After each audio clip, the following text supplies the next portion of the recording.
guess the places that I've been. You never guess the places that I've been. 'Cause everything is like a dream, yeah, but only in that dream that I live in. I'm never gonna let the day begin. Never gonna let the day begin. 'Cause everything is like a dream, yeah, but only in that dream that I live in. Oh, don't wake me up before you go, and I'll just make this bed my home. Oh, darling, please just let me sleep. Give me my dreams.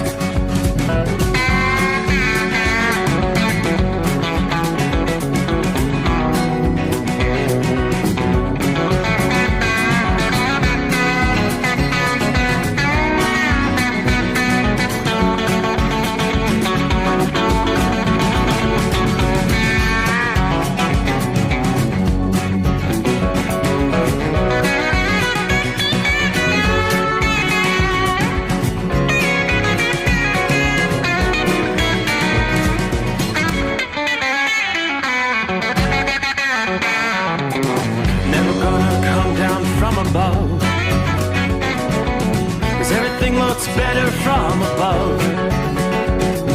Nothing's ever as it seems, yeah, except in that world that I dream of. Never gonna lose the ones I love. Never gonna lose the ones I love.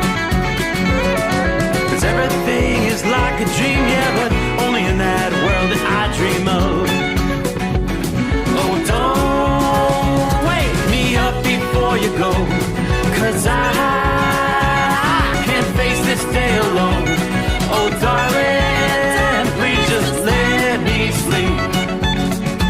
Give me my dreams. Give me my dreams.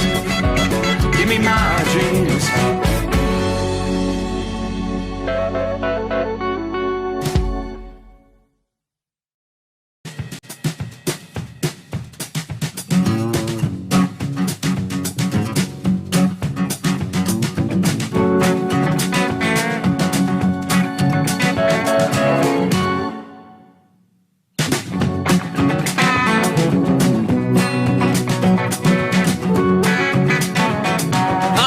Is it that time once again?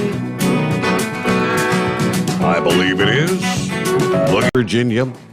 Few thunder showers scattered about in the mix. There's one cell just to the west of Charleston, maybe pushing through your area next hour or so. There is a cluster of thunderstorms in southern Mississippi tonight. Not seeing anything as far as severe thunderstorm warnings. It's just the potential for flooding rain. They do have some flash flood warnings in that zone where Hattiesburg, for instance, Hattiesburg, Mississippi, torrential rains coming down. You got rain from Hattiesburg almost up into Meridian, and some of that's pretty heavy. In the north central states, after a very volatile night, 24 hours ago, we were watching a line of thunderstorms passing through North Dakota, South Dakota, down into parts of Nebraska. Those storms sweeping through Minnesota throughout the past day. Still looking at some torrential rains in the northeastern portions of Minnesota. Most of the heaviest rains now pushing on up north of the border into southern Canada there. That particular zone, though, is going to become a much more active region later today. We had that first round of strong, even severe thunderstorms, one confirmed tornado. Tuesday night into Wednesday morning, little break in the action tonight. Things really begin to fire up later today. And we see the first signs of that next system back into north central Montana, western Montana, where mostly it's lighter rain. Lighter rain there, but the atmosphere is going to fire up as this next low pressure system pushes off to the east. We'll give you more details on that coming up momentarily. Over the past day, though, several parts of the country, several different regions encountering Big time flooding rains, water rescues, as a matter of fact. One area was Richmond, Virginia.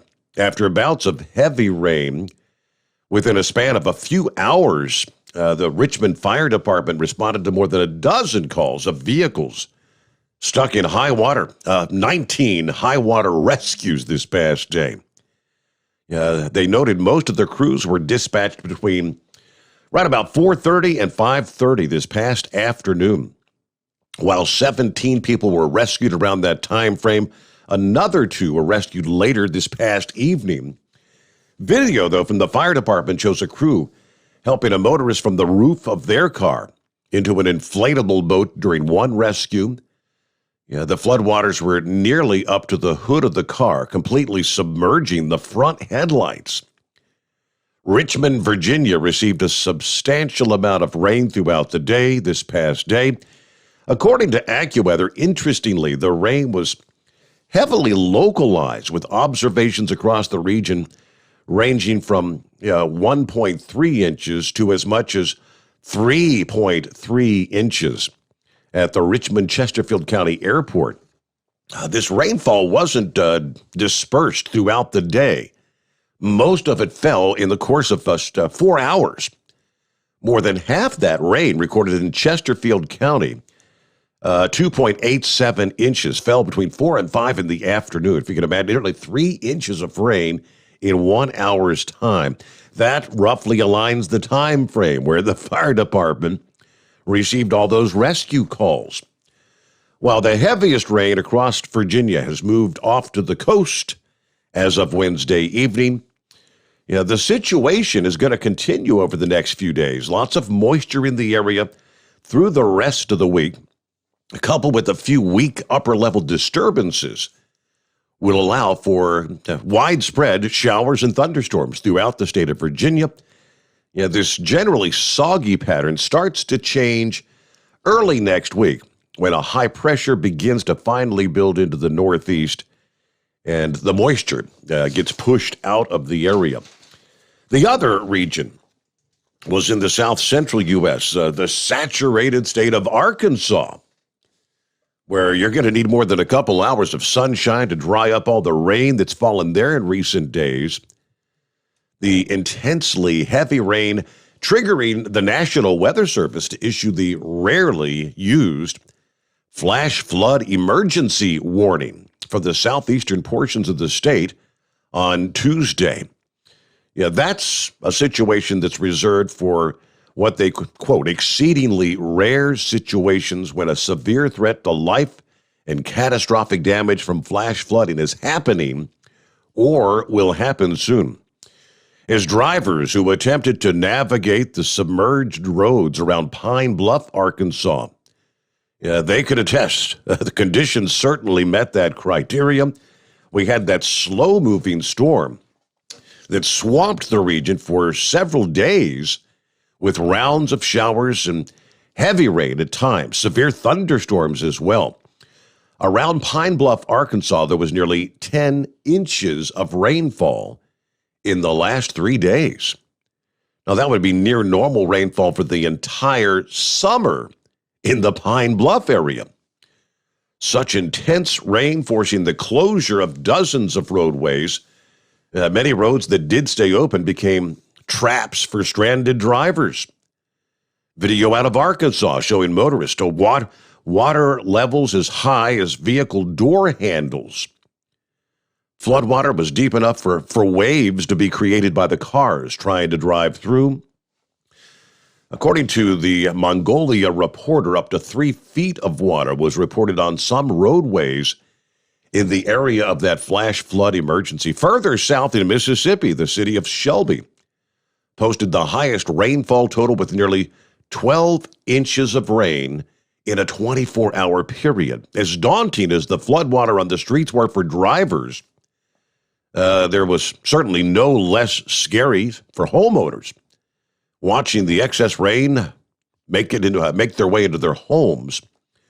Some of the TV footage captured by one resident showing floodwaters that had reached inside her mother's home. According to Hawk, the last few days, the rain have brought nearly 5 inches of precipitation to Monticello, Arkansas, in the southeastern portion of that state. More than 6 inches in Clarksdale and Tupelo. They're in northern Mississippi. The intense rain on Tuesday, just the latest round of storminess inundating the south central U.S. in recent days. Now, this was the pattern that we were dealing with in much of Texas and Louisiana in recent weeks. Everything's kind of shifted a little further to the east, which has put Arkansas and Mississippi in the crosshairs. According to FreightWaves.com, Lake Charles, Louisiana, and Beaumont, Port Arthur, Texas, both received over 20 to 25 inches of rain since the 1st of May. That would be that's more than 3 times what would be the normal rainfall for that part of the country. All right, more details on the north central states where I mentioned you're going to have a little break in the action tonight, but later today, severe weather that rocked the northern plains Tuesday night into Wednesday morning, dozens of high wind and massive hail reports. AccuWeather warns the next round of severe weather has the potential to be much worse than Tuesday's outbreak for some communities and parts of the region, as a stronger storm is going to swing through later this afternoon into Thursday night. A few thunderstorms erupted over portions of the northern plains this past evening. We did see some wind gusts up to 60 miles per hour. Otherwise, paling in comparison to the storms from Tuesday, and especially, they tell us what's coming up later today. It's not a real encouraging forecast. Tuesday storms focused on the area from eastern Wyoming to western portions of the Dakotas, northeastern counties of Montana. Several dozen severe weather reports, multiple incidents of high wind and hail, winds topping 90 miles per hour, hail in some communities exceeding the size of golf balls, diameters of hailstones up to 4 inches in some cases. Now, the upcoming event later today stands out from Tuesday's event as there's going to be an even more potent dip in the jet stream that sweeps across the region from the Pacific Northwest. Now, the atmosphere, they tell us, is going to be primed with plenty of moisture and heating from the day from thunderstorms. That's going to be enough for things to kind of explode later Thursday afternoon into Thursday evening. Even though many of the thunderstorms are expected to occur in some of the wide open spaces, there's going to be plenty of risk. Livestock, crops, ranchers, small communities. Not only will this next round of weather hit much of the same zone that we were talking about Tuesday, but the risk will extend further to the east, where there's a bit more density in population in the eastern portions of the Dakotas and eastern Nebraska. The risk area will include parts of northwestern Kansas and the western border of Minnesota. Here's what they're telling us. Large hail, damaging winds will be the primary concern of severe weather later today. Cannot rule out tornadoes, especially early in the life cycle of these thunderstorms when they first begin to erupt. With a more potent storm, more incidents of severe weather are likely today compared to Tuesday. Wind gusts ranging from 75 to 100 miles per hour are possible. Storm max wind gusts of 110, which that's as high as maximum sustained winds of a strong Category 2 hurricane. That's possible in a couple of these strongest storms. Storm is also expected to bring more storms that can produce big hail from the size of golf balls to baseballs, possibly even grapefruit size. The storms Tuesday produced hailstones to the size of tennis balls, baseballs, and there were even some grapefruit-sized reports, according to the Storm Prediction Center. There was a remote location several miles east of Glendive, Montana, that was hit with the massive 4-inch diameter hail Tuesday afternoon. Hail ranging from 2.5 to 2 3/4 inches fell in Webaugh County, Montana, near the town of Scar, South Dakota.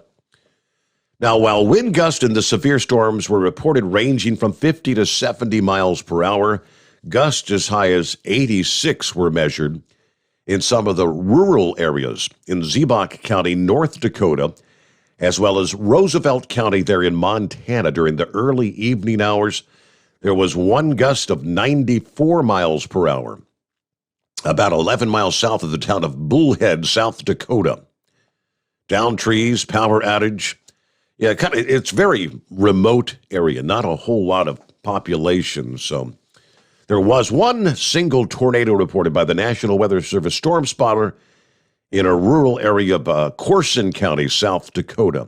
No reports of injuries or damage with that particular tornado there, but it kind of sounds like later today things may be quite a bit more active, and maybe 24 hours from now when we're getting things underway live as we head into a Friday morning. We may be having to track some severe weather through the late night hours, but that's what we're here for, to keep you up to date. Moving on, people across the Northern Hemisphere. It's a pretty awesome event coming up later this morning, or for those out west, tomorrow morning, right? Thursday morning, you'll be able to spot what they call a ring of fire in the sky as an annular solar eclipse moves across our planet. Solar eclipses. Of course, that's when the moon moves directly between the sun and the earth. So you've got a shadow on the planet that blocks out at least some of the sun's light. Now, this morning at sunrise, you can look toward the annular solar eclipse as the moon it's going to be too far away from Earth in its elliptical orbit to completely block out the sun like it does during a total solar eclipse. Instead, it actually leaves this outer ring of the sun exposed, creating the appearance of a ring of fire in the sky. Now, this is going to be the only annular solar eclipse this year. Most of us aren't going to see much of it. It's not going to look like your regular sun, though. While the full ring of fire will be visible from the northernmost latitudes. We're talking places like the North Pole, parts of Greenland, Canada. Most viewers will only see a partial version of the eclipse, which will be visible from parts of North America, Europe, and Asia. Now, that would be, the moon kind of appears to take a bite out of the sun. May not be as impressive as the ring of fire, but even a partial eclipse can be a pretty awesome thing to witness. Today's partial eclipse will kind of look like, the Death Star is in front of the sun as the sun is rising. Yeah, and of course, if you're not familiar, the Death Stars, that's from Star Wars. From our perspective, it covers a lot of it. It covers enough that if you end up with this effect where there's going to be kind of a black dot to the side of the sun, that one's kind of cool. Yeah, the way the shadow of the moon's going to pass over the Earth. It's going to pass over the North Pole. It's actually quite rare for a solar eclipse to pass over the North Pole. So we won't see that. Again, most of us it's really going to be the northeastern portions of the USA.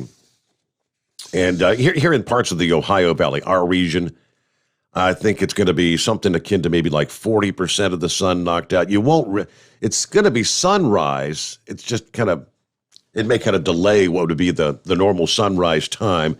It's not going to take a big enough bite out of the sun to make it look like the sun's blocked out, really. And I remember the total eclipse here, about 2 years ago. I think here in our region, we were like somewhere in the 85 to 90% of the sun was supposed to be blocked out. But it didn't even get that dark, I recall.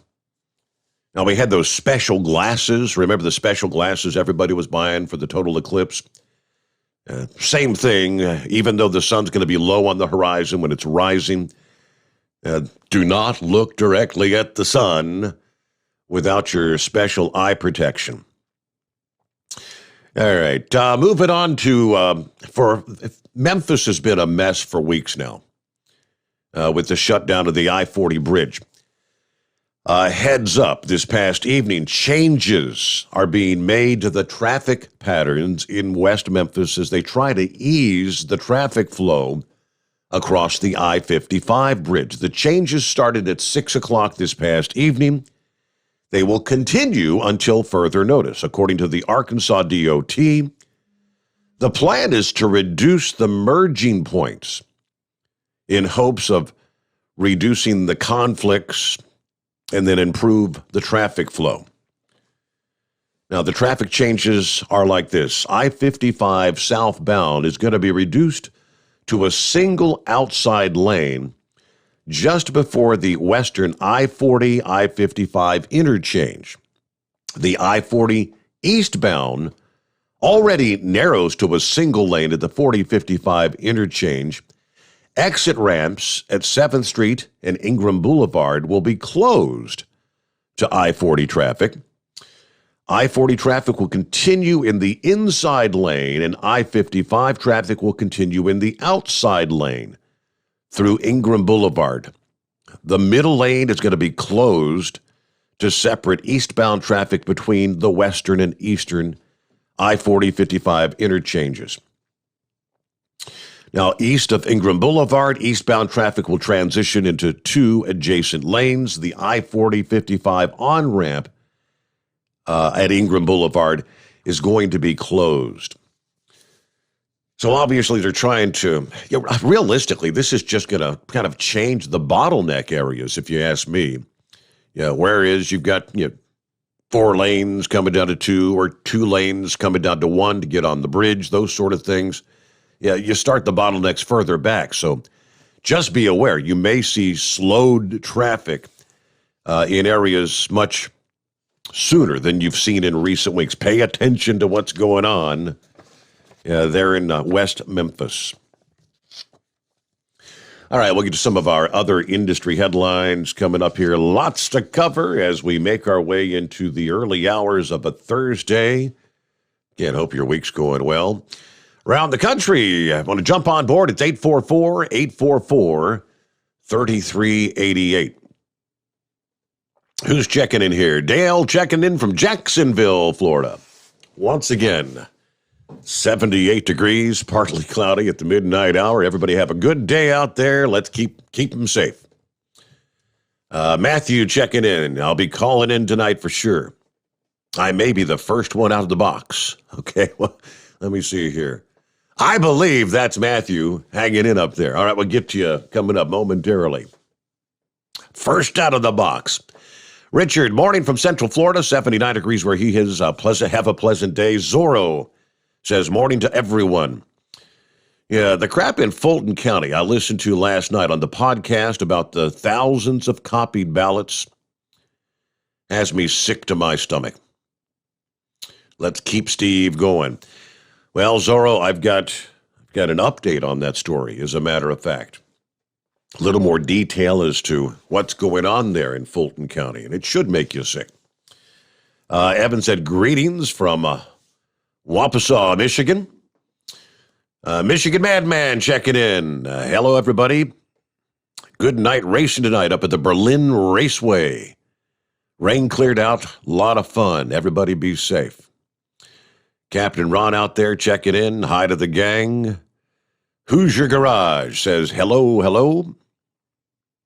Morning, Your Honor, from Monty Python. As always, it's a beautiful night, he says. Big Ed. Well, good morning, Big Ed. I did share your little story last night about our friends up in heaven knocking you on your butt. And thanks for your wishes. That's real nice of you. With friends like you, who needs, the tale, asking them to knock me on my butt. Don checking in. Hello from I-95, North Carolina, the Lumberton Chicken Coops. Clear Creek Farms checking in. Let's see.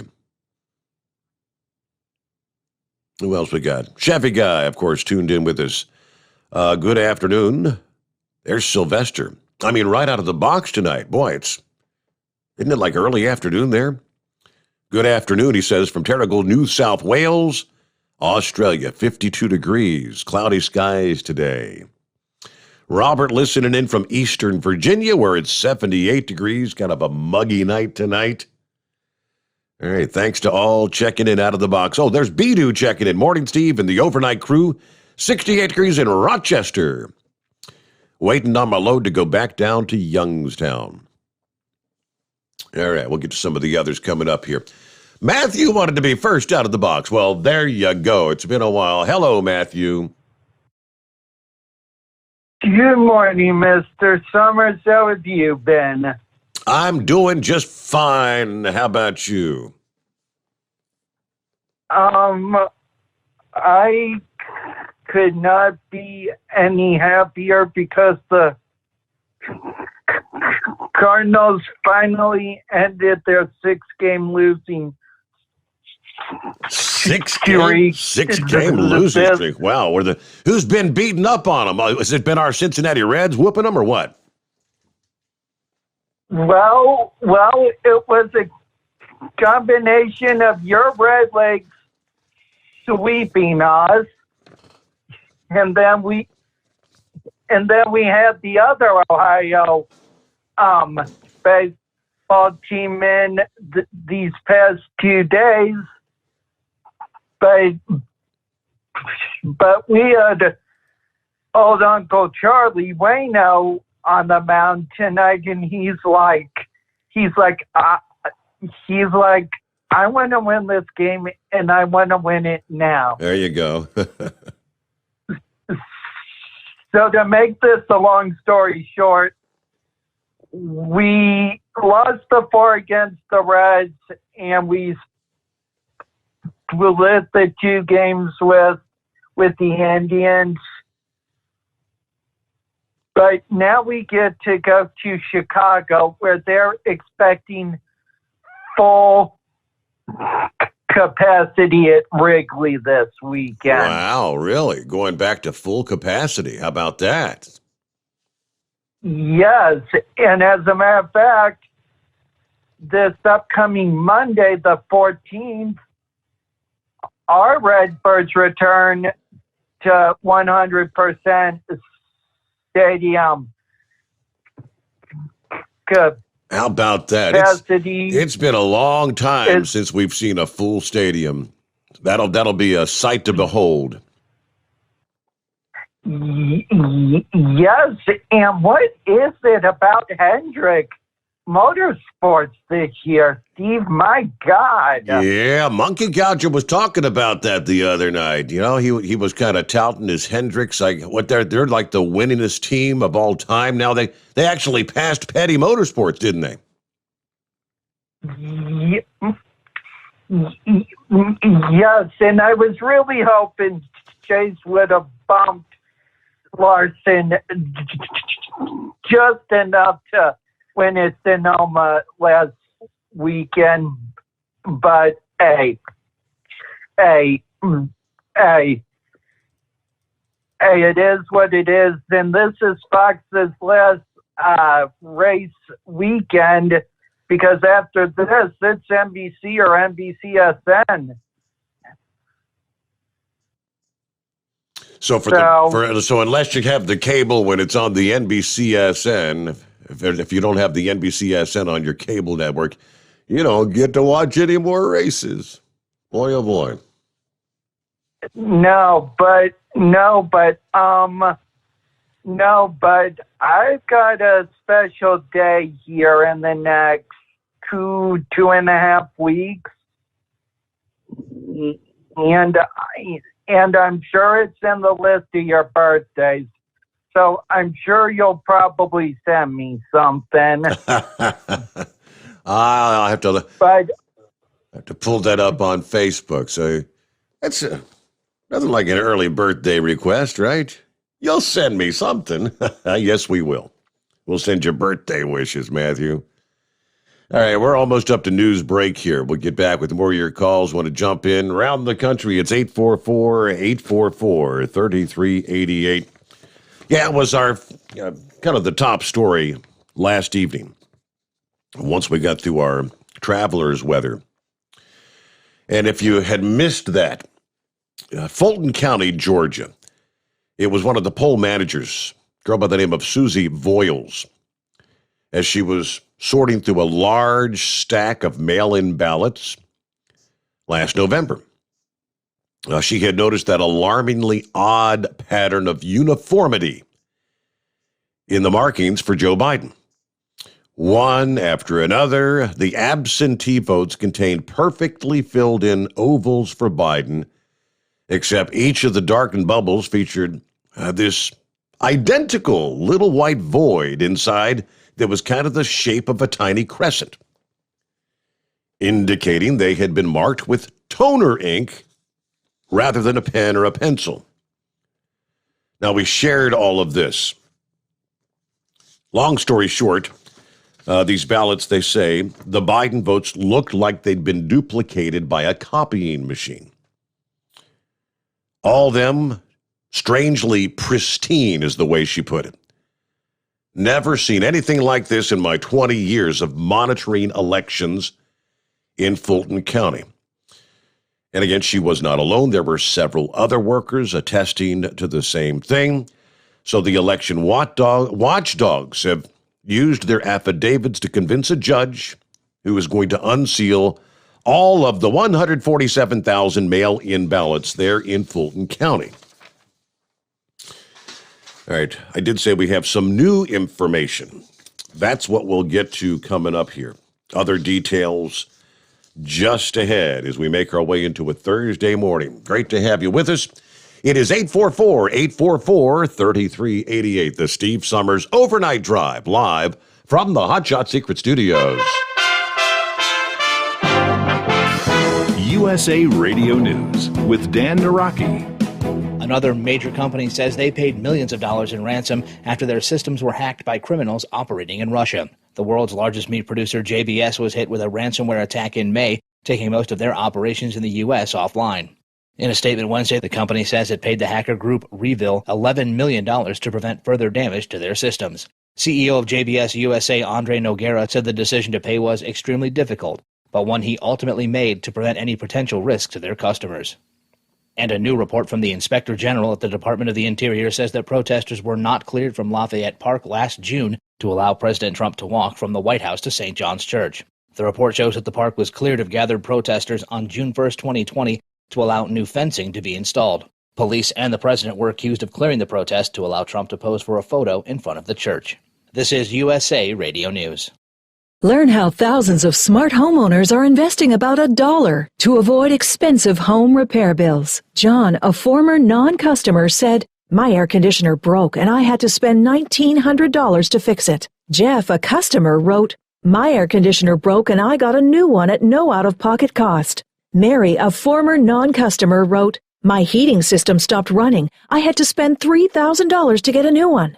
Lisa, a customer, wrote, "My heater stopped working. I got it fixed at no out-of-pocket cost." For about $1 a day, you can have all the major appliances and systems in your home guaranteed fixed or replaced with HSC's home warranty coverage. Call now, and the first month is free. If the lines are busy, please call back. Call now, 800-238-9182, 800-238-9182, 800-238-9182. Again, that's 800-238-9182. You're listening to the Overnight Drive with Steve Sommers.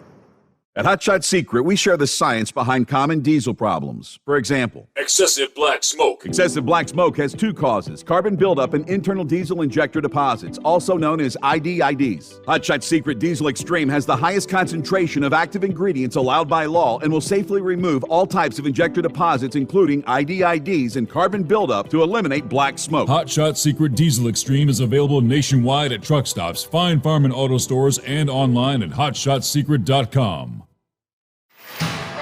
Diesel Army is on duty 24 hours a day, 7 days a week. Burning the midnight oil with the best diesel coverage. All the tech, all the torque. Diesel Army, where there's smoke, there's fire. For the latest news and event coverage, as well as feature and tech articles, sign up for the newsletter and don't miss a thing. Visit dieselarmy.com from the Power Auto Media family of digital magazines. Again, it's dieselarmy.com. If computers are your problem, Cherry Digital Pros has your solution. We are a full-service computer sales and repair company. We can diagnose your problem and fix it quickly and affordably. We fix all models of laptops and PCs. We also offer custom-built PCs, servers to your specifications. From PC repair and laptop repair to online internet help to data recovery, we can handle it. Let Cherry Digital Pros solve your computer problem today. Call or text us at 513-568-5568 or go to cherrydigitalpros.com. PureFlow AirDog, your leader in fuel air separation system technology. Our systems filter out water, particulates down to 2 micron, and remove all of the air out of your diesel fuel. This allows for nothing but pure, clean diesel fuel to reach the expensive injection system equipped in your vehicle. Not only do our fuel systems protect, they also come in a variety of flow rates to meet your performance needs. Our systems are compact and use OEM-style fittings for easy installation. Learn more about our product at www.pureflowairDog.com and be sure to follow us on Facebook and Instagram. Protect your investment with PureFlow AirDog. Whether you're a diesel pickup performance enthusiast or just looking for a small upgrade, when selecting common rail fuel system components, look no further than Exergy Performance. At Exergy, you'll find injectors, pumps, and more, engineered like no others on the market using state-of-the-art equipment run by people that have been in the business for decades. So if you're in the market for common rail components at any power level, contact Exergy Performance or one of the many dealers listed on our website at exergyperformance.com. The Overnight Drive with Steve Sommers. Live from the Hot Shot Secret Studios. Call Steve now. 844-844-3388. That's 844-844-3388. Just got an email from Tater. That's funny. Said I wanted to give you an update on the Big Moose. He did send me a little text this past day. Actually, I think I actually posted that on Facebook, I think. A photograph where he... Boy, that's a rough-looking knee there. All swollen up, leg all red, blood. What a mess. But everything's going according to plan, he says. I talked with him late last evening. He's slated to be released from the hospital today. Like 11 o'clock this morning. I'll be willing to bet there's a lot of nurses who'll be glad to see him go. You think he's been harassing him like that, do you? I was on the phone with him, and one of the nurses came in, and I was an unwilling witness to the barrage of pickup lines, sexual innuendo, and a 2-minute sales pitch, trying to talk the poor thing into giving him a sponge bath. So he's obviously feeling a lot better. Anyway, I'm on my way to London, Kentucky. Looking forward to the show. I got Big Orange all wound up, the Overnight Drive app cranked up, and standing by. All right. Thank you for the update. That's funny. Pickup lines, a 2-minute sales pitch on why he needs a sponge bath. Gotta love the Big Moose. Oh, boy. Let me see here. What do you say? Scooter said the app keeps going to the bumper music. Is it something on my end? I'll do a quick look here and see if our little device is going into that pause mode, as they call it. And if it does, I'll reset things. Everything looks good on this end, though. That's you're the Scooter. You're the. Are you in a good cell range? Sometimes if you don't have a good reception, it'll try to cut in and cut out and whatnot. So, all right, let me take you back to Atlanta, Georgia. So we know the judge was convinced that they'd like to take a further look at these ballots. When you've got 3 different counters, looking and swearing under oath that I went through one ballot after another. These are mail-in ballots. They were pristine ballots. They didn't have any folds, any creases. That doesn't work like that when you mail ballots in. But they're trying to come up with some excuses as to how that could happen. Even more disturbing to me, and I said this last evening, These ballots, there's like 5 pallets of ballots that are supposed to be in some locked room, whatever, there in Fulton County. I said, they better have security watching this. You better have cameras on them 24 hours a day. You know the way the game is played.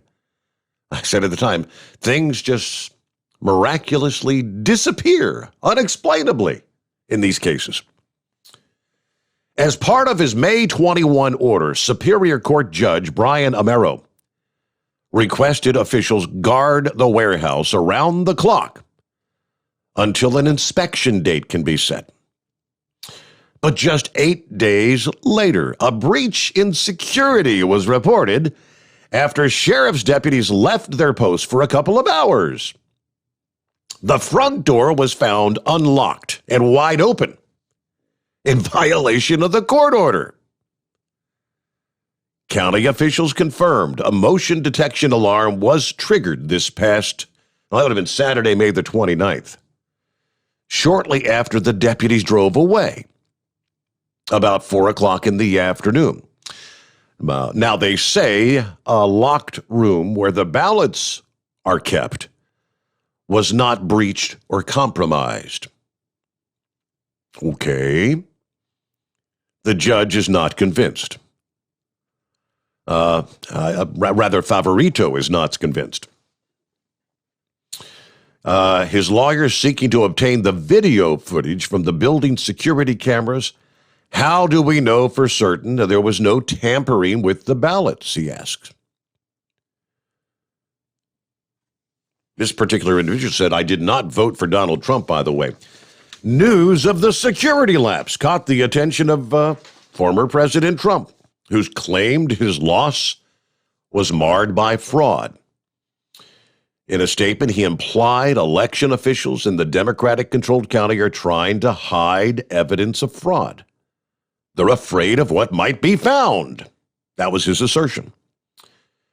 Obviously, he's closely monitoring the ongoing audit in Arizona, another red state that turned blue last year.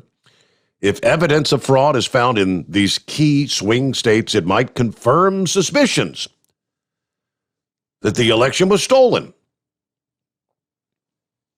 There was a recent poll that found 61% of Republicans believe, as well as provide the proof of voter fraud that Democrats and major media have long claimed does not exist.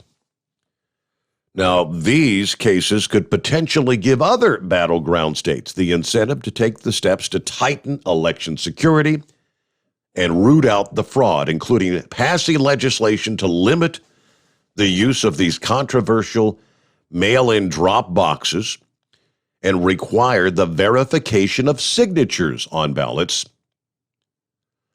In the state of Georgia, they say relatively few mail-in ballots were rejected because of invalid signatures, even though several thousand had been disqualified for signature issues in the primary election.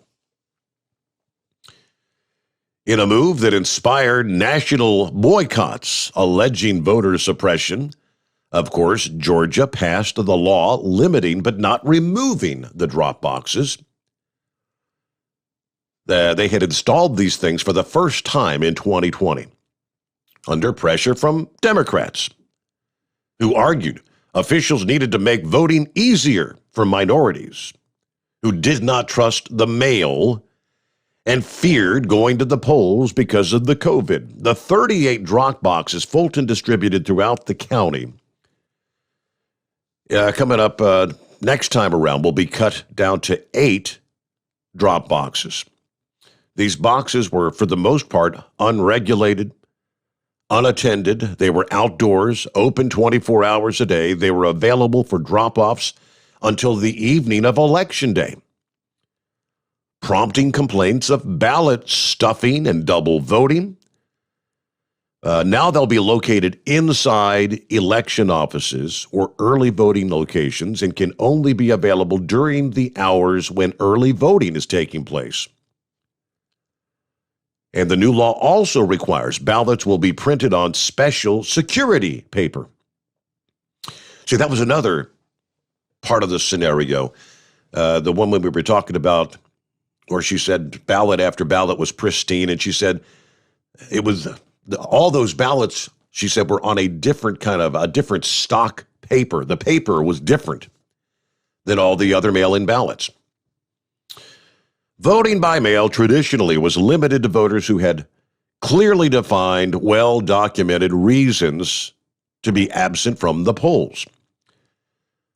Democrats in key swing states lobbied to relax the rules in the middle of the election because of the COVID pandemic. Mail-in or drop-off ballots create opportunities for voter fraud and error. In a typical election, 1 in 20 mailed ballots are rejected, according to recent studies. More than 534,000 mail-in ballots were rejected during the 2020 Democratic primaries alone. Still, Republicans and Democrat officials in Georgia say they found no credible evidence of widespread fraud in the general election. They're all trying to just write this off as conspiracy theories. This is nothing more than a circus that's being put on by those who are promoting the big lie that Trump won the election. So back and forth they go. But Judge Amaro, who federal election records show is a Democrat donor, he's not a Republican. He did not vote for Trump. This judge felt compelled to unseal the ballots for a forensic review due to the sworn affidavits submitted by the election monitors. There are several key witnesses in the case. The one I had mentioned, Susie Voiles, the veteran poll manager who audited the November 14 recount at Georgia World Congress Center, testified that she examined several stacks of ballots of about 100 ballots each from a cardboard box marked box number 5, absentee, batch numbers 28 through 36. She said those ballots came from the ballot drop boxes that had been placed throughout Fulton County. See, this kind of fits into the narrative of ballot stuffing. Most of the ballots had already been handled. They had been written on by people. The edges were worn. They showed obvious use. However, one batch stood out. It was pristine. There was a difference in the texture of the paper, and these mail-in ballots hadn't been folded, even though they ostensibly had been removed from envelopes. All but 3 of the 110 ballots in that bundle, which had been labeled State Farm Arena, were marked for Biden and appeared to be identical ballots. The most alarming peculiarity was the identically marked oval boxes. Every ballot, the bubble next to Biden had that slight white ellipse in the bubble. She believed that batch of 107 Biden ballots had been copied from a single ballot. She speculated that additional absentee ballots had been added for Biden in a fraudulent manner. At the State Farm Arena there on election night, the void she and other auditors witnessed in the exact same spot of the oval, filled in on 107 ballots for Biden. She said that was quite alarming to us. Every single bubble was precisely alike. I've never seen anything like this. But when she and other recount workers raised concerns with the election officials, we were told not to worry about it. They seemed uninterested in the integrity of the ballots. She later blew the whistle in affidavits and state election hearings. She was fired as a poll manager by the Fulton County Department of Elections. I got the boot for speaking the truth, she says. Another key witness, Robin Hall, a certified Fulton County recount observer, also testified she witnessed a number of boxes of absentee ballots marked 100% for Biden. They appeared to be perfectly filled out as if they were pre-printed with the presidential candidate selected. They did not look like a person had filled this out at home. All of them were alike. Judy Abe, or Aube, A-U-B-E, also worked at the World Congress Center on November 14th, where she observed the same thing, suspicious batches of mail-in ballots for Biden, whose markings appeared identical, as if they had been duplicated by a machine, not filled out by a voter at home. One more here. Barbara Hartman, another election official auditor, also doubted the authenticity of absentee ballots that she handled. She said they were never folded. That would be the case in ballots returned in an envelope by mail or dropped in a box. These absentee ballots looked as though they had just come from a fresh stack. In her sworn affidavit, she says, quote, "I could not observe any creases in the ballots, and it did not seem like they were folded and put into envelopes or mailed out. The majority of the mail-in ballots that I reviewed contained suspicious, black, perfectly bubbled markings for Biden. They looked as if they were stamped." The veteran poll watchers found no plausible explanation for the anomalies other than likely fraud. However, election officials offered an explanation. Get a load of this. This is why the mail-in ballots in the stacks didn't have folds or creases. Sometimes ballots are copied onto another paper when they're too damaged to be fed through one of the scanning machines during tabulation. You know, the mailed ballots can be torn or crumpled by the postal workers during delivery or by poll workers when they're opening them and removing them from the envelopes, which would prevent the machines from reading them. Whoa, yeah, right. Where you're going to have hundreds of ballots consecutively being opened that the machine can't read? Yeah, right.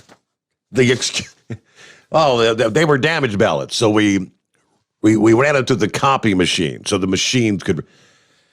All right, see what unfolds. They're in Fulton County, Georgia. You can't make this stuff up. Get back to the calls here. Who's on the line here? We got Pat. Steve, how are you? Doing all right. What's happened, Pat? Yeah, we're out past midnight. I don't appreciate being out this late, but we had a 4-hour breakdown tonight, so we're doing all right. We're almost back to Rochester here. Ah, okay. Had a liftgate cylinder. Decided it was going to lock up, so we couldn't do all the deliveries tonight. So 4 hours on the side of the road kind of thing? Actually, in the parking lot of the major fast food chain, sitting in front of their door. Yeah, not the best night.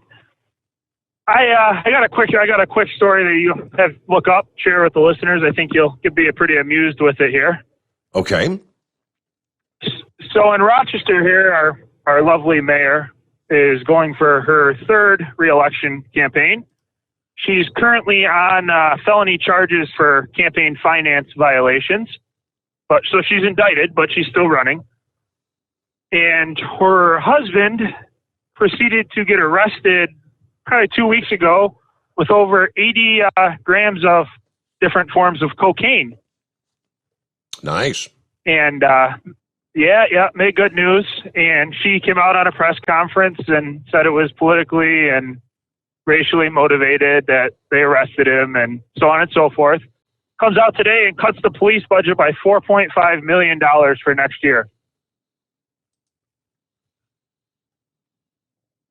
So that way her husband, definitely, that would reduce the risk of her husband getting busted again, right? Correct. Just thought it was a bit of a coincidence here that all that goes along, and we're on a record pace for murders and shootings in the city this year. And what city is it again? I'm sorry.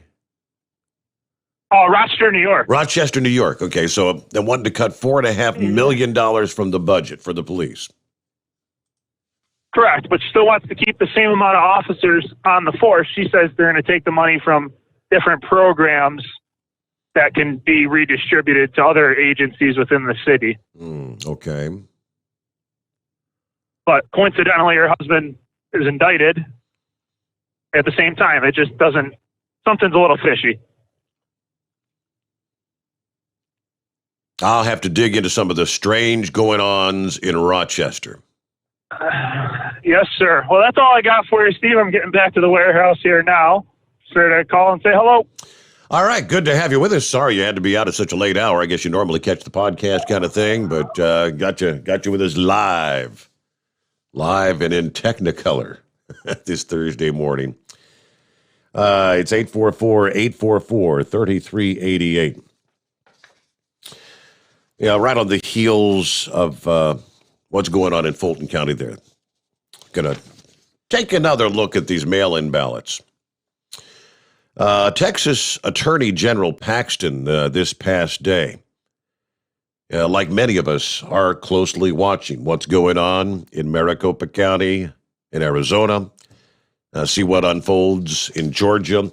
I believe in Pennsylvania, the Senator Doug Mastriano yesterday said Pennsylvania could actually have an audit of the 2020 presidential election going on by next month, July, if the proposal receives appropriate backing. Now, I guess that would be a big if, would it be, in the state of Pennsylvania? More on that coming up. But Texas, once again, nobody should be afraid of election audits like what's going on in Arizona or Georgia, because what really matters is the truth. Finding out what really happened. All it's going to do is either show the election turned out right or it turned out the wrong way. And either way, the American people, the people in Georgia, the people in my state of Texas, benefit from knowing the truth, he says. Let's find out exactly what happened in Georgia. Let's find out what happened in some of these states that are in question. Meanwhile, the Biden administration is arguing it's a matter of national security if House Resolution 1 is not passed. That's crazy. By the way, we followed H.R. 1, the very first piece of legislation introduced under the new Biden administration Congress, the Democrat-controlled Congress. That's the sweeping election reform, essentially nationalizing the elections. Kind of putting in place the things that opened up the box for voter fraud in 2020 on a scale of every state is going to be in the same box, in the same category. Fraud would be rampant, but they try to sell it as an election integrity law. It is just the opposite. Paxton went on to say, people want to know what happened in the election. They want more secure elections. They want to be confident that their vote really matters. That, to me, is a national security issue, not trying to stop people from finding the truth, which is exactly what they're trying to do in these states. Paxton is facing a primary challenge from the land commissioner, George P. Bush, who's arguing that the state of Texas needs an attorney general who is beyond reproach. The incumbent, however, told Newsmax he stands on his record of almost 7 years, as we've done a lot of really good things, not just for Texas, but for the entire country, including filing lawsuits against both the Obama and Biden administrations. He also said he doesn't know the plans of Allen West after the state Republican Party chairman announced his resignation last week and said he may be running for another office. There's speculation that he may be mounting a primary challenge against Governor Abbott, as a matter of fact. Paxton said he hasn't called me. I don't know. I didn't know he was going to resign. I haven't talked to him in probably a couple of months. I'm not sure what he's doing. I do know, though, that Texas is one of the leading conservative states, and I do think the state has gone in the right direction under Republican leadership. So, yeah, but the whole voter election, isn't that what anyone would want? Doesn't everyone, Democrat, Republican, Independent, Don't we want to know the truth? Don't you want to know that your vote, when you cast it, is going to whomever you cast that vote for? You would certainly think, but apparently that is not the case for all. I'll give you the rest on what they're talking about in Pennsylvania coming up here. Lots to cover as we make our way into the early hours of a Thursday morning. Right now, though, we'll get a news update. What's the latest? The Steve Sommers Overnight Drive, live from the Hot Shot Secret Studios. USA Radio News with Dan Naraki. Americans and Britons may soon be able to once again travel back and forth to each other's countries. President Biden and UK Prime Minister Boris Johnson will meet Thursday and are expected to announce a commitment to lift COVID travel restrictions that have been in place for more than a year. The powers will announce the formation of working groups with the EU, Canada, and Mexico to find ways to safely restart international travel. Biden and Johnson are also expected to agree on an updated Atlantic Treaty, the agreement between the U.S. and UK that lays out the values of the special relationship between the two countries.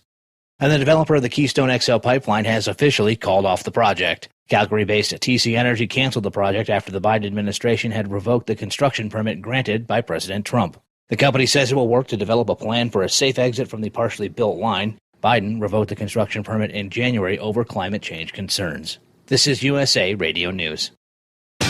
Hi, I'm Wayne Alaroot, and I'm in the best shape of my life. I love working out hard every day, but I turned 60 this year, and working out can cause some serious aches and pains.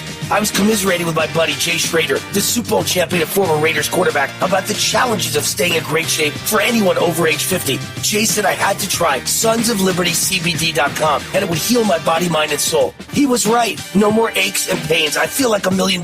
Finding quality CBD, not easy, but Sons of Liberty CBD, highest quality CBD I've ever seen. CBD is not pot. It won't get you high. It's 100% legal. It's 100% American made. CBD is mainstream and it works. For my listeners, sonsoflibertycbd.com is offering a discount of 15% off every product if you use the code WAR15 at checkout. Even better, you can combine this discount with their subscription discount for 25% off. Please support veteran-owned, service-disabled, small business, Sons of Liberty, CBD.com. Just say WAR15 to get 25% off. President Biden began his first overseas trip in office on Wednesday, addressing U.S. troops and their families stationed at Royal Air Force Base Mildenhall in the U.K. We're going to make it clear that the United States is back and democracies of the world are standing together to tackle the toughest challenges and the issues that matter most to our future. That we're committed to leading with strength, defending our values, and delivering for our people.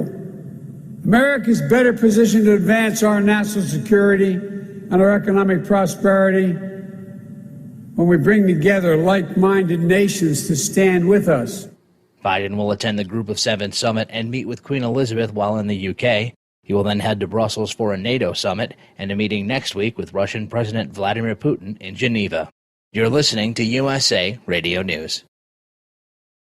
Now you can fly anywhere in the world and pay discount prices on your airline tickets. Book a flight today to London, Paris, Madrid, or anywhere else you want to go and pay a lot less guaranteed. Call the International Travel Department right now at Low Cost Airlines. 800-215-5141.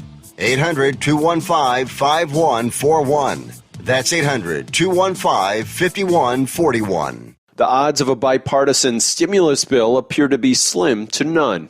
Talks between President Biden and West Virginia Republican Senator Shelley Moore Capito over an infrastructure bill have been cut off by the White House. The president reportedly walking away from those talks over disagreements on the amount of new spending in the proposed bill. The White House says the president will turn to discussions on a proposal from another bipartisan group of senators. But Senator Capito isn't confident that talks with the group that includes Senators Mitt Romney, Bill Cassidy, Kyrsten Sinema, and Joe Manchin will reach a bipartisan deal either. She tells Fox News that the president's proposal is probably headed for the reconciliation process. I think that the reconciliation, which will be massive tax hikes on middle Americans, on farmers, on small businesses, is where they're going to go. And they're going to include human infrastructure, massive electric vehicle vouchers, other extraneous, what I think, to a physical core infrastructure bill will be. I expect that's the direction that they will go in July. But I'm sure that they're going to be working forward with the group. This is USA Radio News. The family of Capitol Hill protester Ashley Babbitt is suing to force Washington, D.C. to hand over records revealing the identity of the police officer who fatally shot Babbitt while she was unarmed at the Capitol on January 6th. The family also demanding video access to the shooting and witness statements. For USA Radio News, I'm Tim Berg. At Hot Shot Secret, we share the science behind common diesel problems and their solutions. For example, ultra-low sulfur fuels. The primary function of diesel fuel is combustibility. One of the little-known aspects of fuel is its role as a lubricant to metal-on-metal moving parts. The introduction of ultra-low sulfur fuels diminishes the fuel's ability to lubricate because sulfur, which has been mostly removed, has lubricating properties. Hot Shot Secret Everyday Diesel Treatment with LX4 delivers unmatched lubricity. Third-party testing confirms that it takes 3 times the amount of leading fuel treatment to match the lubrication benefit of 1 dose of Hot Shot Secret. Everyday Diesel Treatment is a fully formulated 6-in-1 premium fuel treatment for every fill-up, every time. Everyday Diesel Treatment is available at truck stops, Tractor Supply, O'Reilly's Auto Parts, and online at HotShotSecret.com. Hot Shot Secret, powered by science. The Overnight Drive with Steve Summers. Live from the Hot Shot Secret Studios. Call Steve now. 844-844-3388. That's 844-844-3388.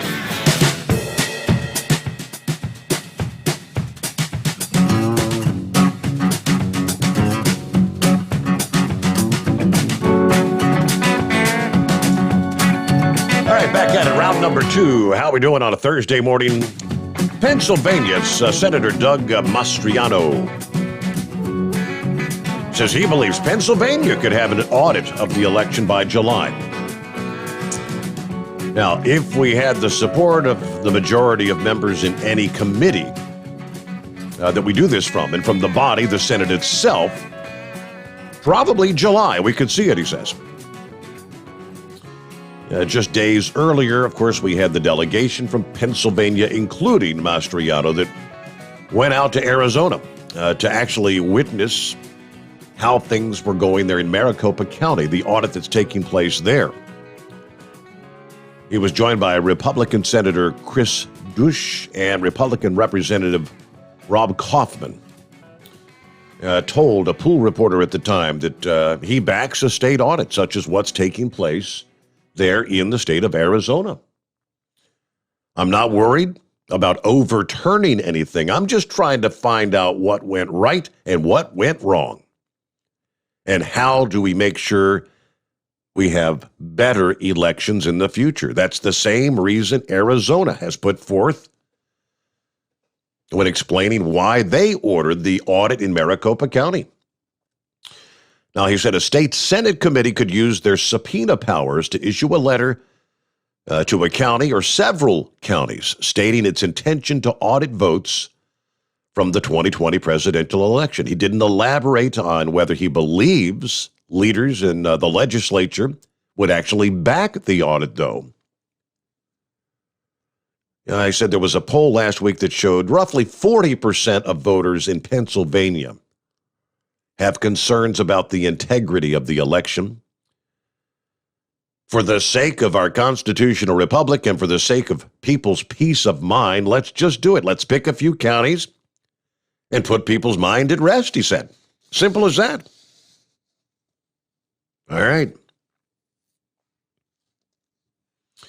What they were looking at there in Arizona, they're reviewing nearly 2.1 million ballots there in Maricopa County.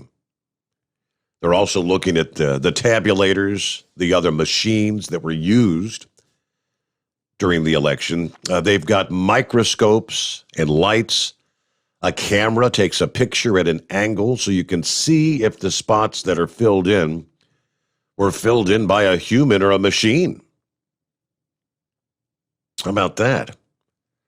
Now, should an audit occur in Pennsylvania, the Arizona model's the one he said that they'd like to do. So the state would be transparent and nonpartisan. We'll see where it goes. With that, let's get back to your calls here on a Thursday. It's 844-3388. Let me jump down to Steve. Grump, got you coming up next. Hang in there. Steve, what's happening this morning? Hey, Steve. You had a message from, I think it was Scooter talking about the app. Yes. Yeah, the app, there's something going on with it because you were in the middle of your weather and the music came on for like 2-3 minutes. Then it went back. You were talking about something else. Then it happened again. Went to the music. So it did it to me like 2-3 times. Just cut out and went to your favorite song there. Yeah, that bumper. Yeah. So I mean, bumper song. Everything looks right on this end. I don't see anything buffering, hesitating, or anything here. Yeah, it's kind of weird. So it's not a cell signal. Okay. So yeah, because like I said, it happened to me a few times. Yeah, talking about the voting in the ballot, Steve. Did you see that governor in Iowa, that Kim Reynolds? She just signed in the law. They're going to ban ballot harvesting. Yep. Not going to be any more of that going on. And that was a big part in the 2020 election. You know, you had these people, going around collecting ballots. God only knows what happened in those drop boxes. Who had a key to them and, what was going on with that. I mean, there had to be to know what happened there. You don't have to really have more than an 8th grade education to realize what we saw and what we heard on November 3rd and after, that this election was taken away from a legitimate president. So here's my question, Steve. All these swing states, Georgia, Arizona, Pennsylvania, Michigan, Wisconsin, these 6 states, if we find out that there was massive fraud and there was massive cheating, and Donald Trump, because Biden only supposedly, like Wisconsin, he only won that state by 10,000. Georgia was 12,000. Arizona was, 15,000 votes? Yep. So if we find out that there was massive fraud and cheating in all these 6 states, or even 3 of them, which would swing the election, what's going to happen, Steve? Yeah, right. I mean, they're all saying they're not looking to overturn anything. All I can hope for is that it would open the eyes of all the states to implement kind of like what Georgia has done there. Secure things so you can't have the voter fraud take place again. Well, do you think maybe we should take to the streets, burn, loot, break into T-Mobile stores? Right. Be like the Democrats or the Antifas.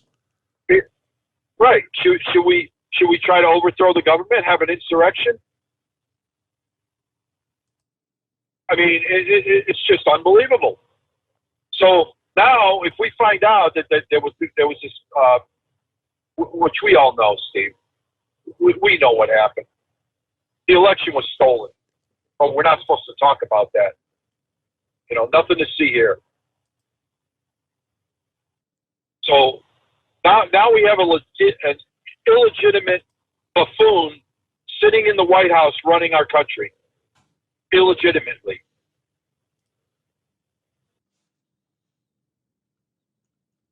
I just don't get it. But it's too little, too late. You know, we talked about this when it first happened. These audits should have taken place back in November. Absolutely, yeah. You know, and these courts, you know, they were all afraid to take up the cases. They were all afraid that if they spoke up and said, "Oh, we're going to look into this," that they were going to get, you know, their houses were going to get egged, or you know, they'd have BLM and Antifa at their front door. That's why the Supreme Court didn't take these cases, because they were spineless. They were afraid. That's the bottom line. And here's the thing, Steve. The main issue here wasn't so much the cheating and the fraud.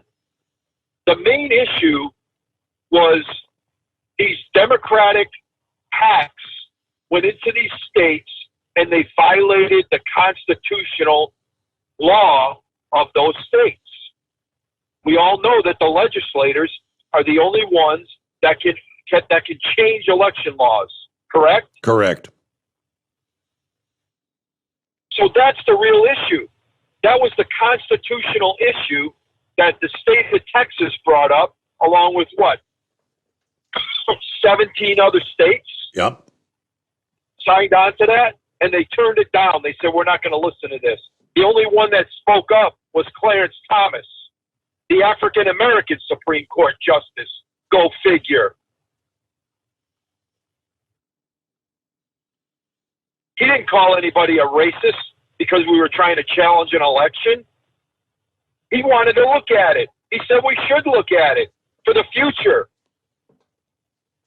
And I don't know if I don't refer to it as challenging an election. I'm like so many others. I'm like the guy there in Pennsylvania, and I'm like the Attorney General in Texas.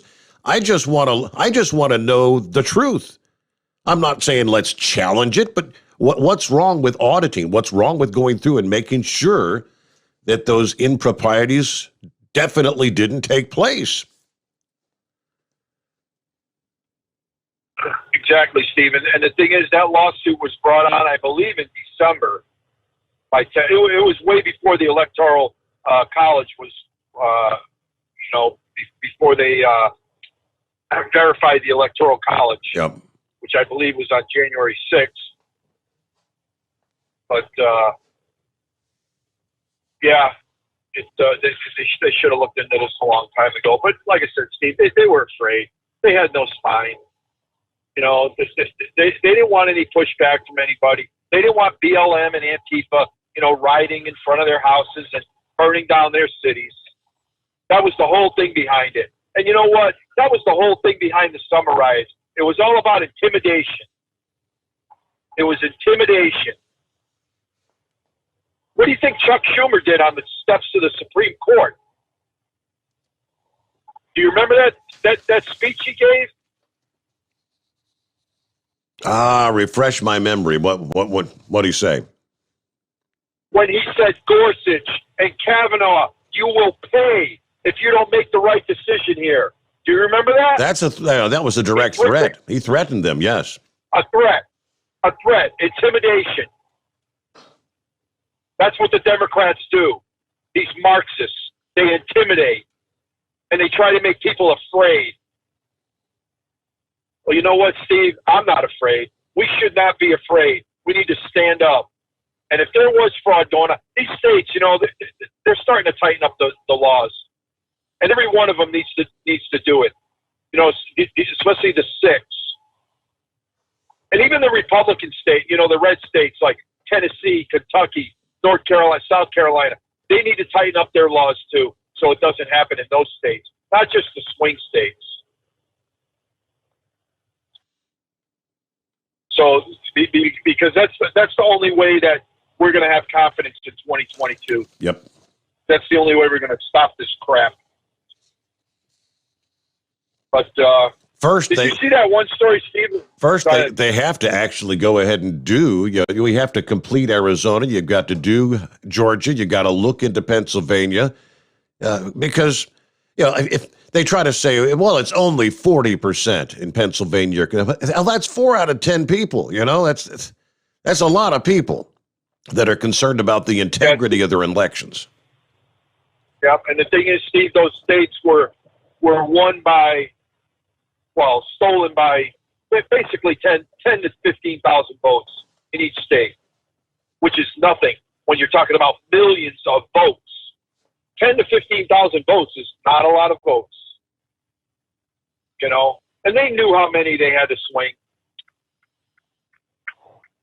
They knew how many they had to swing.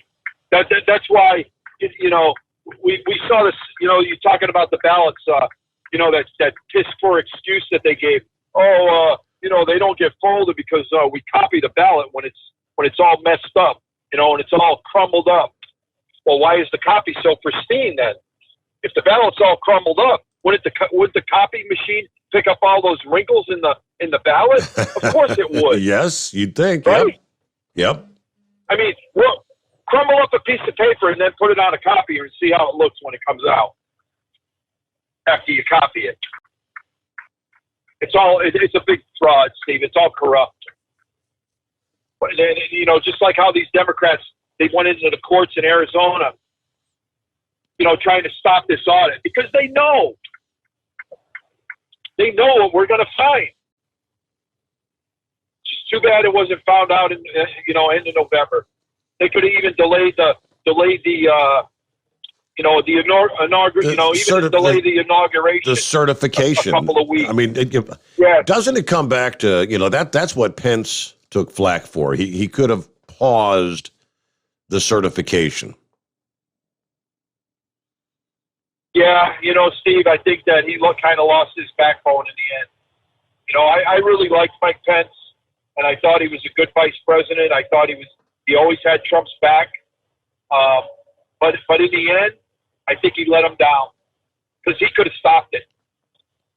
He had the authority. He had the power to stop it. But again, I think he was afraid. He was intimidated. Anyway, hey Steve, did you see that story about the hospital that suspended all those workers for not complying with getting the vaccine? Got that one. I had that in the stack over here. 178 people laid off. How is that possible? How can you order someone to get a vaccine when it's not even officially FDA approved at this point? I didn't think they could do that. But they've I don't know if those 2 weeks suspended they've suspended them 2 weeks without pay. And in those 2 weeks, if they don't get the vaccine, they're out of a job. You're fired. If you don't get it's an emergency use only. I didn't think it was legal to order someone to take something like that. Yeah, I don't believe it is. I think it's there's got to be some kind of discrimination lawsuit there. I don't know if these hospital workers, I didn't read the whole article, but if they're in some kind of union, I mean, I'm sure if they're in a union, that union's gonna fight that. I mean, to me, that's discrimination. You can't force somebody to get a shot that's not even approved. This is a first example, isn't it, where we've talked about when they said you're going to have these so-called vaccine passports, and if you don't get your vaccine, you're going to find yourself ostracized. In this case, these hospital workers, you can't work if you don't get the vaccine. That's essentially what it's coming to. That's what Marxism is about, Steve. It's about those that will comply, and that's what this whole COVID-19 thing was, with the mask and the vaccines and all of that, the lockdowns and 6 feet apart. If you comply, you're on our side. If you don't comply, you're ostracized. Yep. I mean, are we going to be able to get on an airplane? We don't have a vaccine card? Nope. You're going to be able to fly down to Georgia to see your family? Nope. I wonder if that's coming. I say I about guarantee it is. I mean, the airlines are pretty much at that point right now. They're going to be requiring vaccines. Yeah, the story is this was out of Texas. The hospital suspended workers if they gave them a deadline. They gave them a deadline of June the 7th. And for those who did not get the vaccine, they have now been suspended for 2 weeks without pay. Within those 2 weeks, if they don't get the vaccine, they're fired. Now, there were a couple of exceptions. Exceptions would be based only on a medical condition, such as a pregnancy deferment, or sincerely held religious beliefs. As of June the 8th, 24,947 workers chose to become fully vaccinated, according to the CEO of the system.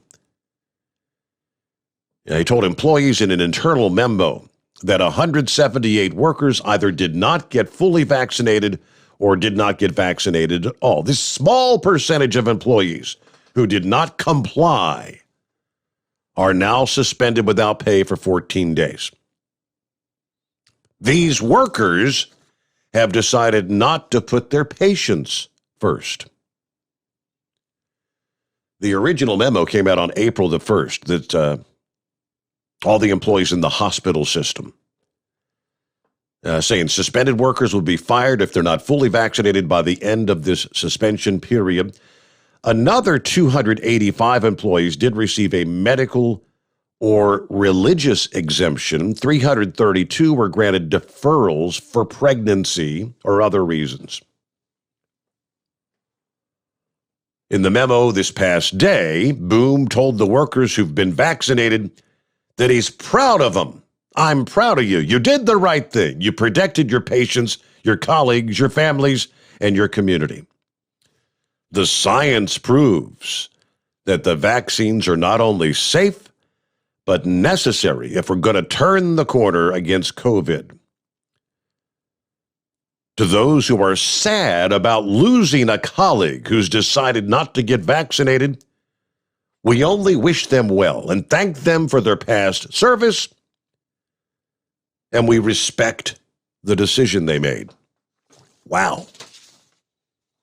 Okay, well, sorry about your luck. That's pretty much what he's saying. Got an email from Vic this past morning. Speaking of, follow the science. Steve, President Biden stated, quote, "We will follow the science." Well, with all these revelations about Fauci and others, will they really follow the science? According to one report, COVID-19 has extra amino acids in its genome. How could all the commercial companies, university researchers, and official government personnel miss something that significant? Maybe they were all complicit. Now, I just read an article. He said that, how is this possible? CO2 emissions went up during the pandemic in 2020 to its, quote, highest level ever due to fossil fuel consumption. The problem is, according to the Energy Information Administration, fossil fuel consumption went down in every category and every sector. We know that. The mantra seems to be, he says, follow the science that will bend to justify our agenda. That's what it really comes down to. Yeah, a little twist, little turn, because what's going on, Grump? You know, I've been listening to this and just kind of looking over a few things. The damn math just never did add up on this election, man. You know, especially on Georgia. When you go back to 2012, Mitt Romney kicked Barack Obama's butt by 8 points in Georgia. Donald Trump beat Hillary Clinton by almost 6 points in Georgia. When we look at the past election, do you realize that there are over 589% more ballots were requested, mail-in ballots were requested over 2016 election. It went up that much and they're claiming COVID did that? They're claiming all these people, everybody was scared to go out and vote. I'm scared to go. I can't be in a group of people. I have to vote from home. They're saying that they requested 1,743,941 ballots. That was what was requested. But when it comes down to how many of them were returned, only 33% of them were returned. They said that 67% come in as early voting. Everything about this damn thing stinks, man. When you look at the fact that Joe Biden supposedly beat Donald Trump by less than 0.3%. I mean, just 0.3%. It's absolutely crazy. Less than 12,000 votes. But yet, he won 30 counties. He won the largest counties, which is always the easiest to hide votes. It's always the easiest to miscount. That's what we're seeing right now. And this is what drives me up the damn wall is why didn't they request a forensic recount on these damn things right off the bat when they looked at it and said, well, hell, we're up 589% this election cycle than what we was in 2016. And it's over 700% from Barack Obama's days. So I'm just sitting here, going, wow, how in the hell can this happen? Every time you turn around, there's a new twist to this damn election. And we're going to find out the truth. But how many people out there honestly believe that if it came down to it and they said, all right, we're going to nullify, 45,000 votes here, Trump actually got, 16 or 17,000 more votes here, than Joe Biden and this, and it just goes down the line. You know what I'm saying? Goes from Georgia to Arizona to Pennsylvania, and they do this forensically. They go in there with a fine tooth comb and they go over these things and say, well, these were printed, these were pre-printed ballots with Biden's name on them, with, marked with Biden, just like they're seeing here. Does anybody in their right mind think this piece of crap that we have in the White House right now, this crooked, no good, senile old coot that has been in there for 50 damn years, spreading his venom, and that hag he calls a vice president, does anybody in their right mind think them two dumbasses would step down? It ain't going to happen. No. You would have not a chance. Let me pop you back in queue here. So I got to get our news break in. It's the bottom of the hour. It is 844-844-3388. The Steve Sommers Overnight Drive live from the Hotshot Secret Studios. USA Radio News with Dan Naraki. The United States will reportedly buy 500 million doses of Pfizer's COVID vaccine to distribute them to other countries. The Washington Post first reporting the deal that will see 200 million doses delivered in 2021 and the remaining shots delivered in the first half of next year. The doses will be distributed through the United Nations COVAX program. The White House indicated that more details about the plan would be released on Thursday. And another major company says they paid millions in ransom after their systems were hacked by criminals operating in Russia.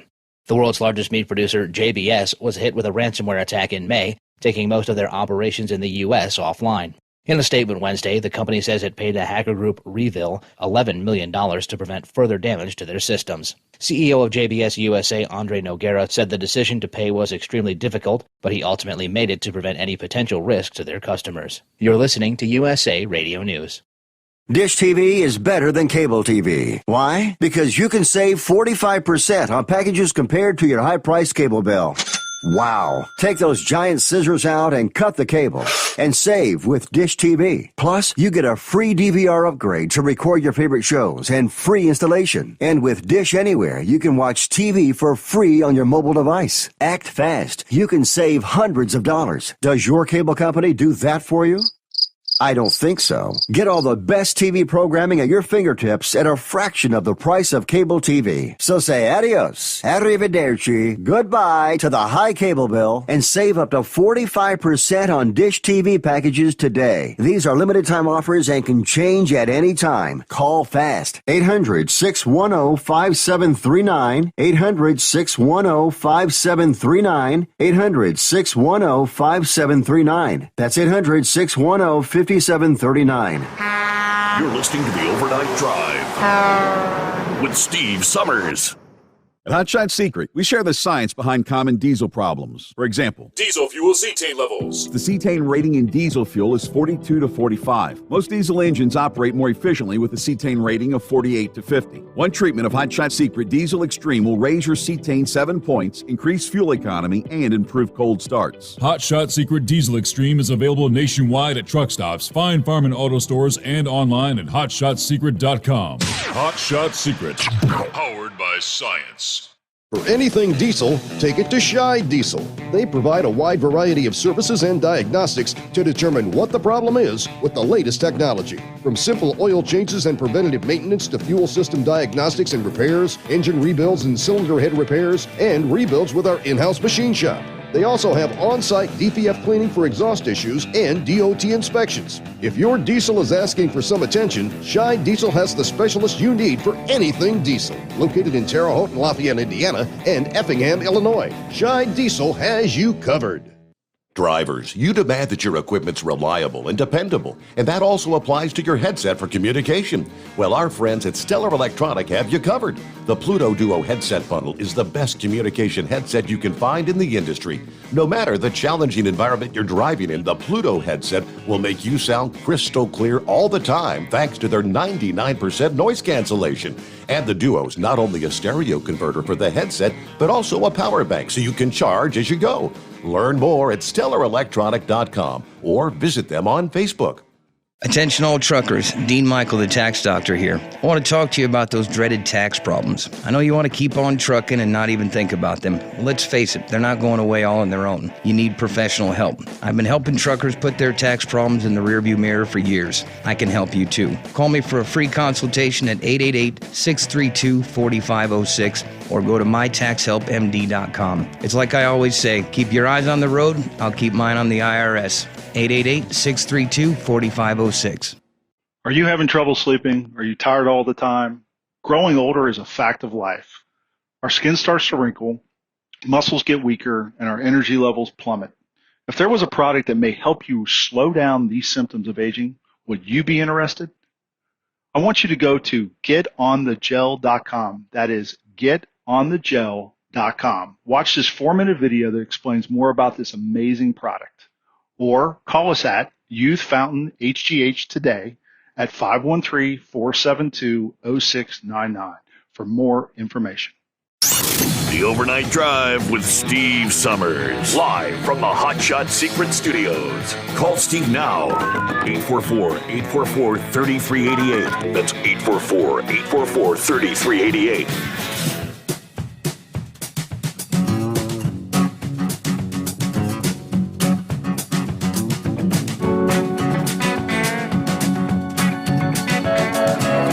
I think the article Vic was talking about the CO2 levels. Let's see here. This may be the one. Even though the pandemic put the global economy in lockdown, it did not prevent a rise in carbon dioxide levels in the atmosphere. So say the scientists. Measurements at the Mauna Loa Observatory averaged 419 parts per million during May, the highest concentration of greenhouse gas in the atmosphere ever experienced by humans. Carbon dioxide is the most abundant greenhouse gas produced by human activity, from transportation and electric power generation to agriculture and deforestation. It persists in the atmosphere and oceans for thousands of years after it's emitted. Scripps says carbon dioxide levels are comparable to the Pleiadian area era, more than 4 billion years ago. How do they know that? That's when the average temperature was 7 degrees Fahrenheit higher than it was in pre-industrial times. Well, riddle me this. If it's as high as it was several billion years ago, what the hell caused it to be so high several billion years ago? Can you explain that? It wasn't the human race. It wasn't automobiles and electric power generation. What was it? The ultimate control knob on atmospheric carbon dioxide is fossil fuel emissions, says Ralph Killing of the Scripps Institution. We ultimately need cuts that are much larger and sustained longer than the COVID-related shutdowns in 2020. Okay. That's the thing about it. We're looking at a time frame. They take these charts and graphs and show us what's happened in the last 50 years or 40 years. Yeah, how about you look back 400 years? How about you look back 4,000 years? And you see these various cycles of change. Because as we, when we're alive, are living, breathing things, you realize the planet Earth is also a living, essentially breathing thing. Changes. All right. Hey, Grump, welcome back. Hey, it just, even Pennsylvania, I was looking at it, man, and it just, here, Trump lost by just about 1.2% in Pennsylvania, according to their count. The mail-in ballots that was requested was up 883% over 2016. The mail-in ballots and in-person early voting that was returned was up 1,161% over 2016. And in 2016, there was about 209,000 people did mail-in ballots and early voting. And supposedly in 2020, there was 2,640,000 people that did that, that come in there for voting, early voting. Considering that Trump only lost by, Pennsylvania by just around 80,000 votes.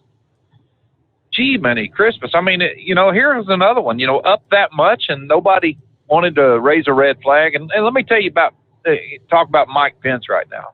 I've never been a great big fan of Mike Pence's. I didn't like how he sold the toll road and stuff like that kicked the, truck drivers in the damn butt. And that was a big mistake with his, public-private partnership. But constitutionally, Mike Pence could not stop that election. He could not, even if he would have said, I'm not going to certify the election, I'm not going to vote to certify. They had the votes to do it.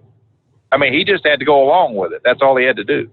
He did not have the constitutional authority to do anything less than that.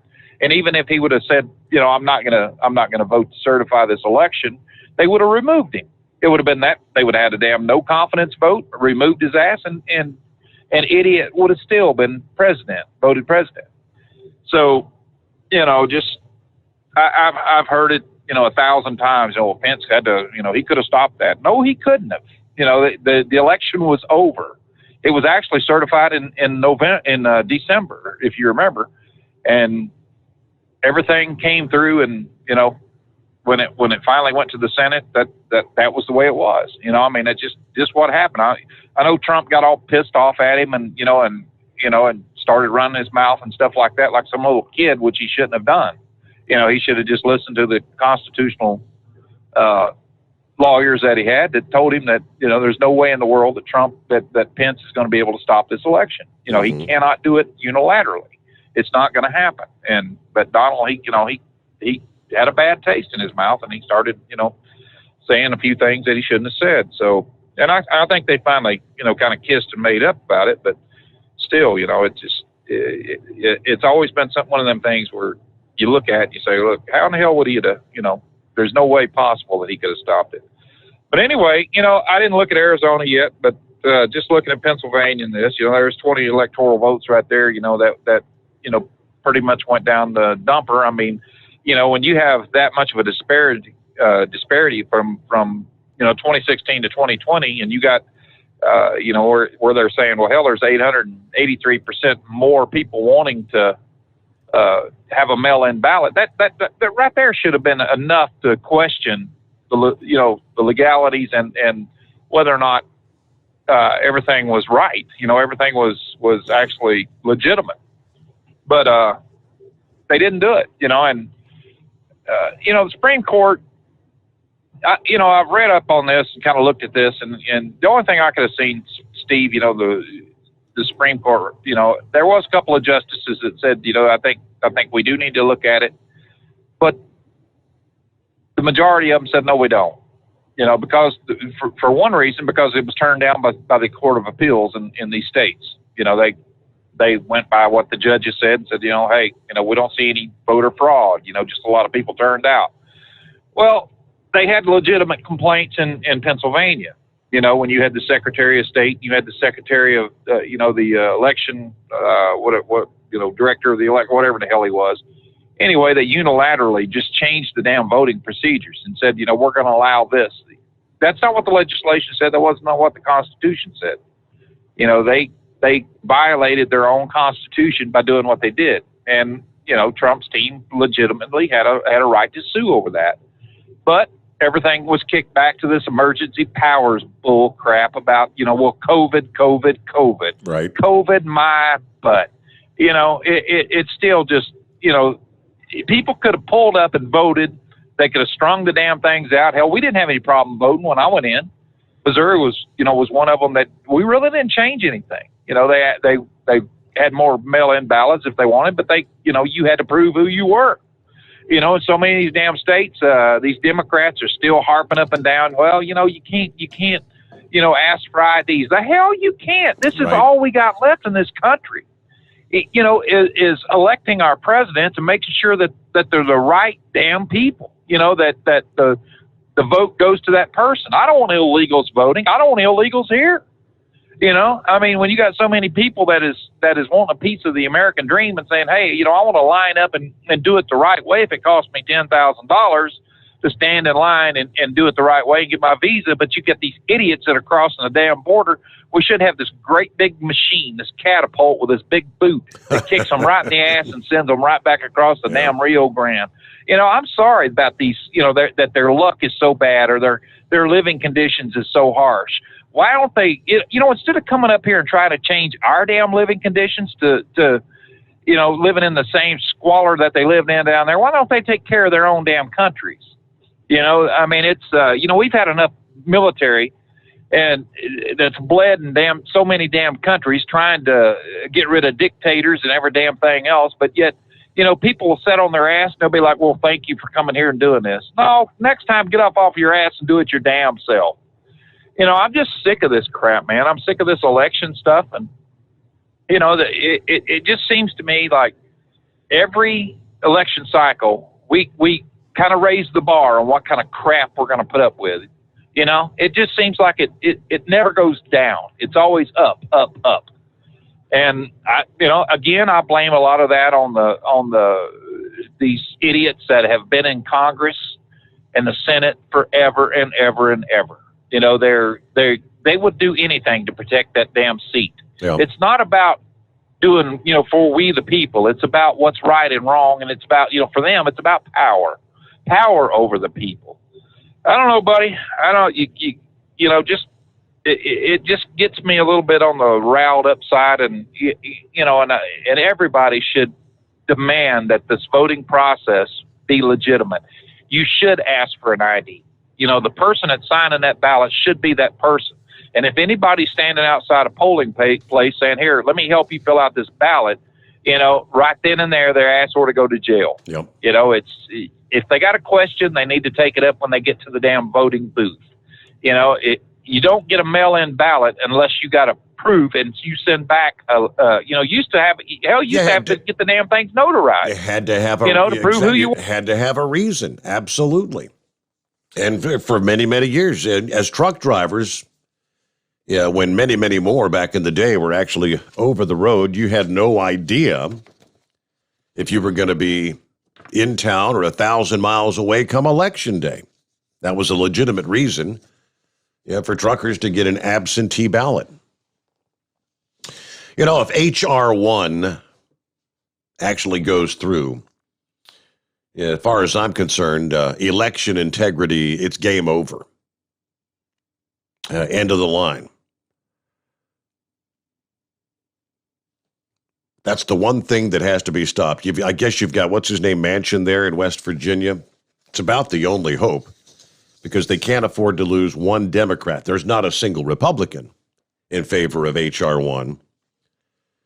It's already passed in the House, and that's, so the Senate, that's the only thing. And then you need more states going the route of Georgia and Florida and saying, yes, you're going to present an identification when you vote. All right, get back with more of your calls just ahead here at 844-844-3388. Let's jump over to some of our industry headlines this morning. An anonymous truck driver saving the lives of a couple in Utah Tuesday after he noticed a house fire from across the road and jumped into action. Yeah, we're going back to like 3 o'clock in the morning Tuesday in Vail, Utah.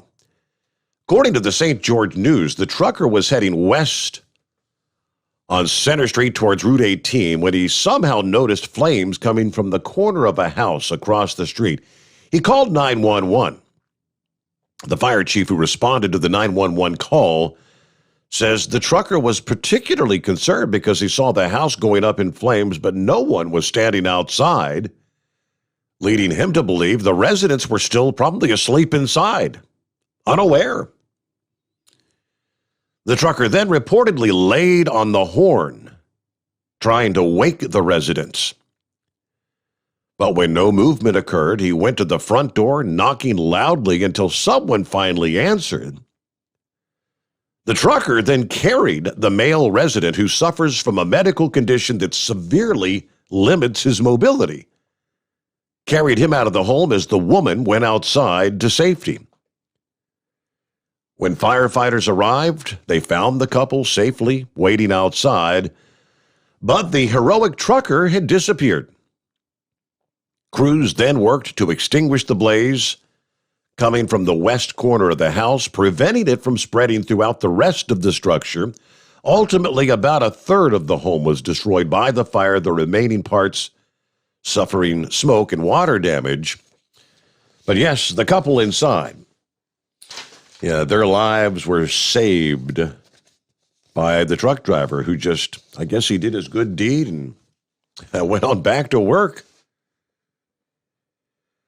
Okay, when a truck broke down, combined with a hot day, putting the lives of thousands of chickens at risk, firefighters stepped in to save the day, saving the lives of many of the distressed birds. It all started Tuesday morning when a semi hauling 14,000 chickens broke down on I-90 near Elgin, Illinois. The truck lost a wheel, became disabled as temperatures started to rise, endangering the tightly packed chickens in the trailer.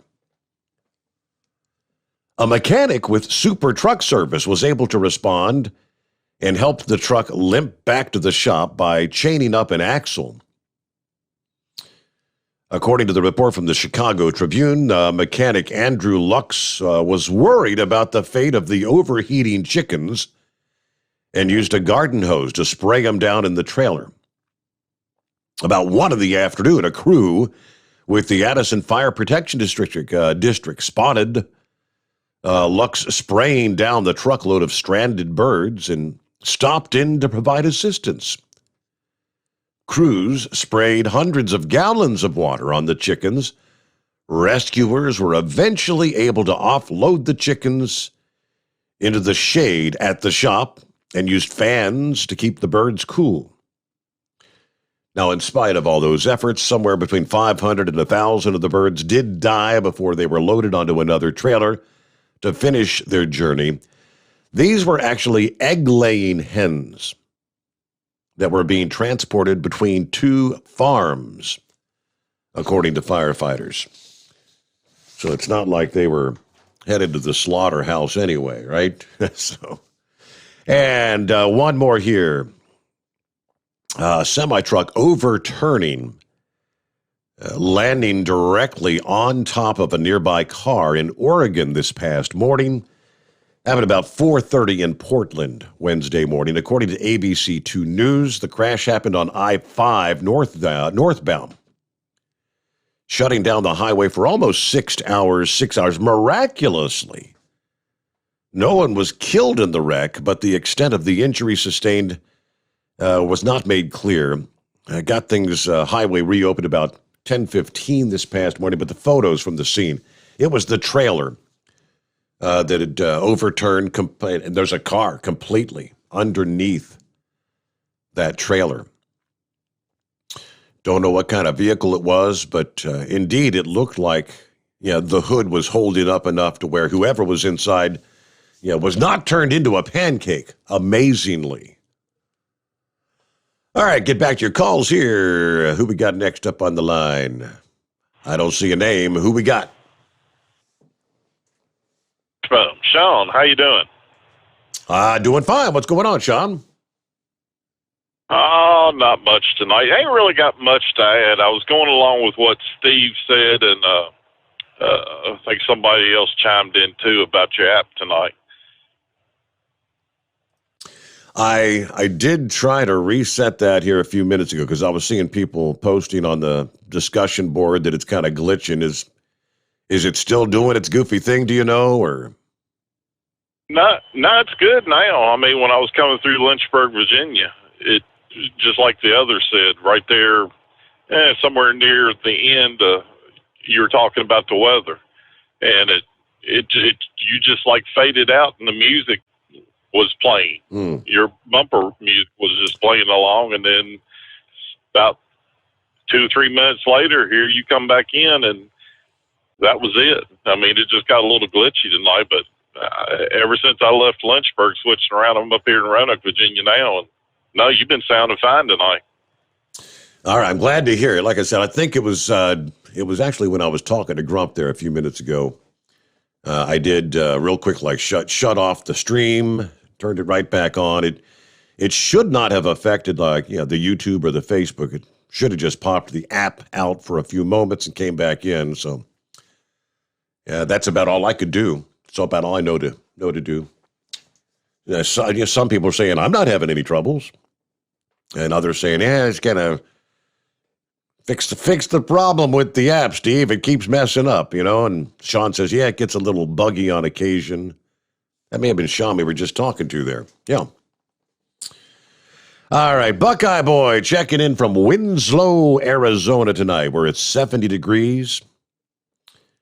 Yeah, there were several delays coming here from Chino, California, from a wildfire just south of Barstow on I-15 North to 2 different trucks that had run off the road and caught fire. One on I-40 in California, the other on I-40 just across the Arizona line. I hope to get my delivery in Albuquerque off tomorrow afternoon, head home. Now, as a resident of Georgia, I am convinced that if looked at carefully, the fraudulent ballots they're talking about were a direct result of the actions of Stacey Abrams and her group of extremely well-financed left-wing radical liberals.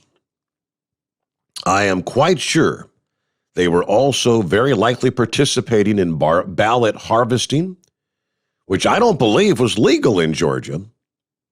Now, that may have changed by the governor and secretary of state, among other questionable rulings, because Abrams was suing them for everything, and they pretty much just gave in to her to make her stop filing lawsuits.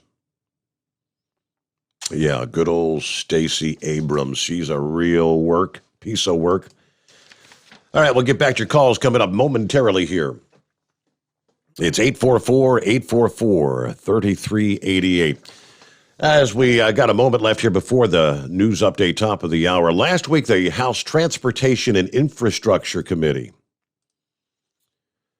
unveiled their 5-year, $500 billion Invest in America Act. It's pretty much similar to last year's H.R. 2, as you recall, that ultimately failed in the Senate. Our Republican proposal provided increased historic levels of funding, moving toward the majority's position in that regard. But today's bill moved further away from a compromise by adding yet another 11% increase over the bill last year. That was Sam Graves of Missouri. The House Transportation and Infrastructure Chair, Pete DeFazio, however, said passage of this bill is critical. Current surface reauthorization bill expires at the end of September.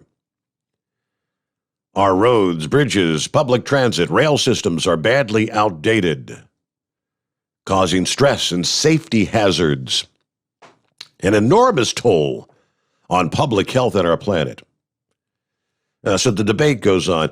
Here's where it ended up. It was the markup hearing yesterday, but they spent most of the day apparently bickering back and forth and not really even getting around to some of the amendments that could be added during the hearing. The debate over general partisanship of the bill consumed most of the hearing. As of late Wednesday afternoon, the committee was still waiting to consider a number of amendments to the bill. One of those amendments, which is extremely important to small business truckers, was Representative Mike Boast's proposal to strip that minimum insurance increase on motor carriers out of the bill. The bill right now contains a measure to increase your minimum liability insurance from $750,000 to $2 million. All right, so maybe we'll find out later today if did they get around to that amendment before the day concluded? And we'll have to watch for the update later today. It is 844-844-3388. The Steve Sommers Overnight Drive, live from the Hotshot Secret Studios. USA Radio News with Dan Naraki. The United States will reportedly buy 500 million doses of Pfizer's COVID vaccine to distribute them to other countries. The Washington Post first reporting the deal that will see 200 million doses delivered in 2021 and the remaining shots delivered in the first half of next year. The doses will be distributed through the United Nations COVAX program. The White House indicated that more details about the plan would be released on Thursday. And another major company says they paid millions in ransom after their systems were hacked by criminals operating in Russia. The world's largest meat producer, JBS, was hit with a ransomware attack in May, taking most of their operations in the U.S. offline. In a statement Wednesday, the company says it paid the hacker group Revil $11 million to prevent further damage to their systems. CEO of JBS USA, Andre Noguera, said the decision to pay was extremely difficult, but he ultimately made it to prevent any potential risk to their customers. You're listening to USA Radio News. Friends, Mike Lindell is a great supporter of conservative radio, but most of all, he's a man who has invented a great USA product that will help you get a great night's sleep. For over 3 years, I've told you how the MyPillow Premium Pillow has changed my life. I get the best sleep of my life. But more importantly, the pillows don't go flat. You can wash them and dry them as many times as you want. They maintain their shape, and they are made in the USA. Here's the best deal you'll ever get on a MyPillow Premium Pillow. $29.98 for a standard or queen size pillow. King size only $5 more. You're saving $40.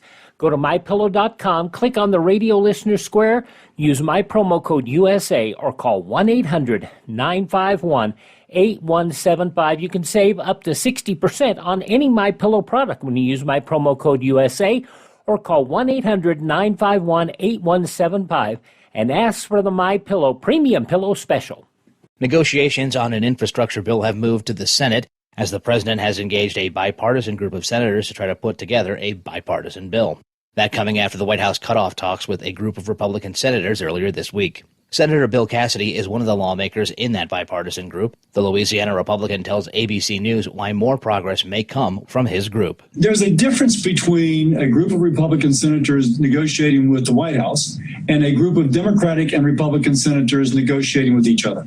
If we can come to agreement on certain issues and then hopefully socialize it, if you will, kind of popularize it among our colleagues, then that signals to the White House is that's where the Senate can be. Democrats will buy into it and Republicans will accept it, sort of thing. You don't have that sense if the White House is only speaking to Republican senators. So I think it's been very productive having this based within the Senate. You're listening to USA Radio News. Hi, this is Dr. Joel Wallach, and I want to tell you that arthritis is not a genetic thing. It's not a disease of aging. Neither is osteoporosis. Get a hold of my book. It's all in your head. It goes into the 25 different diseases you get when you have osteoporosis of the skull. These are all reversible. You take the Healthy Bone and Joint Pack, the MSM, vitamin D3, stay away from all the bad foods, including gluten, and guess what? You'll regrow all your bones, including your skull and your legs and your hips and everything else. Contact us at usaradiohealth.com. That's usaradiohealth.com. Health officials are worried that the spread of the Delta variant of the coronavirus could slow the recovery from the pandemic. Tim Berg reports. The rise of the COVID-19 Delta variant in the UK has sparked fears of a new wave of the virus and could endanger plans for a full reopening of society this month, despite one of the world's most successful vaccination campaigns. Dr. Ashish Jha is the Dean of Brown University's School of Public Health. He tells NBC's Today Show why we need to keep our eye on this new variant. It is by far the most contagious variant of this virus that we have seen throughout the whole pandemic. It's what has caused the huge spikes in India. It's causing serious increase in cases in the UK, despite the fact that they're very vaccinated. So it really is a problem. The good news is our vaccines seem to be holding up quite well, but the contagiousness and potentially the lethality of this virus, that's really what's concerning many of us. From the USA Radio News Phoenix Bureau, I'm Tim Berg. And Americans and Britons may soon be able to once again travel back and forth to each other's countries. President Biden and UK Prime Minister Boris Johnson will meet Thursday and are expected to announce a commitment to lift COVID travel restrictions that have been in place in more than a year. The powers will announce that the formation of working groups along with the EU, Canada, and Mexico to find ways to safely restart international travel. For USA Radio News, I'm Dan Naraki. At Hot Shot Secret, we share the science behind common diesel problems and their solutions. For example, ultra-low sulfur fuels. The primary function of diesel fuel is combustibility. One of the little-known aspects of fuel is its role as a lubricant to metal-on-metal moving parts. The introduction of ultra-low sulfur fuels diminishes the fuel's ability to lubricate because sulfur, which has been mostly removed, has lubricating properties. Hot Shot Secret Everyday Diesel Treatment with LX4 delivers unmatched lubricity. Third-party testing confirms that it takes 3 times the amount of leading fuel treatment to match the lubrication benefit of 1 dose of Hot Shot Secret. Everyday Diesel Treatment is a fully formulated 6-in-1 premium fuel treatment for every fill-up, every time. Everyday Diesel Treatment is available at truck stops, Tractor Supply, O'Reilly's Auto Parts, and online at HotShotSecret.com. Hot Shot Secret, powered by science. The Overnight Drive with Steve Summers, live from the Hot Shot Secret Studios. Call Steve now, 844-844-3388. That's 844-844-3388. As you heard in the news break, they're talking about the Delta variant. We're not allowed to call you're not allowed to use the name of the countries because it might be offensive. You know, you can't call it the China virus. You can't call it the UK variant or the UK strain or the India strain or the Brazil strain because it might be offensive to the people of those countries. Give me a break. Anyway, you know, I had my suspicions about the numbers of deaths out of China, where this whole thing emanated from. A country where you got 1 billion people. And, how did we have so many more deaths here than were occurring there? And like I said, I had Yeah, my suspicions. China supposedly, a year ago, China had it under control, right? Maybe, maybe not. Because what we're seeing today is China is more or less going to where we were as a country with lockdowns and quarantines a year ago. The headline from Beijing: neighborhoods are under strict lockdown, thousands are quarantined, millions tested in a matter of days, overseas arrivals locked up for weeks and sometimes months. If you had any plans of going to China, don't do it. China has followed variations of that formula for dealing with the coronavirus for more than a year now, and a new outbreak suggests it could be a part of life in China for some time to come, as they appeared to have the virus under control nearly a year ago. But hundreds of millions of people remain unvaccinated. The new variants are appearing, and questions remain about whether China's self-made vaccines can even stop the virus. The latest cases found in Guangzhou, capital of the southern province of Guangdong, where authorities are blaming the Delta variant, the one that has caused so much death in India. The city tested practically its entire population of 18.7 million people between Sunday and Tuesday. Is that even possible? Some of them for the second time. They have put neighborhoods with a total of more than 180,000 residents in total lockdown. Practically no one allowed out except for medical testing. The early infections appear to have jumped from person to person at a cluster of eateries, they say. Each infected person has infected more other people than in any previous outbreak in China. The epidemic faced by Guangzhou this time is an unprecedented opponent. It requires more resolute, decisive measures to deal with it, he says. Test facilities are operating 24 hours a day. Lines are long. Residents wake up early to try and beat the rush, but still find delays. One resident said she set her alarm clock for 3:30 a.m. and still had to wait for about an hour. In the line, there was a family of 3. Some woke their kids to line up. Some had strollers. But everyone's being cooperative and quiet. We know some volunteers and medical workers are working very hard. They've been here all this time without rest. You know, China's approach has changed. It's kind of evolved since it first emerged.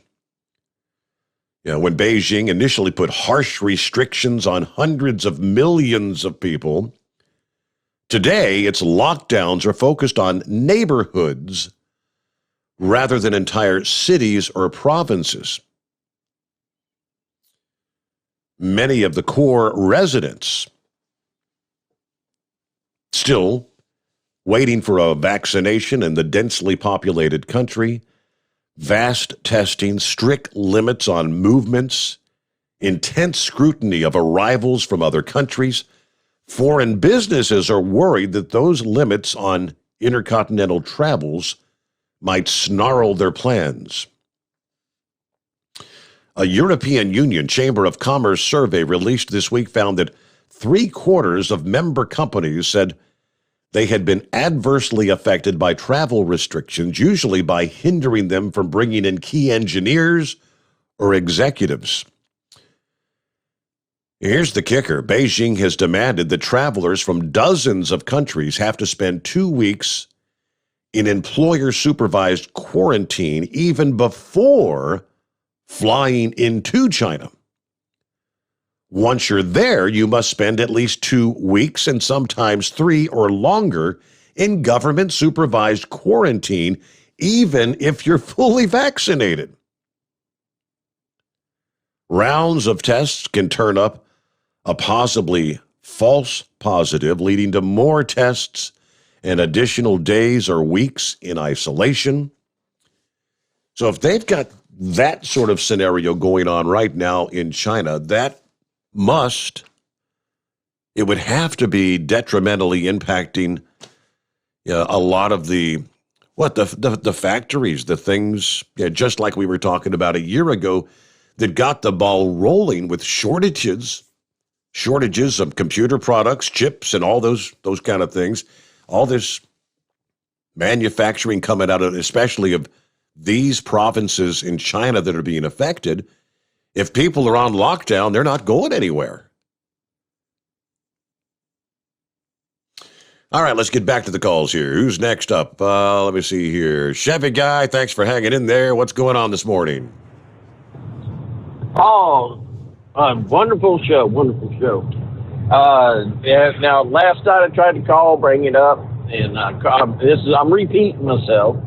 And this morning, yesterday morning, pardon me, and then this morning, what are they going to do when they find out the recount? And I believe they're going to find cheating. I believe we're going to find out. I fully believe that we're going to find out we've got an unelected president leading the country.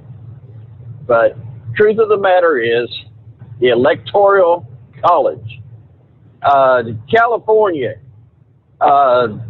many times you heard Hillary talk about, I had more votes than Donald Trump. She wasn't lying. California has a huge population, and they voted their way, voted for Hillary, and they sent their electors out, and those electors voted in their name. Their state went that way, so they voted that way. But also South Carolina, a rural state, not as populated, we voted for Trump.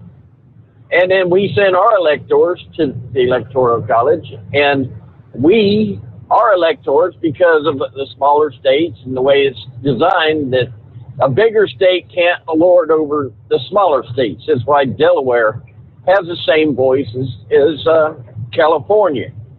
All right, now, if you remember Hillary, that they did a recount in Michigan, and they were freaking out because they could not believe they would have lost Michigan. The Democrats had no concept that Michigan would go for Trump.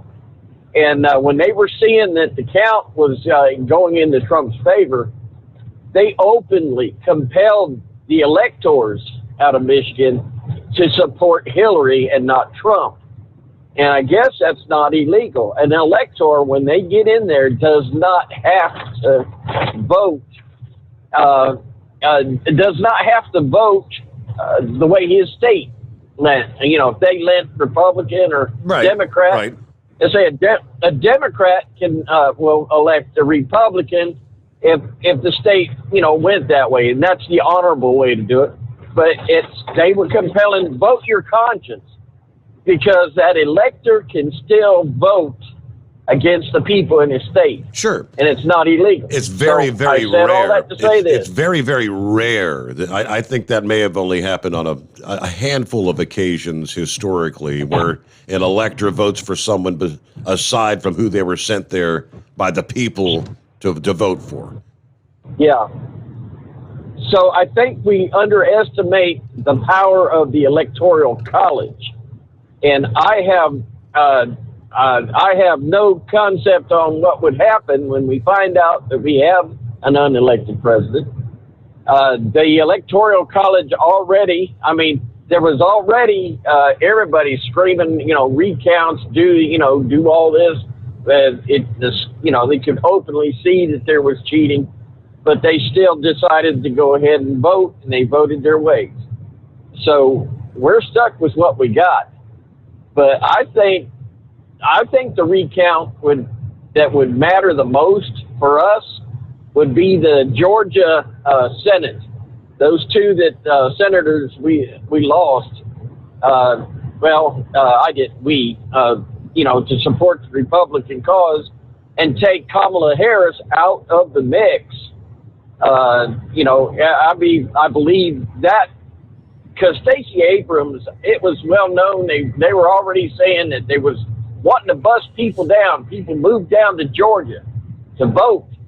So I think that election right there would be better to, really go through that, and we'd get a better result, because they might be able to reinstate the proper people in office, and it would benefit the American people.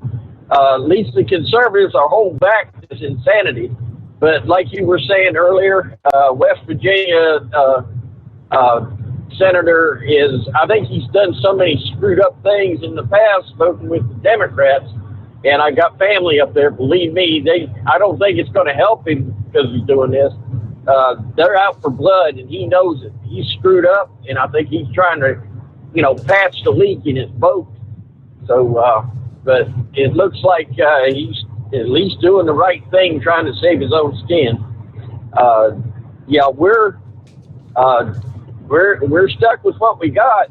And Lord, don't be saying about, taking to the streets and going, violence in the streets. Right, No, that's right. not us. That's correct. And correct.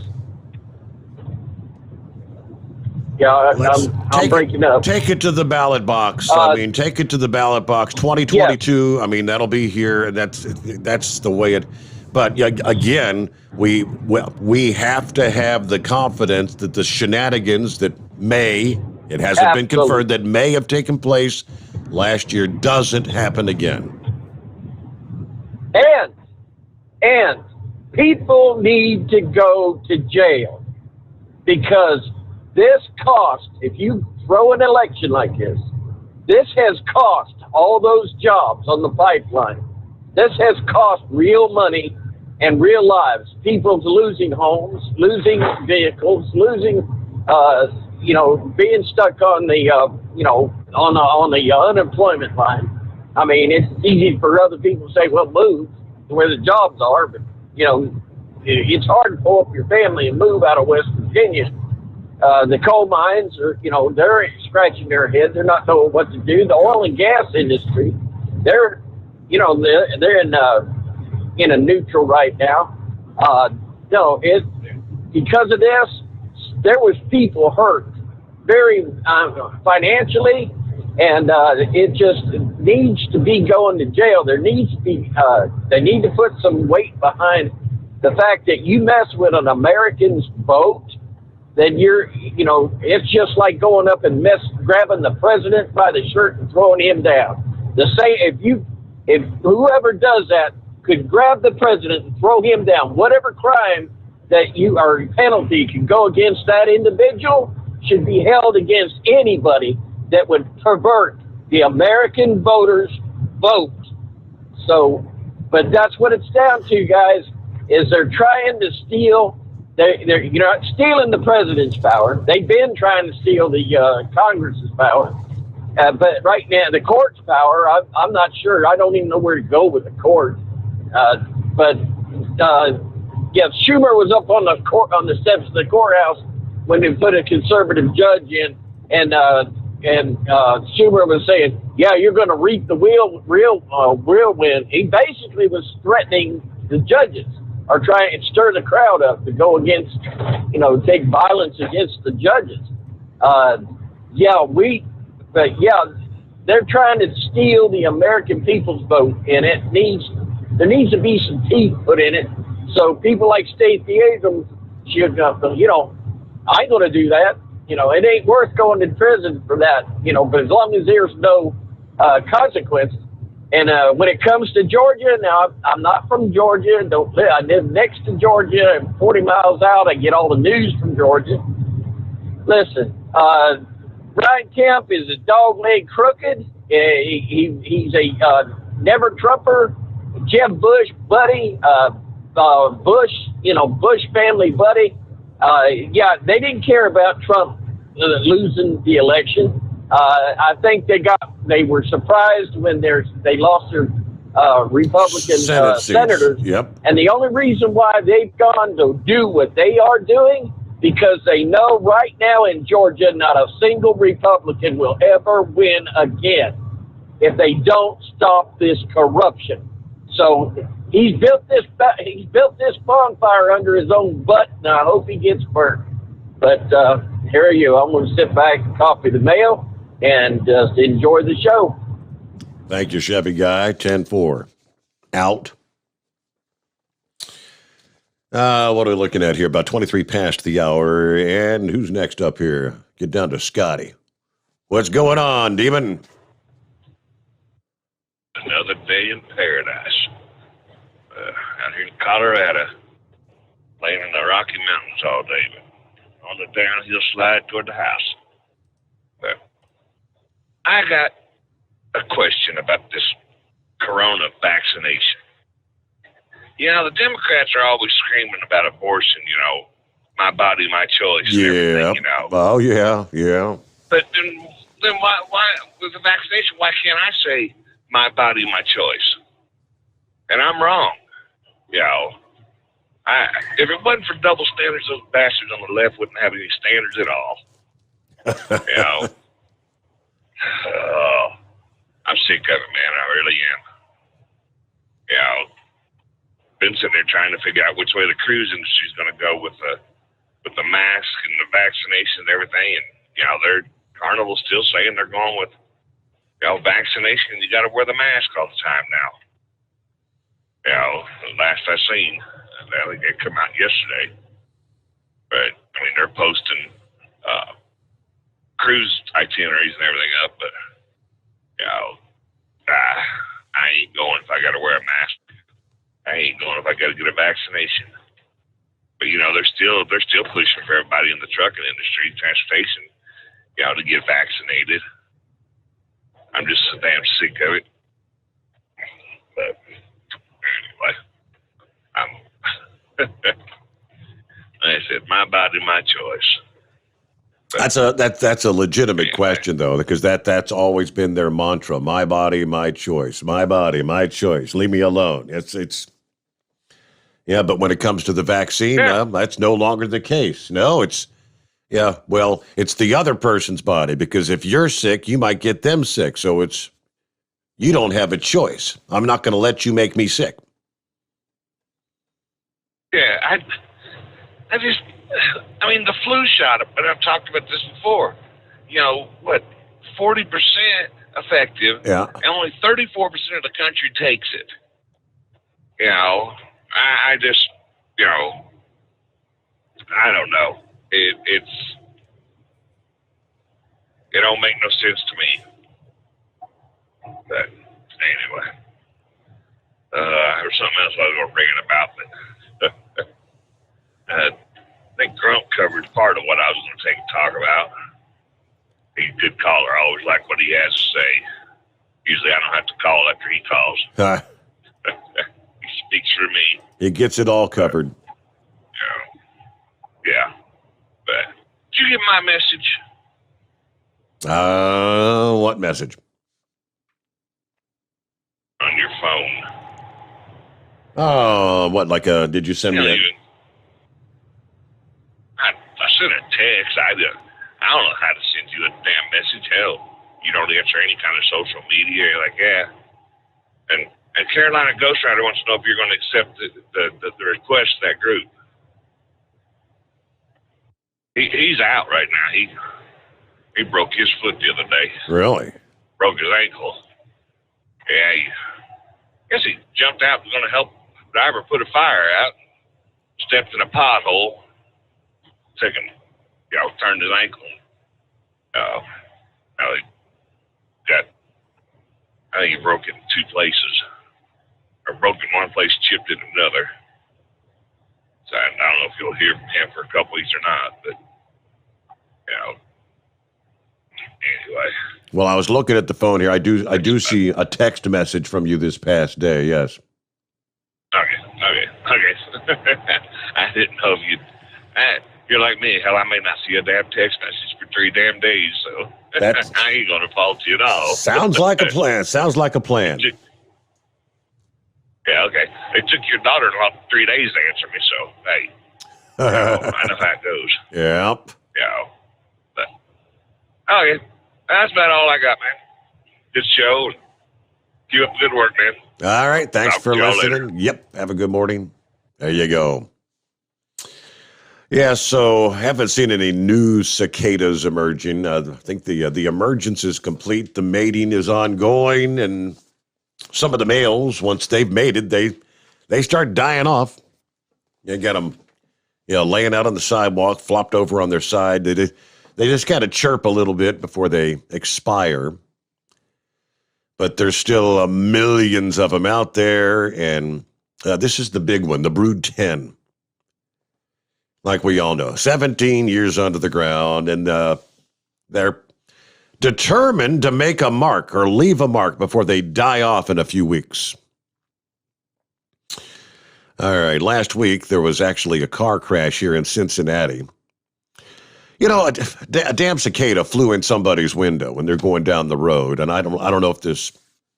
I'm assuming this was someone that was really paranoid, freaked out about bugs or something, but they crashed into a telephone pole because the cicada flew in the window. Tuesday night, they claimed another accomplishment, grounding the White House press corps as they were getting ready to head to Europe for Biden's first overseas trip in office. The White House press charter flying from Dulles to Europe ahead of the president was delayed for hours due to mechanical issues caused by cicadas. That's right, cicadas. Reporters gathered at the Marriott Hotel near the airport told by the White House aide that so many cicadas had flown into the engine that it was causing mechanical problems that required the airline to obtain a new plane and a new captain for the flight. They ended up delayed more than 5 hours. Spokesman for Delta confirming that cicadas in the engine had prevented the plane from taking off. We often hear about birds. Birds are the more common threat to airplanes. Other swarming insects like locusts have spurred officials to warn pilots against flying in areas where they may cross paths with the bugs, which can damage planes and engines. All right, so while the press charter flight was coordinated with the help of the White House reporters pay for their own travel through the private company operating the plane.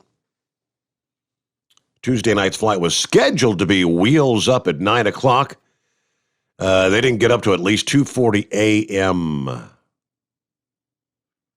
Obviously, the news of the cicadas delaying the flight full of journalists spread rather quickly, kind of like wildfire.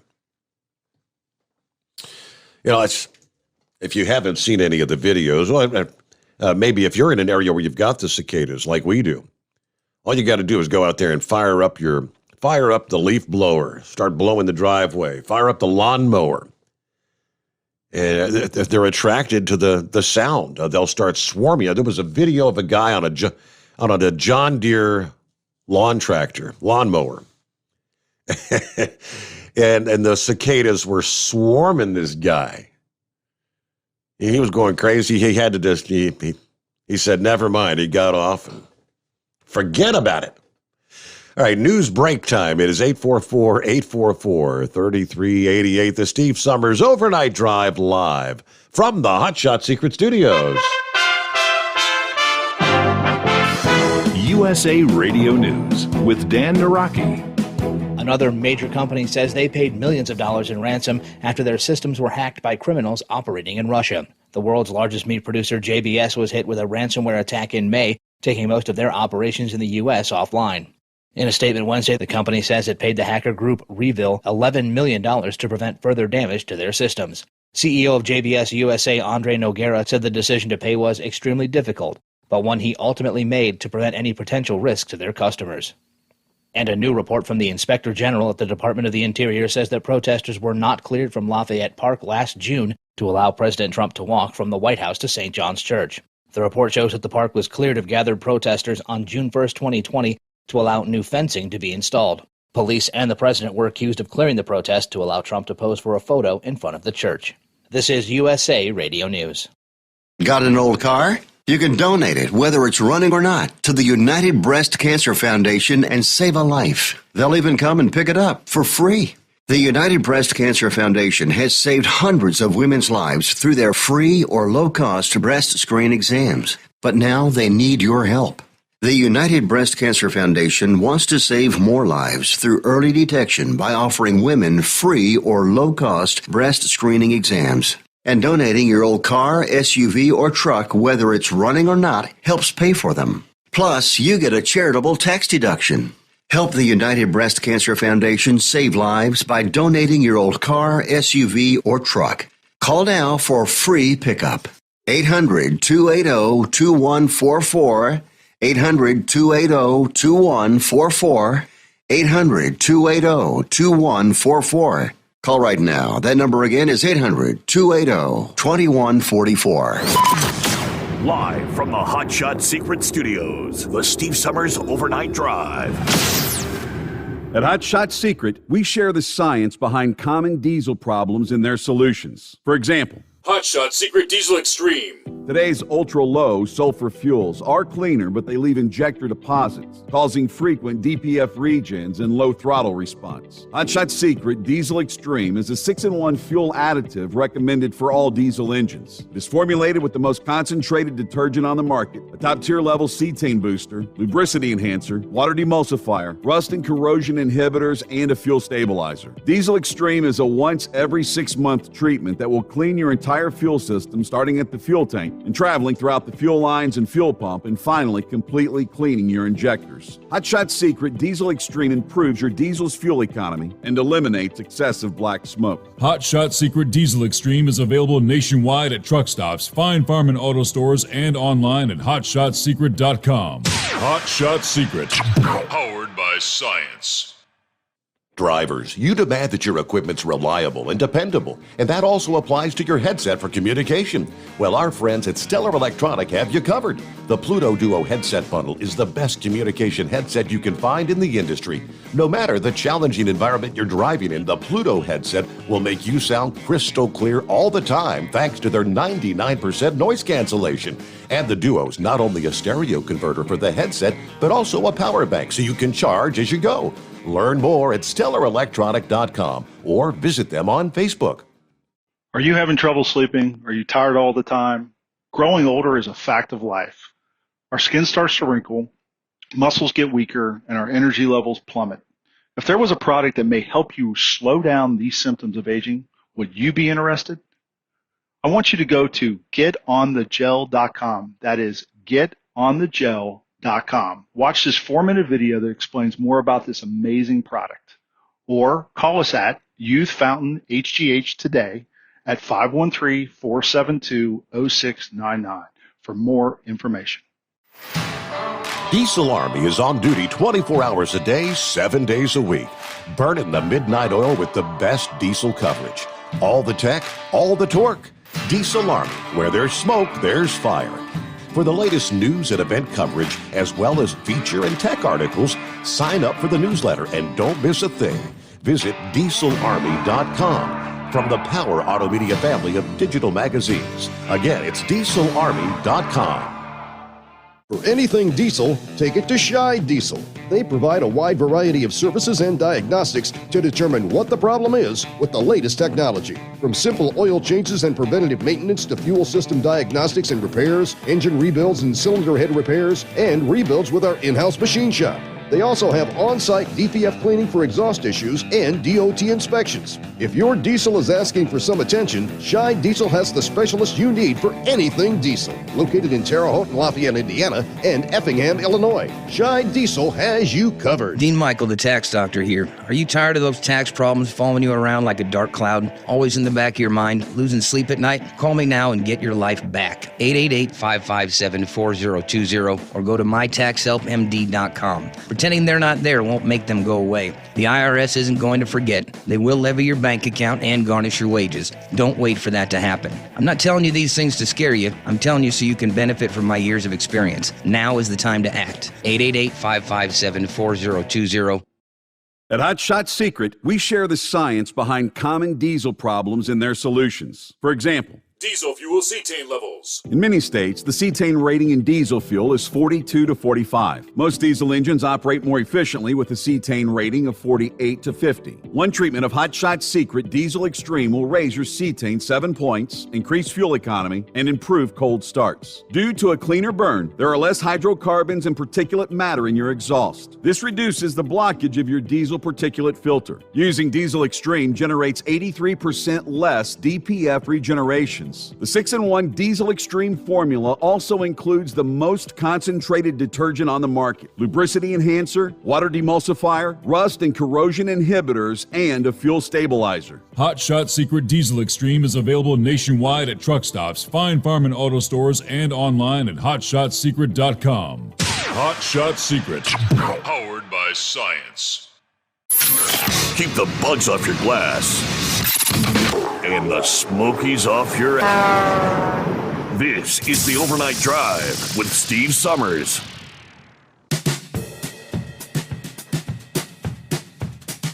All righty then, right back at it here. All right, touched on it a couple times in recent days. Tuesday was the magical day when Amazon flipped the switch, switching on their new free service called Sidewalk. Yeah, the one that's raising all the concerns about privacy and security. The most controversial feature is that it runs by instructing your Echo or Ring device in your home to share a little slice of your internet bandwidth so that other Sidewalk-compatible devices that come in range can connect to the internet. This means that a little of a user's bandwidth and a little of your neighbor's bandwidth all combine to become available to other Sidewalk devices. And you'll never know who's sharing your signal or when. And your device will never be able to determine which Sidewalk device a user's connected to when he leaves home. Even worse, these concerns about privacy is that Sidewalk is an opt-out service, which means you have to proactively turn it off. Many people will probably have no idea their device has been linked and is now part of this national mesh network.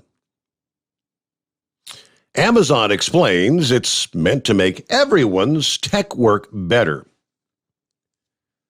As we live in an increasingly connected world, customers want their devices to stay connected. We built Sidewalk to improve customers' experience with their devices to benefit their community. Wi-Fi is constrained mostly to your home. It doesn't have the range to go in your backyard, in the neighborhood. Cellular offers long-range connectivity, but it's rather expensive. Sidewalk kind of splits the difference between those two and allows us to put billions of things at the edge of the network. All right, the tech analyst with the Washington Post said he's pretty impressed by Amazon's efforts to keep others out, saying, "I haven't seen very many triple protected, triple encrypted systems out there." But he admitted there is no such thing as an infallible system. Other experts emphasize that for security reasons, it's never good to open any kind of portal outside the secured parameters of a user's home network, no matter what Amazon promises. Although they try to stress their ability to help the roughly quarter of American homes with smart home appliances to be able to get and stay connected, they point out, Sidewalk could substantially boost the reach of Amazon's controversial Ring security business with police departments. They had more than 20,000 requests last year. Sidewalk enables people and organizations to put Ring devices in places that weren't possible to be placed before. It's also important to note that if you decide to proactively opt out of the system and turn off Sidewalk, a user won't be sharing his network with the neighbors, but his own devices will also not be able to access the network. So if you opt out, your devices, well, technically, if you've got devices and you've got your home Wi-Fi, you've got them where they're working, right? So what difference would it make to me if I opt out? I don't use my neighbor's Wi-Fi connection as it is.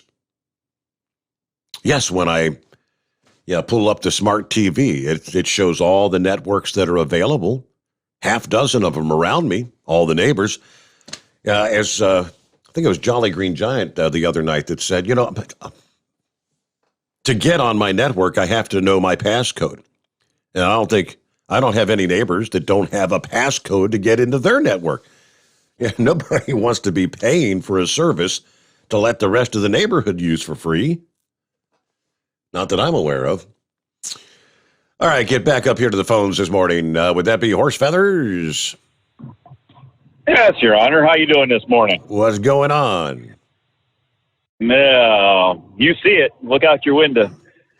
But anyways, hey, you talked about that story. Where was it? Out in Utah there, where you said truck driver there stopped and got some people out of a burning house and disappeared? Yep. He wasn't driving a Mack, was he? His name wasn't Big Joe, was it? Big Joe. I don't know. Phantom 309. Big Joe and okay. Phantom 309. I remember that song. Yeah, the Ghost Rider. Yeah, you just never know. So anyways, the news there, Southern Maryland, they were reporting that there's a massive construction supply shortage going on now. There's one guy down Southern Maryland that's buying up all this lumber and construction material, and he's hired a bunch of Amish people there yesterday, and he was out trying to collect two of everything while these Amish people were supposedly building a boat. Now, do you and the AccuWeather gods have any information on what we should be knowing about that? Well, I have not heard anything about 40 days and 40 nights of rain forthcoming, not that I'm aware of. Well, anyways, it ended up that there was some major rain down in Southern Maryland and over on the Eastern Shore. They had some cells over there that put down almost 6 inches of rain. Mm-hmm. So there's people in the boat building business out there now. You talk about water rescue, but anyways, so we had some pretty decent rain there during the day yesterday. So I don't know if we had as much problem as they had down there in Virginia or not, but anyways, we had a decent share here. Things are starting to dry a little bit. You see a few storms up in the sky right now around Baltimore area. So I guess we'll take that right now and see how that goes. But I guess there's supposed to be more showers pushing in the way that I guess there's a storm coming across from the west, and there's a low and then there's a high, a cold front coming down from the north, and it's supposed to be a major convergence. And I don't know, we're supposed to have something through the middle of the day. They said it'd be earlier than it was yesterday, though. It'll affect everything a little bit earlier. So anyways, we'll see how all that works out. But so anyways, you were talking about this insurance deal there that got tacked on to the transportation and highway deal there. And so is there anything to push up the automobile insurance? I mean, if truck insurance has to go up, shouldn't automobile insurance have to go up with their minimum coverage for, if they get involved with a truck, these trucks aren't getting any cheaper. So if 80% of the accidents that are involved with truck accidents are caused by the car, shouldn't the car insurance be enough to cover the damage they cause to a truck? No. You guys are the only ones causing all the carnage out there. It's just you truck drivers. I know. I was just checking, though. But, I was just thinking, fair should be fair, right? Yeah, if car insurance goes up. So has anybody thought about how much all the insurance rates are going to go up across the board? Because I doubt they're going to raise the policy rates up, over just to the transportation industry. I imagine that they're going to have to think about making up a little bit more somewhere else. So don't you think the rest of the insurance rates that all these insurance companies are, trying to supply insurance to the transportation industry, don't you think they're going to raise their insurance rates other places too to try to compensate a little bit of this financial cost? Well, all I know is that the cost of moving freight, the cost of your boss is going to have to increase the cost of propane delivery because he's not just going to absorb the increased cost. Now, in your sector, I mean, they probably have higher insurance premium. I mean, higher insurance coverage to begin with because it's a risky business, right? With the hazmat, but for the typical company, small business operators. I mean, the monkey gougers of the world. Obviously, he's going to have to increase. He's going to pass along the increased insurance cost. No, absolutely. Well, the thing is that I work for a guy that has 6 trucks and has his own authority, and we're leased on to pull the trailers for the propane people whose insurance we ride under while we're hooked to their trailers. But when we're doing our own work, we're no different than monkey gouger or grump or other people out like that. So we're in the same situation. But I was just thinking, when the price of gas goes up, everybody finds a way to raise the price of almost everything else. The price of oil goes up. Speaking of that, you haven't mentioned the price of a barrel of oil lately. I saw something. The price of a barrel of oil was over $70. That is correct. 70, over 70. And the return, the forecast is for the return of $100 per barrel oil. Now, if we didn't have the president we did, we'd say that was a good thing because fracking would be going gangbusters at this point. And the whole fracking industry would be buying equipment and putting equipment out in the fields and pumping oil. Putting people out there making good money in the oil fields, jobs. Yeah, you're right. Yes. So at this point, I assume that there's no new fracking going on. Is there? That all got penned away with an executive order along with the XL pipeline, which, from what I just heard on your news, there that's all a done deal now. Whatever the Canadian company has decided to put it to bed and no longer going to pursue the XL pipeline. So anyways, but as we jump around subjects, but anyways, hey, speaking about jumping around and hearing things, when I first started listening this morning, I was using my Apple phone with the iOS with the Apple phone and the app on there. And that did seem to go back to the bumper music. It had a couple, 3 times there that it went back to the bumper music when you were supposed to be saying something. It kind of reminded me of the old AM days. You'd be telling a joke, and about the time you get to the punchline, you get a whole bunch of static, and then you'd miss the punchline of the joke on the AM dial. But anyways, I switched over to my Galaxy tablet there, which is Android, and that didn't seem to have any issues. So I don't know if it was just on the iOS app there for Apple that was where the issue was. Because as I say, the Android seemed to work all right so far. But anyways, hey, I wanted to mention one other thing, and I don't know how to approach the subject. But anyways, we've had these cicadas out here, and as you just reported, they had to not fly a plane because of the cicadas in the engine and that. Do you know what happens when you take a cicada and at about 65 miles an hour have him fly straight into a windshield? Have you seen the results of what happened? Yeah, fascinating. It's a hell of a splat, ain't it? Yeah, it's about 3.5 inches in diameter of this yellowish, green, white mess. And then you put about 25 of them on your windshield, and it starts to get pretty difficult to see through.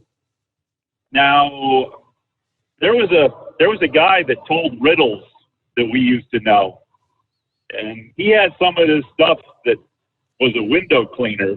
Are we allowed to mention any of that at all, or can we go there, or do I have to stop now? I wouldn't go there. All right. But anyways, I had pretty good luck cleaning my windows. But anyway, Yeah. but I had, just I was just trying to find something good to use, and this stuff is hard to get off. And from what the reports are, it's supposed to be very acidic. And you get it on your paint and stuff, and supposedly it's supposed to eat right into the paint and the clear coat and all that. So, from what I'm understanding is you get these splattered on cicadas. You want to try to get them off. Get them off, yeah. Not too long a time. It's kind of like you don't want them laying on. It's kind of like when that big bird craps on your hood. You got to get it off. You leave it sit there and bake for a couple days, it's going to eat up your paint. Yep. So anyways, but that's about all I had going for you there. So I don't know. That's not a whole lot other than that. Other than hey, tomorrow's Friday. Did you realize that? Hard to believe. Yes. Where did this week go? Yeah, Thursday already. And it wasn't even a holiday weekend, was it? All right, Horse Feathers, thank you much. Let me see. Norman says, by the way, when oil prices go up, so does scrap prices. Scrap went up this week. I've been busy the last 3 months. Yeah, he's making lots of money with the scrap right now. Let's see. James checking in regards to Joe Manchin. He said, Steve, while everybody's heaping praise on Manchin right now, I hope he does what he says, lest we not forget his last grandstanding event. Now, he talked a good game, but when it came to it, he towed the party line and was rewarded by Biden by giving Mrs. Manchin some job. Can't remember what job she got, what it was, but is that the way it works? You scratch my back, I'll scratch yours. Well, that's the world of politics. Yeah, I mean, we can only hope. Hope he's not just gaming us, as they say. Then Billy says, traffic alert, I-75 southbound at Stanley Avenue in Dayton. That's like the 56-mile marker. You got work crews blocking the right 2 lanes there. Just a heads up. So maybe a little bit of a backup, a slowdown, I guess. Good show tonight. Anybody hear about the fool who drowned while swimming with a mask on? I caught part of the story on WBZ. I didn't hear the whole story. I had not heard that one at this point. I did see the video that went viral on social media the last couple of days. It's a teenager. I don't know. Looks like he's maybe 15, 16 years old at the hotel somewhere at a resort, on vacation, obviously. He's out in the swimming pool with his mask on. Not the goggle mask to go underwater. He's got the face mask on over his nose and mouth. And he's going underwater. He swims under the water, comes up, and he has to pull the mask down to kind of catch his breath. It's like, I think the caption was, ladies and gentlemen, we have a winner, which would undoubtedly be the Dumbass of the Year Award winner, correct? All right, what do we got here? Headed towards news update a few minutes away. Get back to the calls. I'm not seeing a name. Who we got on the line here? This is Matt. How you doing, Steve? Morning, Matt. What's happening? Just trucking along. First time caller. Long time listener. Okay. So if you just did you just recently find us? Once again, I see you got a no. No, I've been listening to you for since you came on here. Okay. Yeah. I just never call in. I just listen. That's it. So just calling in to say, hey, just checking in out there? Yeah. Yeah, just checking in, enjoying the show. That's it. You do you do local delivery, you got a regional thing, or what you doing out there? I got a what do you call it? Dedicated run. I live right there in Mason, Ohio. Okay. Yeah, I went to Mason High School, and I run from Mason to Chattanooga, Tennessee. I do that about 5 times a week. Yep. Boy, that's a stretch of highway that I've burned up a number of times in my lifetime as well. I-75 all the way down. Yep. And then I turn around and come back, go home, go to sleep, do it again. I leave about 9:30 at night. Yep, listen to you every night. Do they still have that crazy construction going on down there in Kentucky? It seems like they've been working on that for 10 years. Yeah, they do. Yes, they do. Seems like forever. Yep. Well, all right. Well, hey, thanks for checking in this morning. Don't be a stranger. All right. Have a good night. Since you are a first-time caller, I can't forget, because Horse Feathers will call back and ask me, hey, isn't he eligible for, have you tried the Hot Shot Secret products, Matt? Yeah, I use that Diesel Extreme. I put it in my truck. I own, I had 2 trucks, sold one. I got one I drive. And I've been using that Diesel Extreme, and it seems like it does a pretty good job. I ain't had no regens in the past, knock on wood. It's been about 60 days now since I've had a regen. And I use about 2 of them bottles a week. Well, I'm glad to hear it. Well, I'm going to hook you up with a code. Obviously, you're checking in on your cell phone out there. I got your number down here. I'll get that to Kyle, and we'll get you a code for $60. You can try out maybe some of the other goodies, the Stiction Eliminator maybe, and whatever you want. Maybe get some Sounds good. Get something for your personal vehicle. Yeah, sounds great. All right. Thank you much for checking in. Have a good night. Be safe out there making that run. Yeah, Cincinnati to Chattanooga. Yep. All right. It is 844-844-3388. The Steve Sommers Overnight Drive live from the Hot Shot Secret Studios. USA Radio News with Dan Naraki.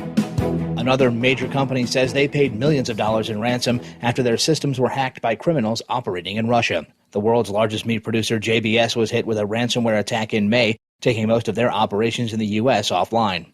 In a statement Wednesday, the company says it paid the hacker group Revil $11 million to prevent further damage to their systems. CEO of JBS USA, Andre Noguera, said the decision to pay was extremely difficult, but one he ultimately made to prevent any potential risk to their customers.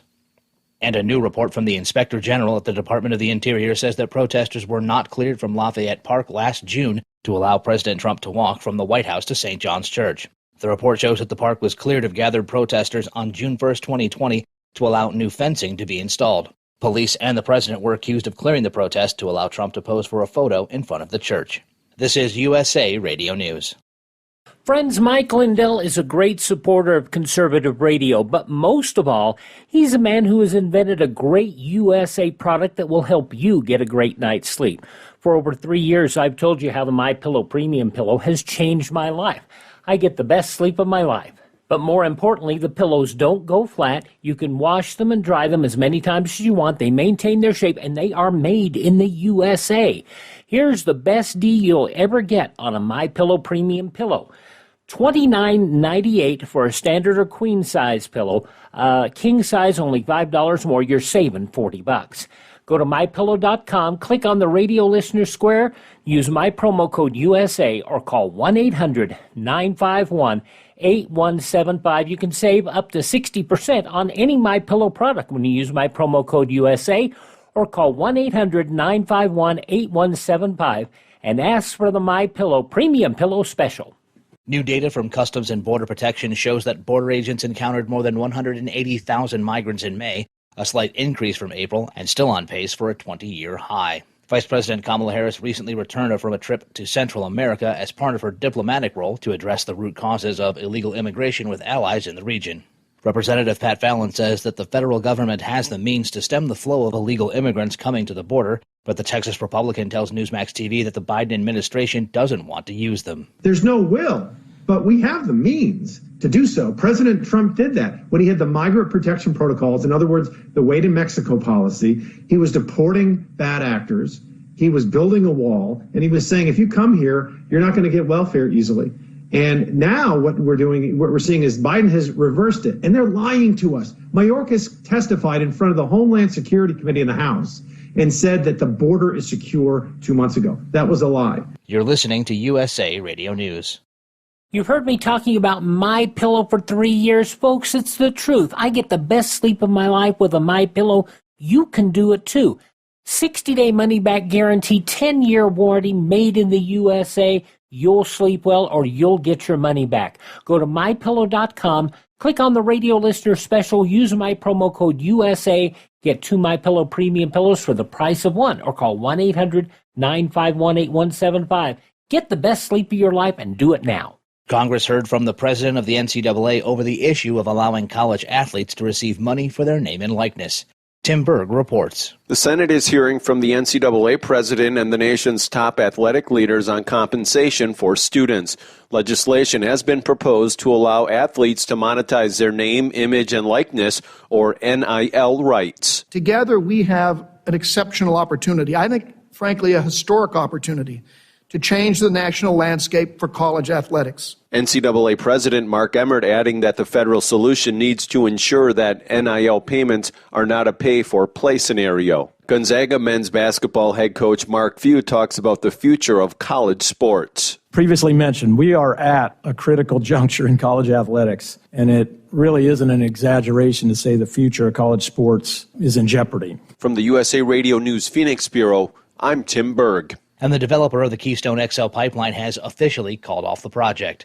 Calgary-based TC Energy canceled the project after the Biden administration had revoked the construction permit granted by President Trump. The company says it will work to develop a plan for a safe exit from the partially built pipeline. The project, which would have transported about 35 million gallons of crude oil daily from Canada to the Gulf Coast, initially stalled during the Obama administration before being given the go-ahead by the Trump administration. Biden revoked the construction permit in January over climate change concerns. For USA Radio News, I'm Dan Naraki. At Hot Shot Secret, we share the science behind common diesel problems and their solutions. For example, ultra-low sulfur fuels. The primary function of diesel fuel is combustibility. One of the little-known aspects of fuel is its role as a lubricant to metal-on-metal moving parts. The introduction of ultra-low sulfur fuels diminishes the fuel's ability to lubricate because sulfur, which has been mostly removed, has lubricating properties.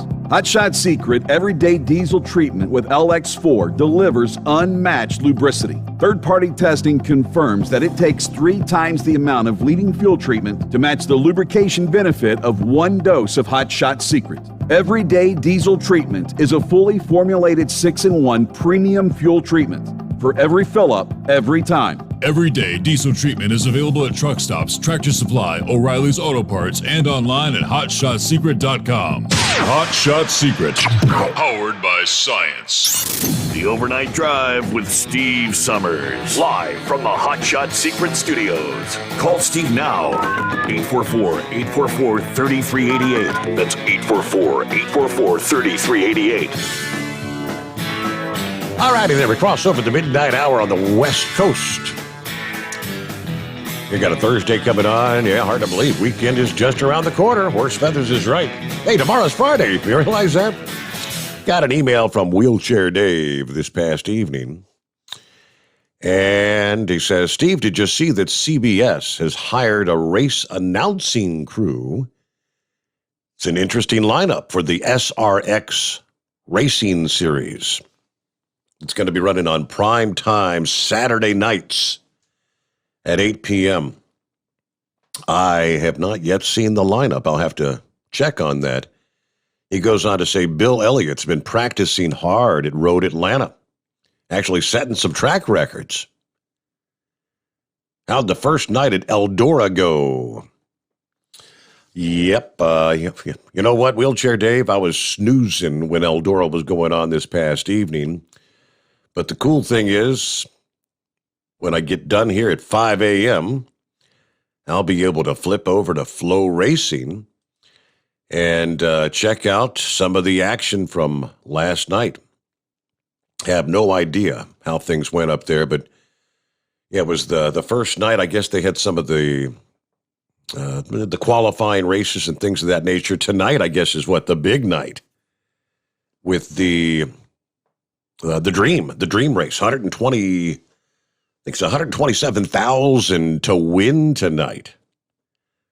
Yeah, I'm anxiously anticipating checking out some of last night's action. Curious to see if some of my old driving friends from back in the day are participating up here. Yeah, some I haven't seen in a while. I do know that Dale McDowell was one of those that I got to go to his shop on several occasions, years and years ago. We're all getting older. I know he's still racing. I catch him on the Southern All-Stars circuit now and then. There was one guy, Gary McPherson, who was, he was the guy that would win almost every weekend in the super late models there at North Georgia Speedway. But when he got to some of the other tracks, North Georgia Speedway, that was kind of his home turf. It didn't fare as well at other tracks, but I do see he's still actually racing from time to time. I caught he and Dale were actually in a race together weekend before last, I think it was. So, yep, I believe what's his name, Ronnie Johnson, is still racing these days. It's amazing how many years. I mean, we're going back 25 years. So, Ronnie was kind of a young gun back then. Got a lot of booze when he'd be introduced. He was from, he's technically out of Chattanooga, but his home track was up at Cleveland Speedway in those days. Every once in a while, he'd venture down to North Georgia Speedway if they had a higher paying race. And he got a lot of booze.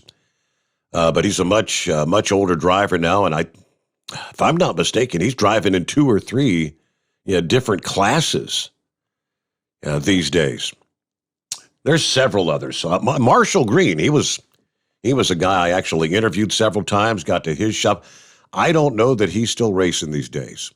He used to race in the Have a Tampa series there in the super late models. Good old times, right? The good old days. Let's get back to the good old phones here at 844-844-3388. Would that be Steve? Steve, how you doing? Hey there. Okay, I thought that was you. Can you hear me? Yeah, we got you. What's going on? Yeah, I'm kind of in a bad spot here. Did you see that article I sent you on that plane crash? Did you hear about that on Memorial Day weekend? Yeah, the kid that played Tarzan or something. I did. I saw the story. I think I caught it on Facebook or something, but I didn't go into the depths of the story.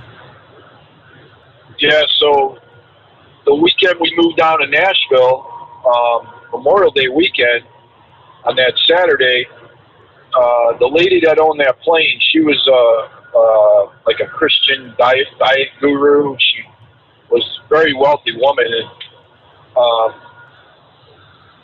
when that jet took off, that airport's like 5 miles from my house in Smyrna, Tennessee, and as soon as it took off, it went into the drink, into that Percy Priest Lake. But from what they're saying, no one on that plane on that jet was authorized to fly that Learjet. Really? Yeah, I guess her husband was the guy that was the Tarzan actor back in the 1990s, and he had a pilot's license, but his medical card expired, so he wasn't authorized to actually fly a jet. So I don't know how long he's been out of service, from flying. But and then there was another guy in the plane that was a pilot, but he wasn't authorized to fly a jet, only a prop plane. So it's just kind of strange that this woman with all this money, I mean, very, very wealthy, would not hire a professional pilot to fly that plane. Mm-hmm. because they were going down to Palm Beach, Florida.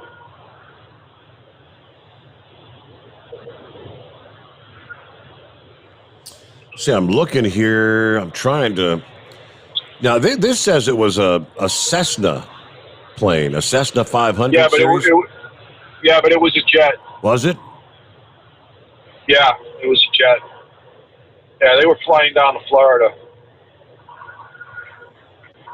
That's pretty wild. Yeah, it says no one on the plane had credentials to fly it. Yeah, that is bizarre. I mean, how much would it cost to hire a pilot to fly down to Florida? $1,000. You know, $2,000. I don't know what a pilot charges, private pilot, but can't be that much. So, Steve, getting back to what Chevy guy was saying, he was talking about all these people should go to jail. If they lined them all up, you'd be able to probably fill some prison with all these Democrats, right? Yep, no doubt. Starting with Obama and Biden and Hillary Clinton and all the illegal stuff they did, Bill Clinton. I mean, the list goes on and on. But no one's going to go to jail. Nothing's going to get done. It's all going to get brushed under the rug, and nothing to see here. It's just like I want to comment on this so-called doctor, this little Napoleon, Fauci. Steve, back in 2014, really as far back as 2009, they were doing research on SARS, coronavirus, all that kind of stuff. And Obama put a pause on that, what do they call it, moratorium? On the gain of function research. I think it was the gain of function the gain stuff. of function. Yep. Right, which, gain of function, for people who don't know, is they take a virus from an animal and they transfer it to a human, and they try to develop a vaccine, is what they try to do. So they can kind of get ahead of, if anything happens with a pandemic, they've got a vaccine ready. And that's basically what they're supposed to be doing. Responsible scientists would be doing that. So Obama put a pause on that in 2014. Well, here's the funny thing, Steve, is 6 days before Donald Trump took over the White House, whatever the National Institute of Health and Science, they came out with a bunch of guidelines, and they decided that they were going to give grants and money to do this research again. Now, this was 6 days before Trump took office. Now, in 2017, in December, they announced that they were going to give federal money, $3.5 million, to start that research back up again. So my question is, how much did Donald Trump know about this, if at all? Yep. Or was this all? Because here's the thing, Steve. The President of the United States, the first year you're in office, you got a lot of stuff that you got to worry about, a lot of things coming from all different directions. Do you think that these people would have went to him and said, hey, Mr. President, we're going to start funding this Chinese scientist to start doing this research again? Do you know where I'm coming from? And there's no way in hell he would have allowed it. Exactly. So this was all done under the table between Fauci and all his cronies in the infectious disease community, the scientists, that Barrett, and then the scientist in Wuhan. Now, see, that lab in Wuhan, you know that was only a level 2 lab, right? They weren't supposed to be working with that kind of stuff, right? Exactly.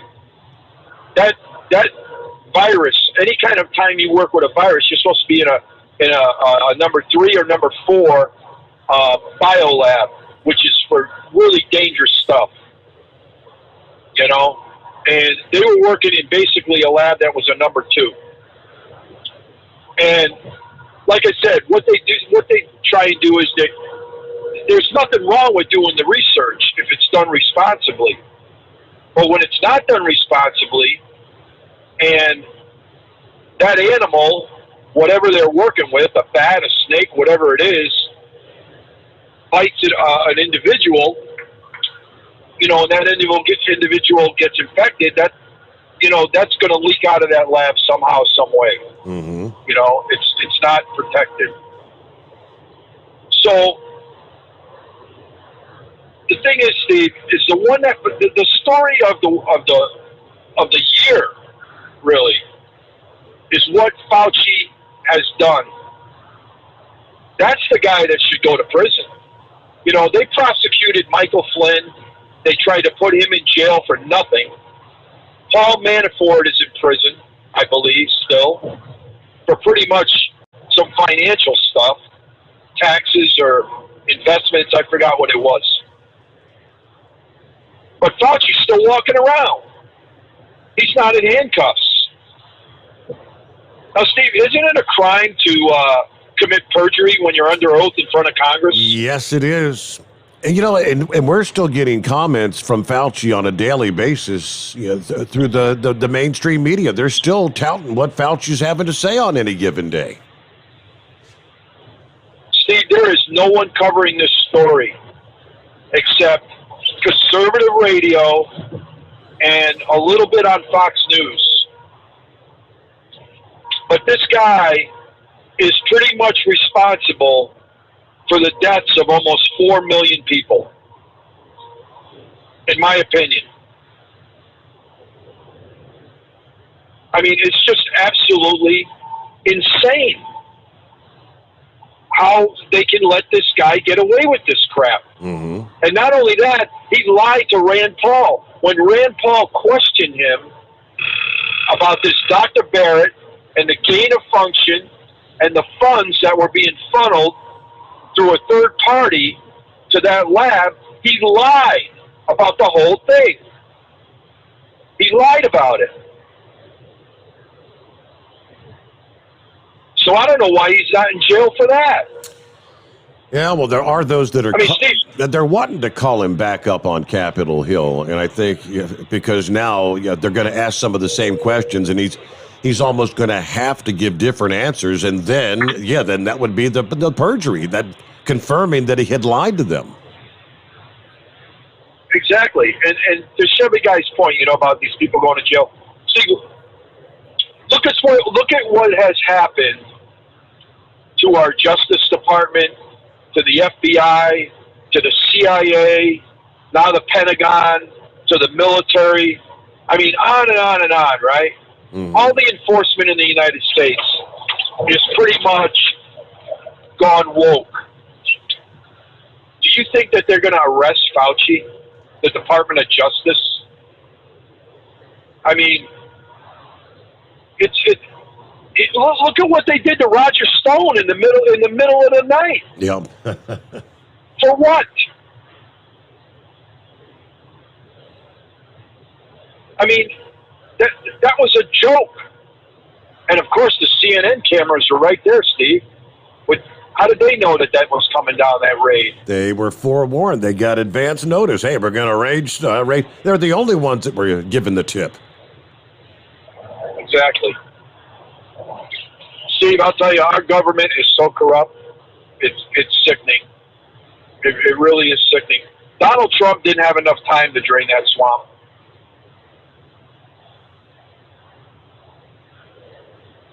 It's just, I don't know. I just don't know how they can let these people get away with this.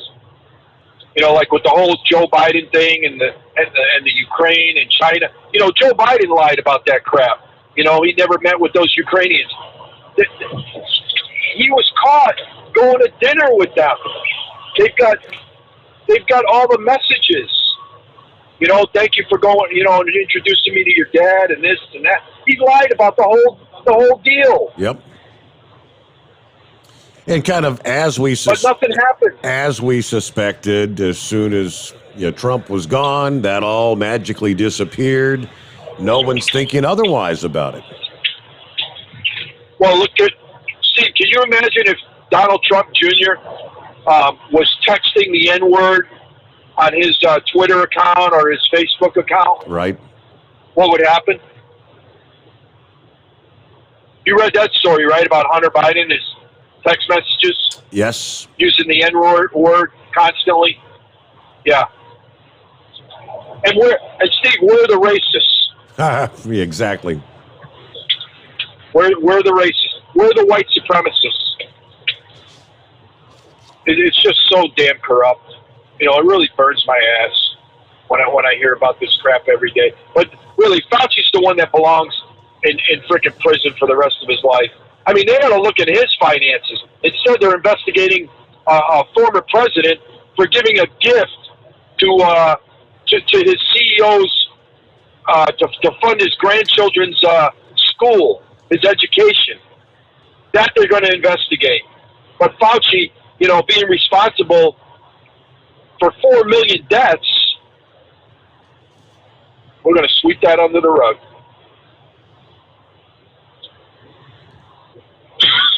Well, we can only hope. Anyway, Steve. Truth typically rises to the surface. I mean, as much as, no matter how much they try to bury it or sink it, normally the truth will eventually come to the top. We can only hope, wait and see. There's many there in Washington right now that are not just going to allow Fauci to be swept under the rug. His ship is taking on water fast, and it's going down, as they say. It's gonna sink. All right, looking at 25 past the hour, and it's 844-844-3388. What's going on this morning, Philip? Hey, bud, how you doing today? Happy Thursday. Yeah, man. On my way for another fun day down at Mickey Mouse World.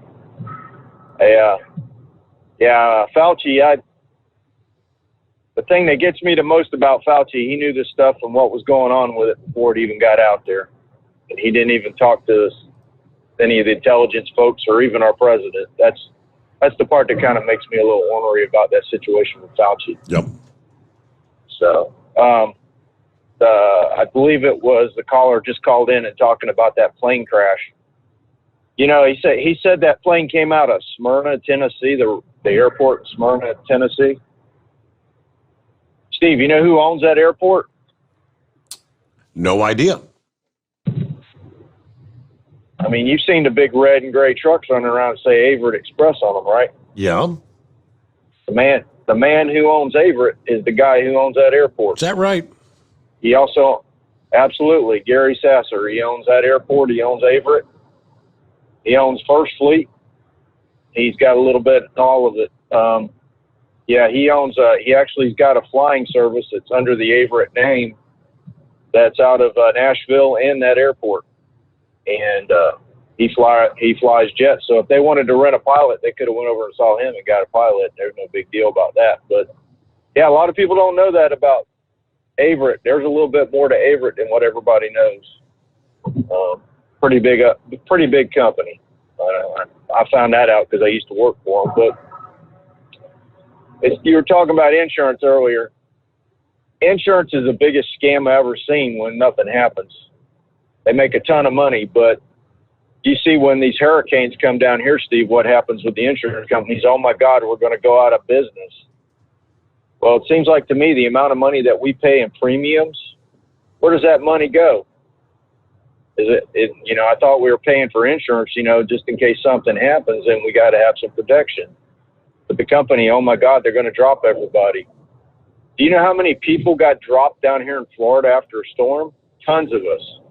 I mean, I've been dropped and had to go get insurance again. And then you got companies out of the blue that are just throwing up insurance policies for storms and then, oh, it's not going to come, and then it happens.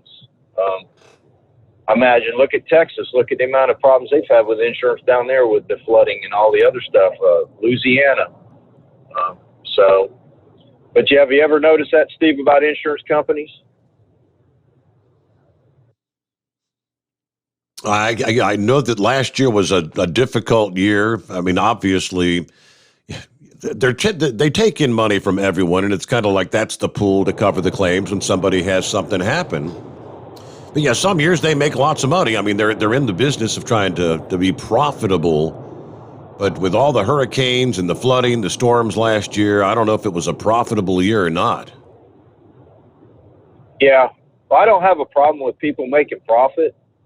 Don't get me wrong, but in certain types of businesses, that's the thing that always puzzled me about insurance. Oh yeah, you got insurance. Oh yeah, great. But when it came time to pay the bill, they ran away. Yeah.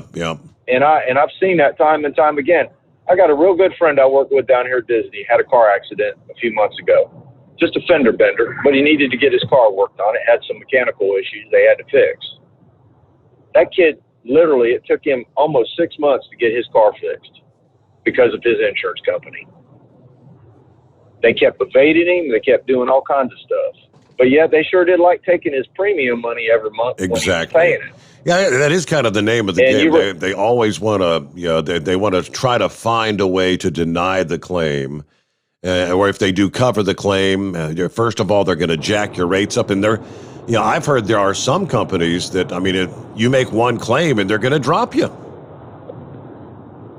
Yeah, I mean, just think about it this. I have Geico.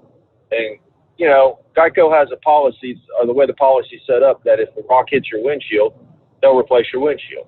Well, I've had my windshield replaced a couple of times because I drive on I-4 and I really like this road. Right, wrong. But anyway,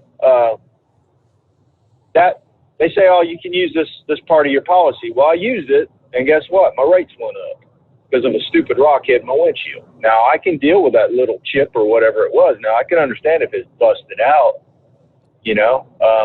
as far as the trucks go, I think the reason why the trucks are getting hit is hard because they have a big target. And, the insurance companies, they're going to see what they can get out of you. I mean, do you think they're in bed with the Democrats, Steve, when the situation when we had Obamacare and if you didn't have insurance, you were getting taxed for it and penalized for that? What's up with that? You're either going to pay the insurance company or you're going to pay the government in your penalties. I mean, it's craziness with the insurance companies. That's one subject that's really sore with me if you haven't noticed, but it's very sore with me. So, but I wish we'd just get away from that and figure it out. Let us pick our own deal if we want to do insurance, and that's the end of it. But as far as the trucks go, did you ever hear of a bond, Steve, that a lot of companies used to, back in the day, used to have to carry a bond on their company? Yes, correct. And that was what it was back in the day. You carried a bond. It'd be several $1 million. You paid so much a month on that bond, and it was like insurance. You carried that bond in case one of your trucks hit somebody, took them out, or something happened with your truck. And a lot of these companies still carry bonds. I mean, even at Disney, I think that we carry bonds too with Lloyd's of London in case something happens. But the insurance has just got out of hand. It really has. And a lot of these big companies, they're self-insuring. They've been self-insuring for many years. Driver gets in an accident, they cover what's going on with the accident and stuff, but the self-insurance thing. But I don't know. I'm really pissed off about the way that this insurance thing has went over the years.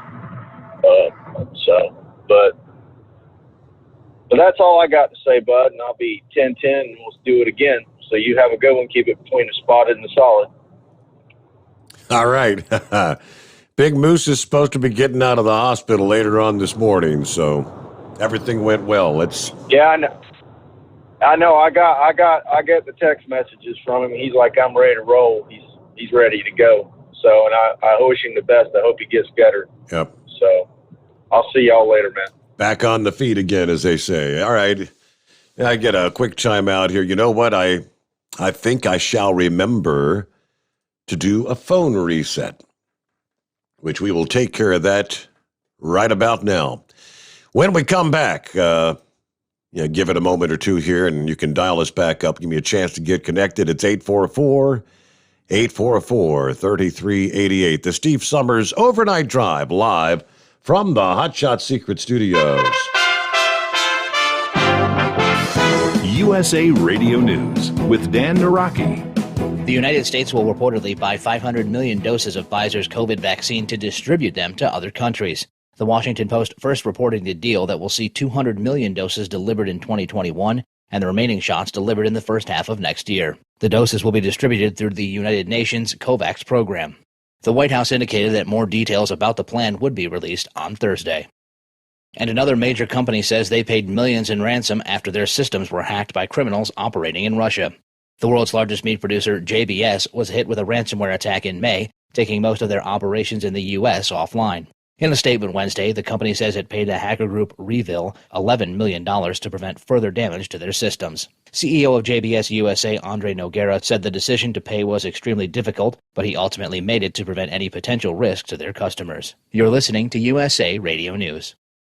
Attention seniors on Medicare and Medicaid or receiving extra help for your prescription drugs. We have great news. You can change or enroll into a Medicare plan every 3 months if you qualify, all from the comfort and safety of your own home, over the phone. No one even needs to come to your home. And in minutes, we'll tell you all about some additional new Medicare benefits for you, like dental, vision, hearing, transportation, and more. Call us. We'll explain all your new Medicare benefits. Premiums are as low as $0 per month. Even if you are not paying anything for your coverage now, you need to call our licensed agents to review your plan. There are zero-cost plans available in some areas. Don't wait till next year. Get all the Medicare benefits you deserve. Call a licensed agent today. 800-461-2114. 800-461-2114. That's 800-461-2114. Paid for by Senior Choice Plan.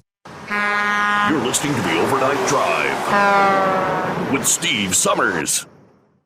At Hot Shot Secret, we share the science behind common diesel problems and their solutions. For example, diesel particulate filter regeneration. The DPF catches particulates left over from combustion. The DPF regeneration cycle cleans the filter with temperatures exceeding 1,000 degrees Fahrenheit. A computer sensor triggers the DPF regen, which is often accompanied by a loss of power and fuel economy. The frequency of DPF regens are in correlation to the cleanliness of the fuel burn. Under heavy operation with the dirty burn, DPF regens can occur multiple times per day. Hot Shot Secret Diesel Extreme Fuel Additive promotes a more complete combustion, creating fewer emissions and therefore fewer DPF regens. Vehicles using Diesel Extreme experience 83% less DPF regens. Hot Shot Secret Diesel Extreme is available nationwide at truck stops, Fine Farm and auto stores, and online at hotshotsecret.com. Hot Shot Secret, powered by science.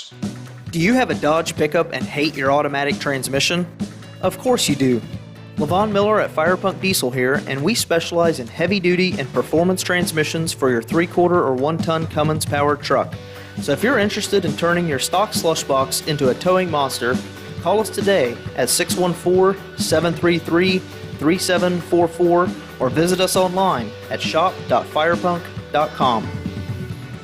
You work hard. You deserve a seat that works just as hard as you do. The Bostrom T-Series seat has provided drivers with comfort for millions of miles over the past 3 decades.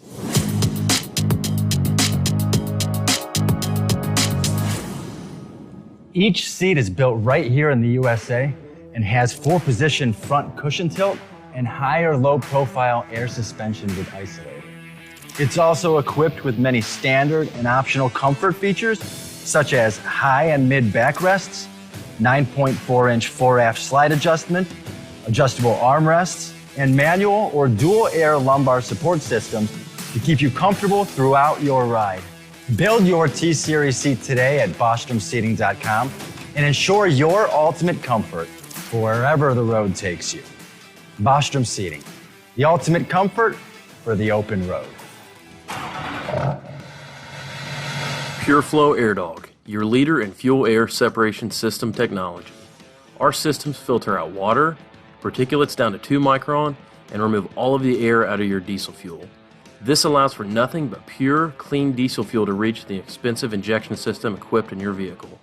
Not only do our fuel systems protect, they also come in a variety of flow rates to meet your performance needs. Our systems are compact and use OEM-style fittings for easy installation. Learn more about our product at www.pureflowairDog.com and be sure to follow us on Facebook and Instagram. Protect your investment with PureFlow AirDog. Dean Michael, the tax doctor, here with Tax Help MD. As many of you know from Steve Sommers' show, I've been helping professional drivers solve their tax problems. I can help you too. If you've been struggling with back tax debt, call me now at 888-557-4020. Let's face it, these problems aren't going away all on their own. You need professional help so you can sleep better at night knowing you're in good hands. It's like I always say, keep your eyes on the road, I'll keep my eyes on the IRS. 888-557-4020. At Hot Shot Secret, we share the science behind common diesel problems and their solutions. For example, Hot Shot Secret Diesel Extreme. Today's ultra-low sulfur fuels are cleaner, but they leave injector deposits, causing frequent DPF regens and low throttle response. Hot Shot Secret Diesel Extreme is a 6-in-1 fuel additive recommended for all diesel engines. It is formulated with the most concentrated detergent on the market, a top-tier level cetane booster, lubricity enhancer, water demulsifier, rust and corrosion inhibitors, and a fuel stabilizer. Diesel Extreme is a once every 6-month treatment that will clean your entire fuel system, starting at the fuel tank and traveling throughout the fuel lines and fuel pump, and finally completely cleaning your injectors. Hot Shot Secret Diesel Extreme improves your diesel's fuel economy and eliminates excessive black smoke. Hot Shot Secret Diesel Extreme is available nationwide at truck stops, fine farm and auto stores, and online at hotshotsecret.com. Hot Shot Secret, powered by science. Keep the bugs off your glass and the smokies off your ass. This is the Overnight Drive with Steve Sommers.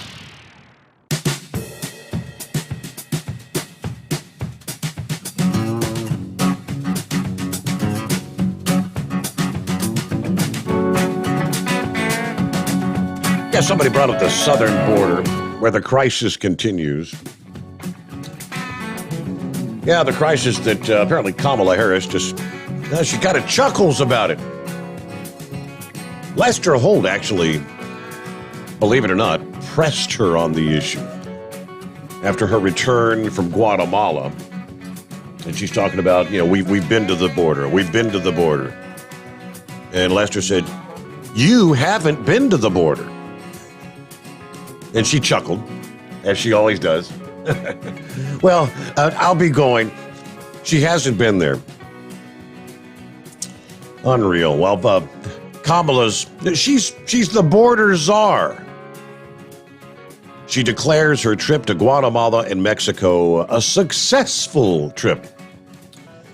Florida Representative Byron Donalds, he points out, all you got to do is pay attention to it. It's actually her nervous laughs. When she gets a question that she doesn't know how to answer, she just laughs about it. She chuckles. Cackles is the word most people use. First of all, she puts out the laugh every time she's cornered, and she knows her answer was terrible. Number two, let me be very clear on this. The reason she went to Guatemala is because in Guatemala, you can ignore the disastrous policies that they've put in place on our border.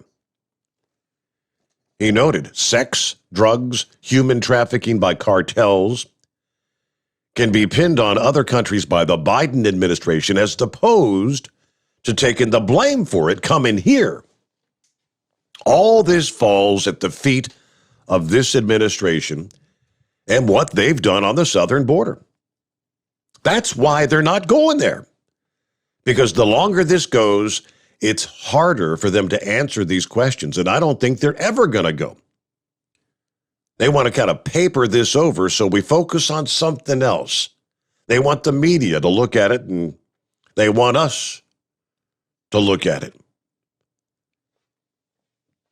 He says Harris and Biden cannot go to the border themselves because if they do, the truth will come out from the Border Patrol agents and the locals that are living this crisis on their doorsteps.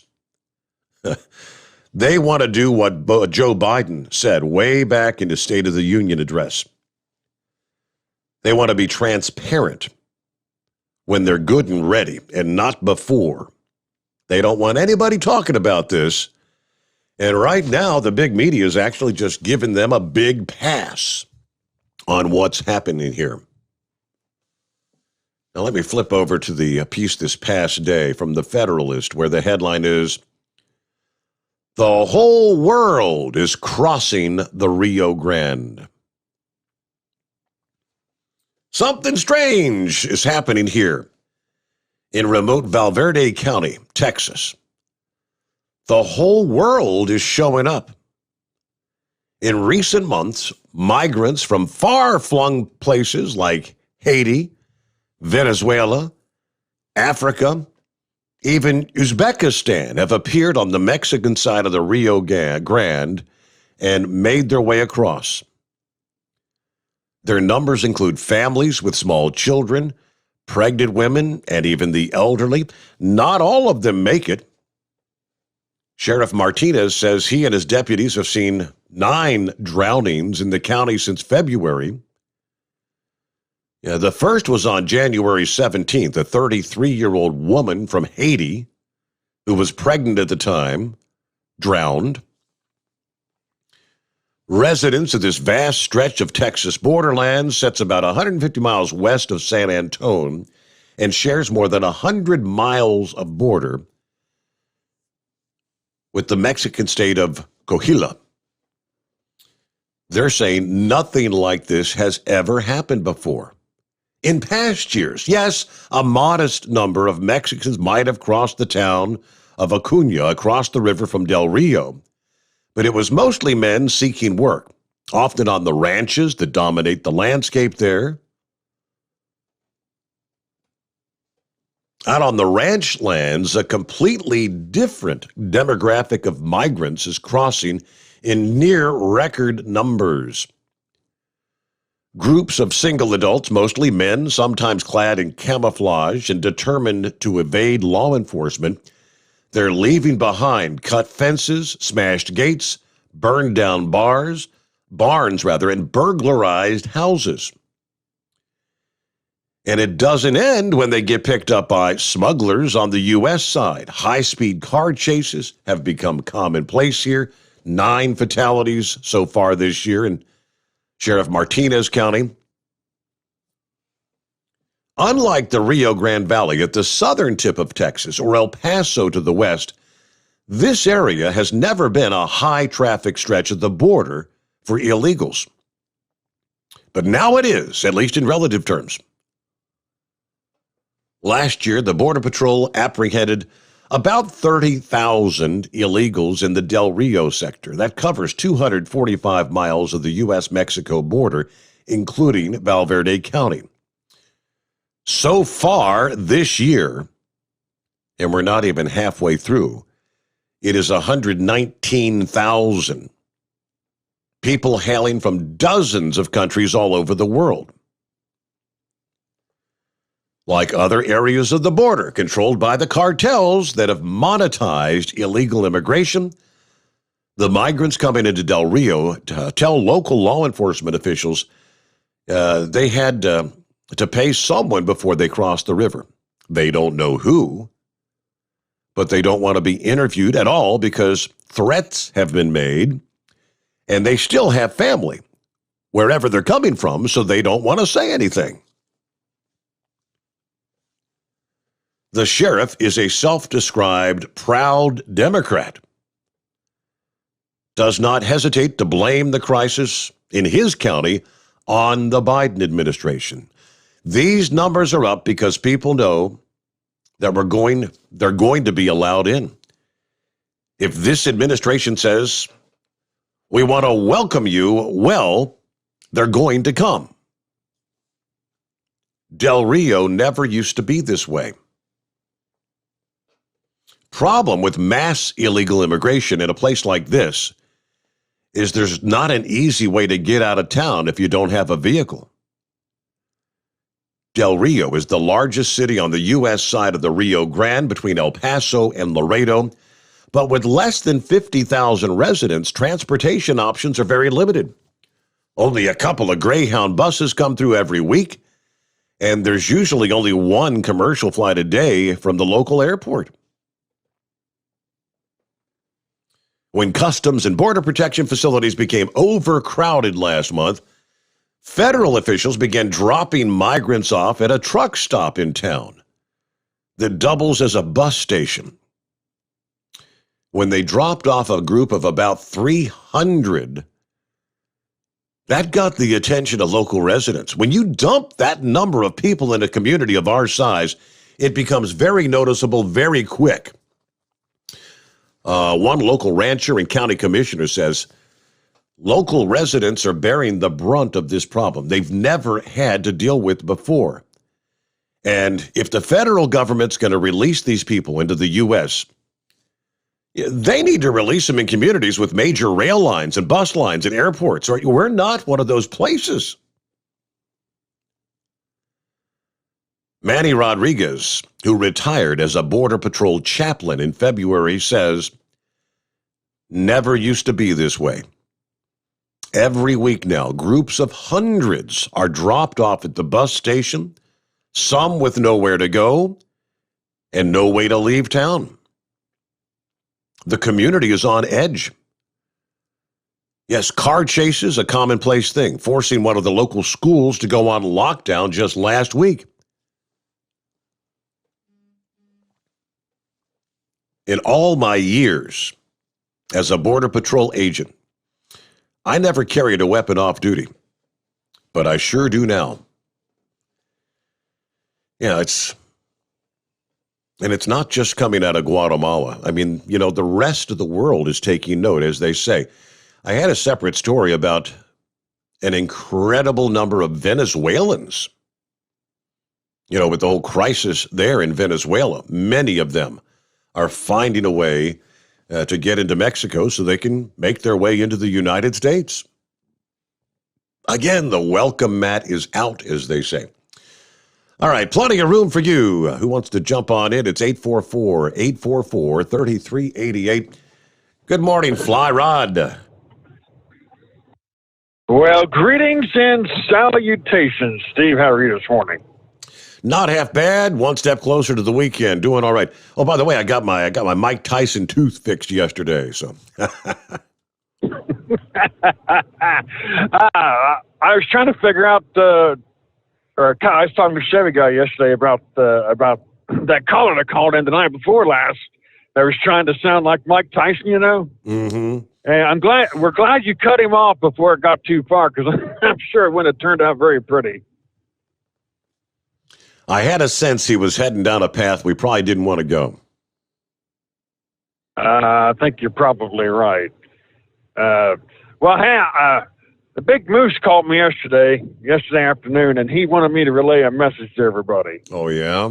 So, seriously, though, and all kidding aside, he wanted me to thank everyone he told me he has been inundated with phone calls, text messages, emails. He said, I have never, ever had so many people come forward, people I don't even know. He was telling me about someone from California. He had no idea who they were, had emailed him and just gave him a word of encouragement that he hoped he was doing well and would get well soon. And he said just that kind of thing. He said it really touched him. And he said he's just so thrilled that so many people he has no idea who they are have been so supportive of him. And I told him, of course, that he's I'm not surprised. He's a very conservative man, and he's got a generous heart, and I know he naturally would garner a lot of support from people around the country. So he just wanted me to tell you he's getting better. Of course, he's getting out today, supposedly, but it really touched him. He thanks so much for the people that's been in contact with him. That's great. Moving on to another serious subject. Steve, I've been listening the last couple nights of the podcast, and of course, I know the main topic has been Fauci. Steve, you remember back in 2000 and I want to say one. I think it was George Bush Sr. had mentioned the axis of evil. Do you remember axis of evil? Absolutely, yes. Yeah, well, that was what? That was Syria, Iran. I think Iraq was part of that. And of course, North Korea. Now, North Korea is China's junkyard dog. Whenever they want to rattle the United States, they just sick old Kim Jong-un on us and just to stir the pot up a mite. So that's been their MO for many, many years and will continue to be. You notice ever since Biden's gotten in office, I think a lot of folks, including myself, expected Kim Jong-un to really turn up the heat on Biden just to test the waters. You ever wonder why that hasn't happened? Why hasn't it? Well, it's just speculation. Of course, I don't know, but I think, well, let me go back just a couple steps briefly. Why is it that our economy was clicking and booming all the way back in 2017 after Trump was in office for 1 year? Our economy was the strongest it's been in, over 50 years. And then suddenly we hit a brick wall and we got this alleged Chinese Wuhan virus that shows its rears its ugly head. And then our economy comes to a screeching stop. And we've got massive unemployment numbers, businesses closing down or temporarily shut down, and Wall Street's taking huge hits, and just all these things, this domino effect falls into place. I think, Steve, my summarization is that the Chinese government was paying retribution back for Trump threatening sanctions, number one, and number two, you don't slap China with tariffs and get away with it. So this has been the domino effect, all the way orchestrated with the Democratic Party, who is infiltrated very deeply with the Chinese Communist Party. And here we are now. And this Dr. Fauci is he's just one of the dominoes. He's one of the useful, stupid idiots that they've used to maximize their potential within the United States. Mm-hmm. And I don't think we've seen nothing yet. I think this is just the beginning of the end, as Big Moose likes to say. We're taking the last ring around the pot before she goes down the hole. Yep. That's the way Big Moose puts it, the last lap around the toilet bowl. Right. So I just thought it was interesting, Steve, if you put all this together. I know we've been concentrating on Fauci and his shenanigans and the lies. And of course, I agree with everyone. I heard Grump last night. It was a very interesting call. And, of course, Steve, I always like to listen to Steve and Philip. But I find it very interesting that you connect all these dots, and undoubtedly it goes right back to China. And the reason I think we've not seen nothing yet is because I think the Chinese government, they are not going to stop. I don't think their economy is able to sustain what their country needs just off of their own economy. So they have branched out to, they've become a very aggressive, globalized economy that, we're so many nations, including our own, are so dependent on it. Look at the situation with the computer chips and the medications. There's so many things that we're dependent upon China on that they are now taking advantage of. And may I say one more thing? With that in mind, you don't see the fingerprints of this Green New Deal with China all over it? No wonder the Biden administration is pushing the Democrats, because ultimately it's going to serve them and not us. That's just my opinion, Steve. Absolutely. One man's opinion, and hey, I appreciate it. Of course, yeah, China's they're a part of that whole Paris Climate Accord. But China got, how many years did they get? Yeah, many, many years to even begin reducing their carbon footprint on the planet. And they've got to be, They've got to be the worst contributor on the entire planet, if you believe in CO2 emissions actually causing the climate to change. You know, one other issue is this off-the-rails spending that's been going on. And these, $1 trillion proposal after another from the Biden administration. That's just another trillion here, trillion there.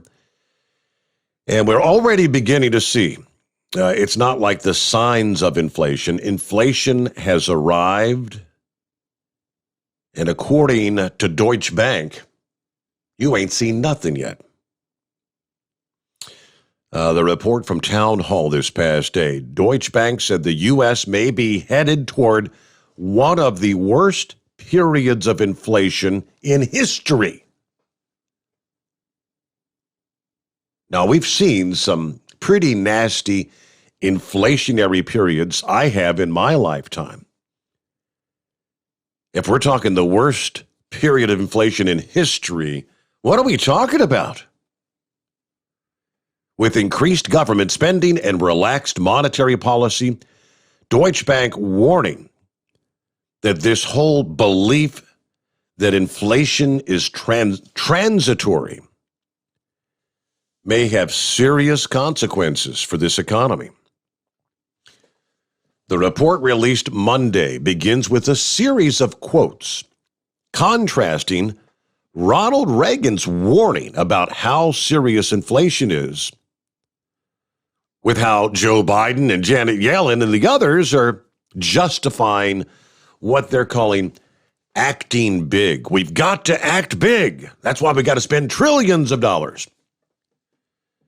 Despite the shift in priorities, central bankers must prioritize inflation, according to the report. Indeed, history has shown that the social cost of significantly higher inflation and greatly expanded debt servicing obligation make it hard, if not impossible, to reach the goals that the U.S. administration, among others, is keen to achieve. We fear the vulnerable and disadvantaged are going to be hit first and hardest by these mistakes in policy. They took particular issue with the Federal Reserve's new framework tolerating higher inflation in order to reach a full recovery. The consequence of delay will be a greater disruption of economic and financial activity than would otherwise be the case when the Fed does finally act. Deutsche noted, in turn, this could create a significant recession and set off a chain of financial distress globally, particularly in emerging markets. The bank also took an opposing view to the belief that the rise in inflation will be temporary. Janet Yellen said that here a few days ago. We believe this is transitory. It'll go away. We are witnessing the most important shift in global macro policy since the Reagan-Volcker axis 40 years ago. Fiscal injections are now off the charts at the same time that the Fed's modus operandi has shifted to tolerate higher inflation.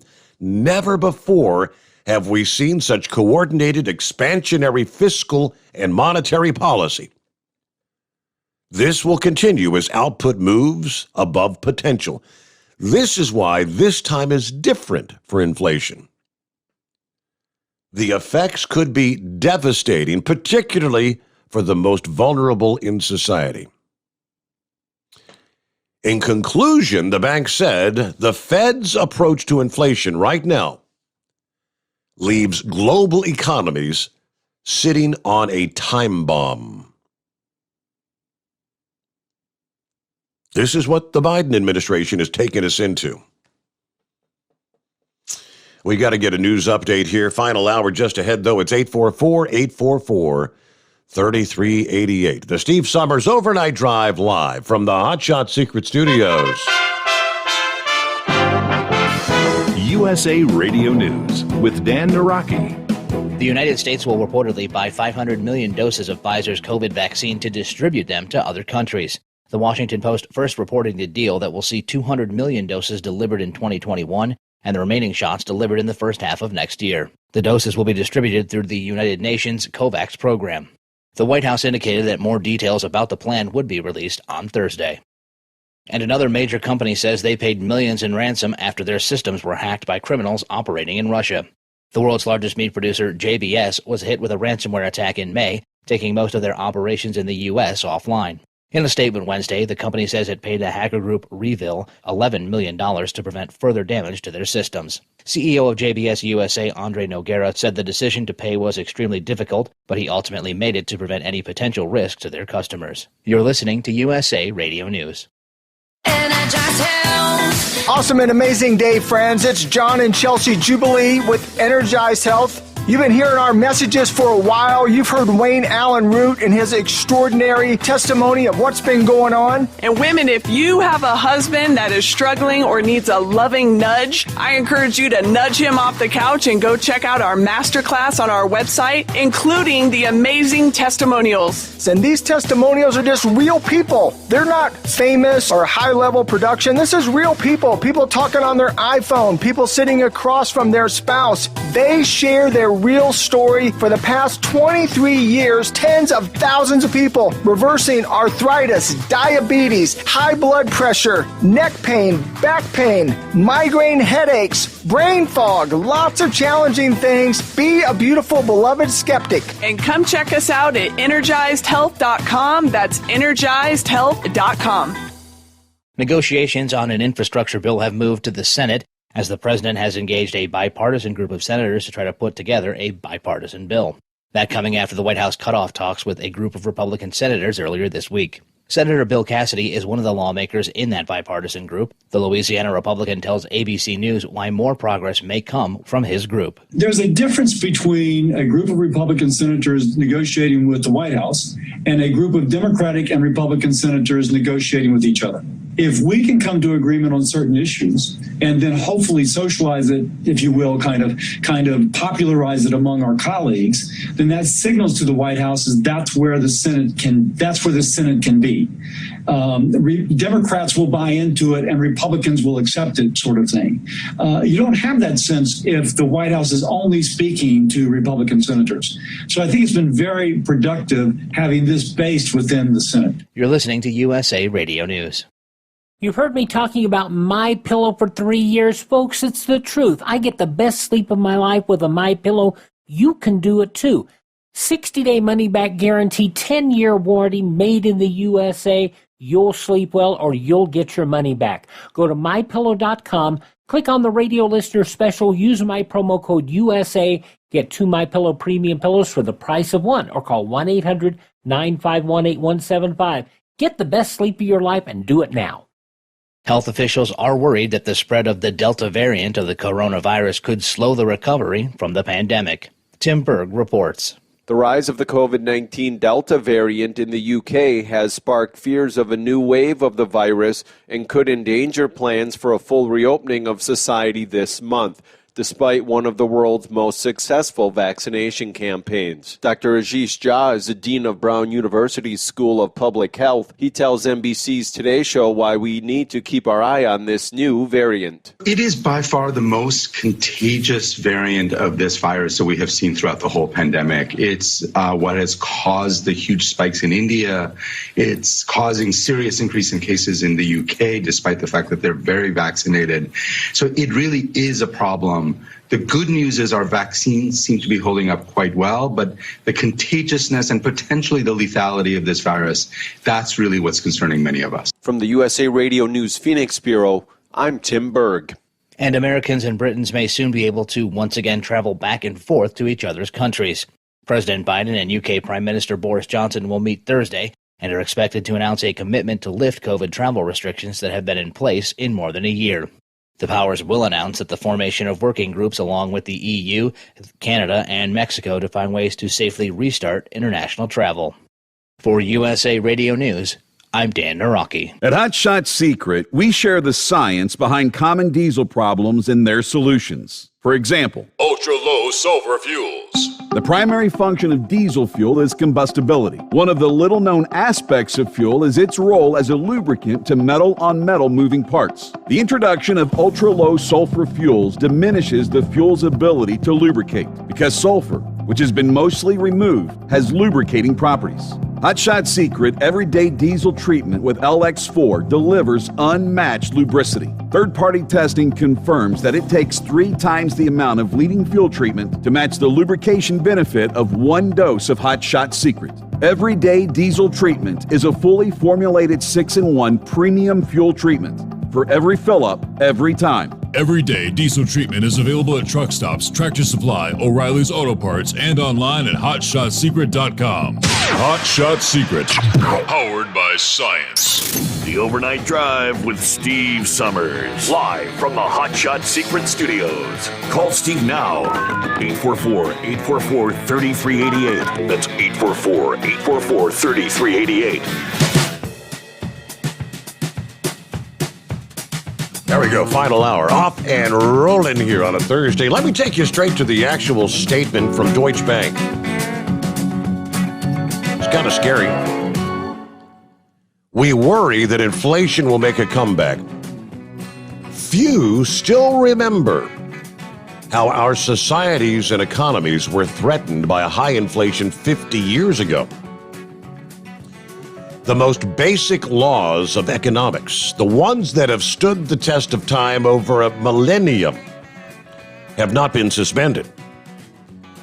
An explosive growth in debt, financed largely by central banks, will lead to higher inflation. We worry that the painful lessons of inflationary past are currently being ignored by central bankers.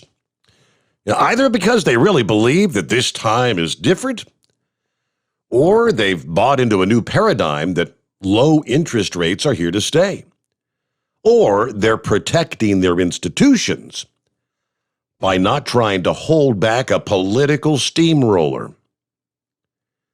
Whatever the reason, we expect inflationary pressures to reemerge as the Fed continues with their policy of patience and their stated belief that current pressures are largely transitory.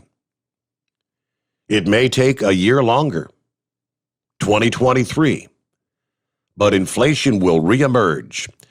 And while it's admirable that this patience is due to the fact that the Fed's priorities are shifting towards social goals, neglecting inflation leaves our global economies sitting on a time bomb. That was the quote, sitting on a time bomb. In time, social priorities will be pushed to the back burner if inflation returns in earnest. Central banks will be forced to act, making policy changes that will only make it harder for policymakers to achieve the goals our societies need. Yep, we're setting ourselves up, sitting on a time bomb. Gotta love it. What's going on this morning, Pappy? What's happening, Steve? Not a whole lot. Man, I parked that daggone cruiser. I'm like, oh, hell, I forgot it was garbage night.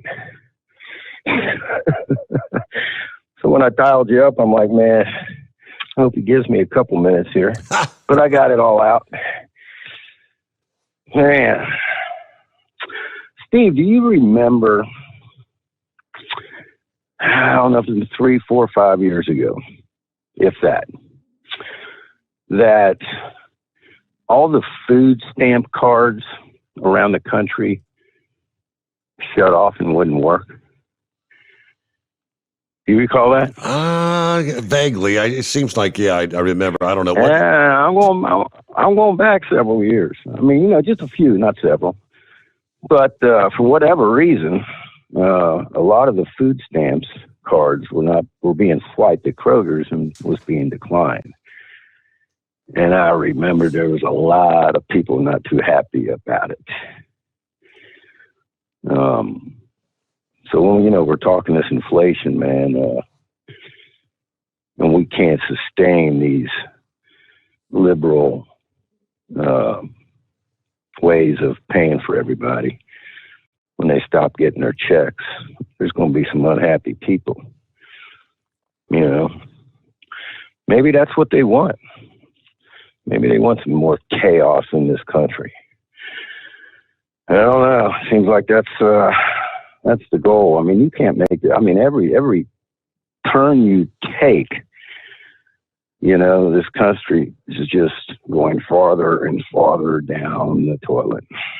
Like Big Moose said, we're at that last flush. Hey, man, I wanted to ask you about climate change, Steve. I never really talked about climate change to you. I mean, obviously, climate change is real. Yes. Right? Mm-hmm. Climate changes all the time. Is it man-made? No. These liberals and people fall for it to say, send us your money, so we can do this and build this and, do away with our carbon footprint to save the planet, Did you ever hear of the rain tax, Steve? The rain tax. Was that the acid rain tax? The acid rain thing? No, this was a tax.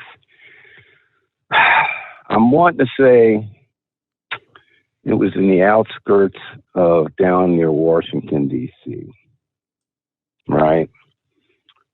If you owned a business and you had a parking lot, when it rained, depending on how much water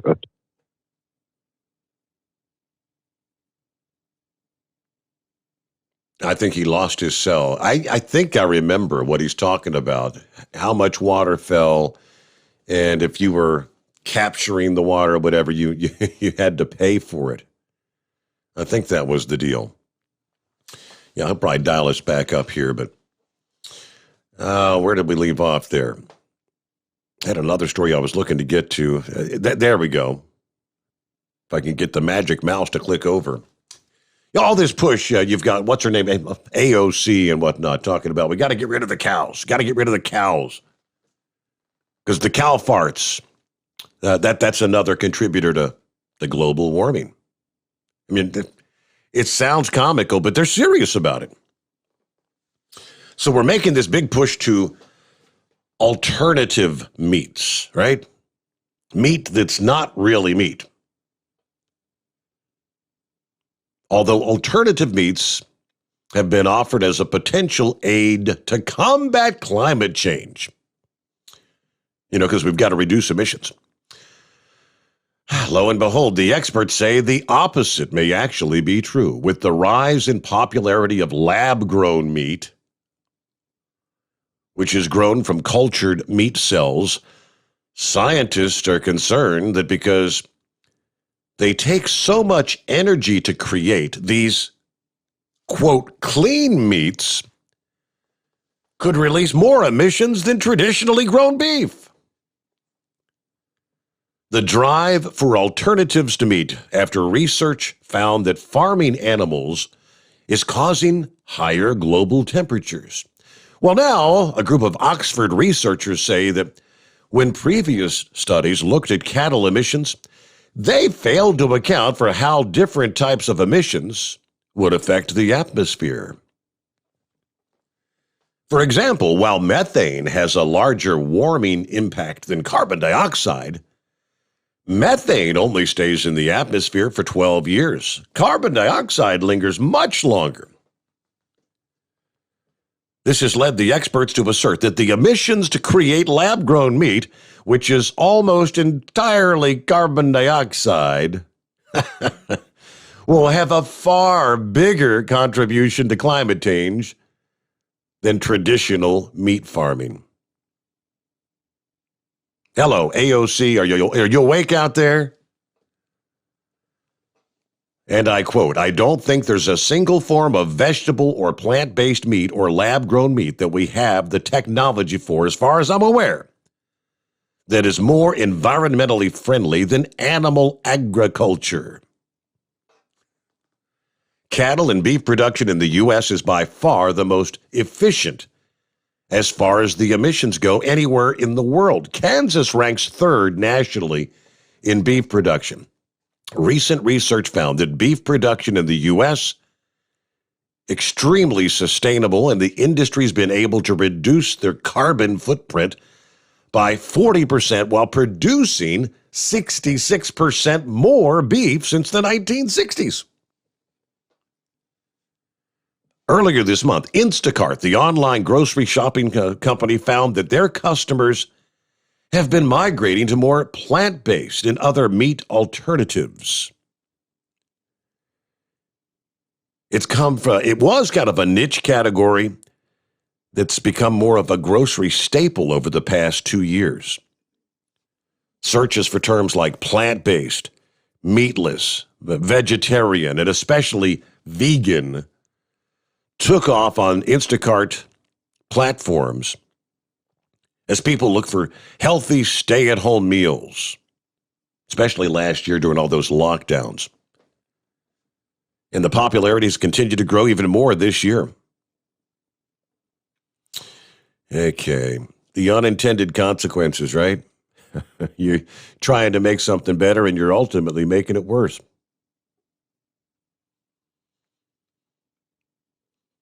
All right, let me get back to the calls here. And who's next up? Looks like we got, all I can tell you, it says, jelly, jelly, get jelly.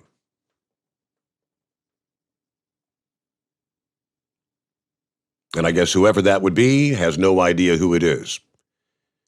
If you heard the beep, pick up the line. All right, somebody that's called a number of times before. I have no idea. Jelly, jelly. Is this Nathan? Morning, Nathan. Yeah, what's going Nathan. on? Yeah. Good morning, Steve. No, it's not jelly, jelly, jelly, but I didn't hear a beep, and I was saying, damn, did it get confused? No, that wasn't you. That was somebody else. It was somebody else that was holding, so. Right. I had never called in since Chris and you got the new show going on. Great show. I listen to you every night. I just had never called in. I said, I don't know if I could get through all those numbers, but it's pretty simple. Yeah, there you go. Pretty simple. All right. So you've been listening for a long time. Have you been with us since we first got underway, or did you just recently find us? Or no, I've been listening to you since day one. How about that? On this show. All right. On the Steve Sommers show. Uh-huh. But the other night I couldn't sleep. Sunday night I got up and listened on the night off. I just listened to you all night. Monday morning, couldn't sleep.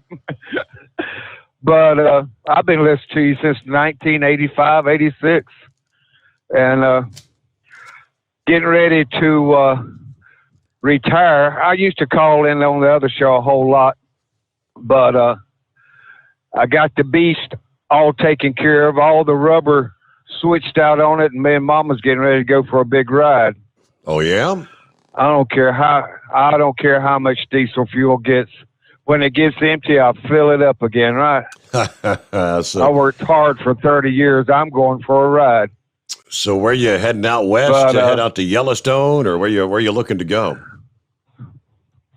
No, we decided the first trip we're going to leave North Carolina and go 40 west.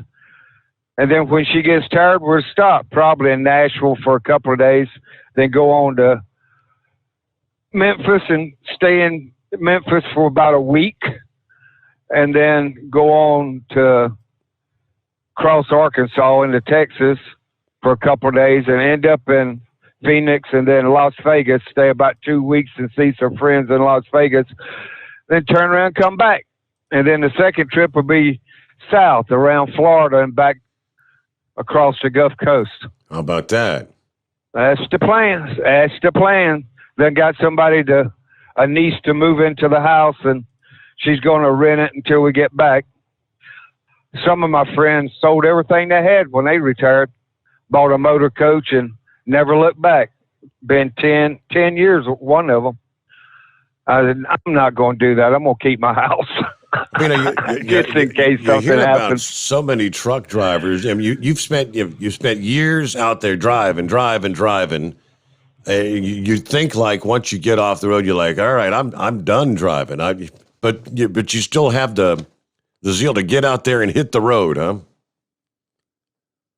Well, yeah, her dad was a truck driver, and she said that a lot of people says, "What are you going to do when you retire?" She says, "We're going to go ride around. We're going to stop and take our time this time." But we had a tag-along camper and a pickup, but 30 years ago she broke her neck, and 20 years ago she had a neck replacement. They put a cadavers, replaced her vertebrae 2 through 5 with the cadavers. She can't sit in a pickup truck. She gets stiff.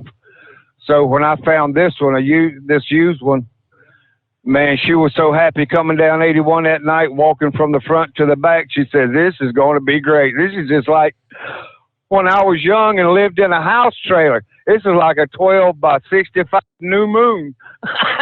Wow. And it's 40 foot. But anyway, I thought I'd call in tonight and just say hey and great show. Well, thanks so much for being with us, Nathan. Good to have you. Maybe when you get out there in your RV, you can check in from time to time if you're up late. Oh yeah, I'm sure it's going to be like that movie RV with you remember that movie RV? Yeah, with Robin Williams. Robin Williams, yes. Robin Williams. I figured. I hope not, but it's going to be comical. I got the stickers coming for the back, the mural. Nate and Penn's comedy team. So we're going to have a blast. But yeah, buddy. I was wondering. They rented that RV, and what was the song they were singing? Big old turd rolling down the highway or something. Big old turd. The RV they rented in that movie. Right. Well, I used to work for Merita Bread Company. I call it a gigantic bread box. That's what it looks like. Yep. But I was wondering, I've been trying out some Hot Shot Secret. I was wondering, the first time caller, you reckon I could get one of those things? Oh, I bet you can. Let me see here. I appreciate it. Got your number here, Nathan. I sure do. We'll hook you up with the code. How about that? Right. Okay, I appreciate it. And Spaceman told me if I called in, make sure you get a code so you can clean the engine out of my RV. I said, I want to do it. You know what? And they've got a whole line, a particular line of RV products. They when you go to their website, to click on the RV line. Right, I got his website on my iPhone. Yeah, we done bought some product. All right. Anyway, I appreciate it, Steve. You got it. You have a wonderful night, and I really enjoy your show. And I really thank God for Chris jumping in and doing what he did when all that went down a while back.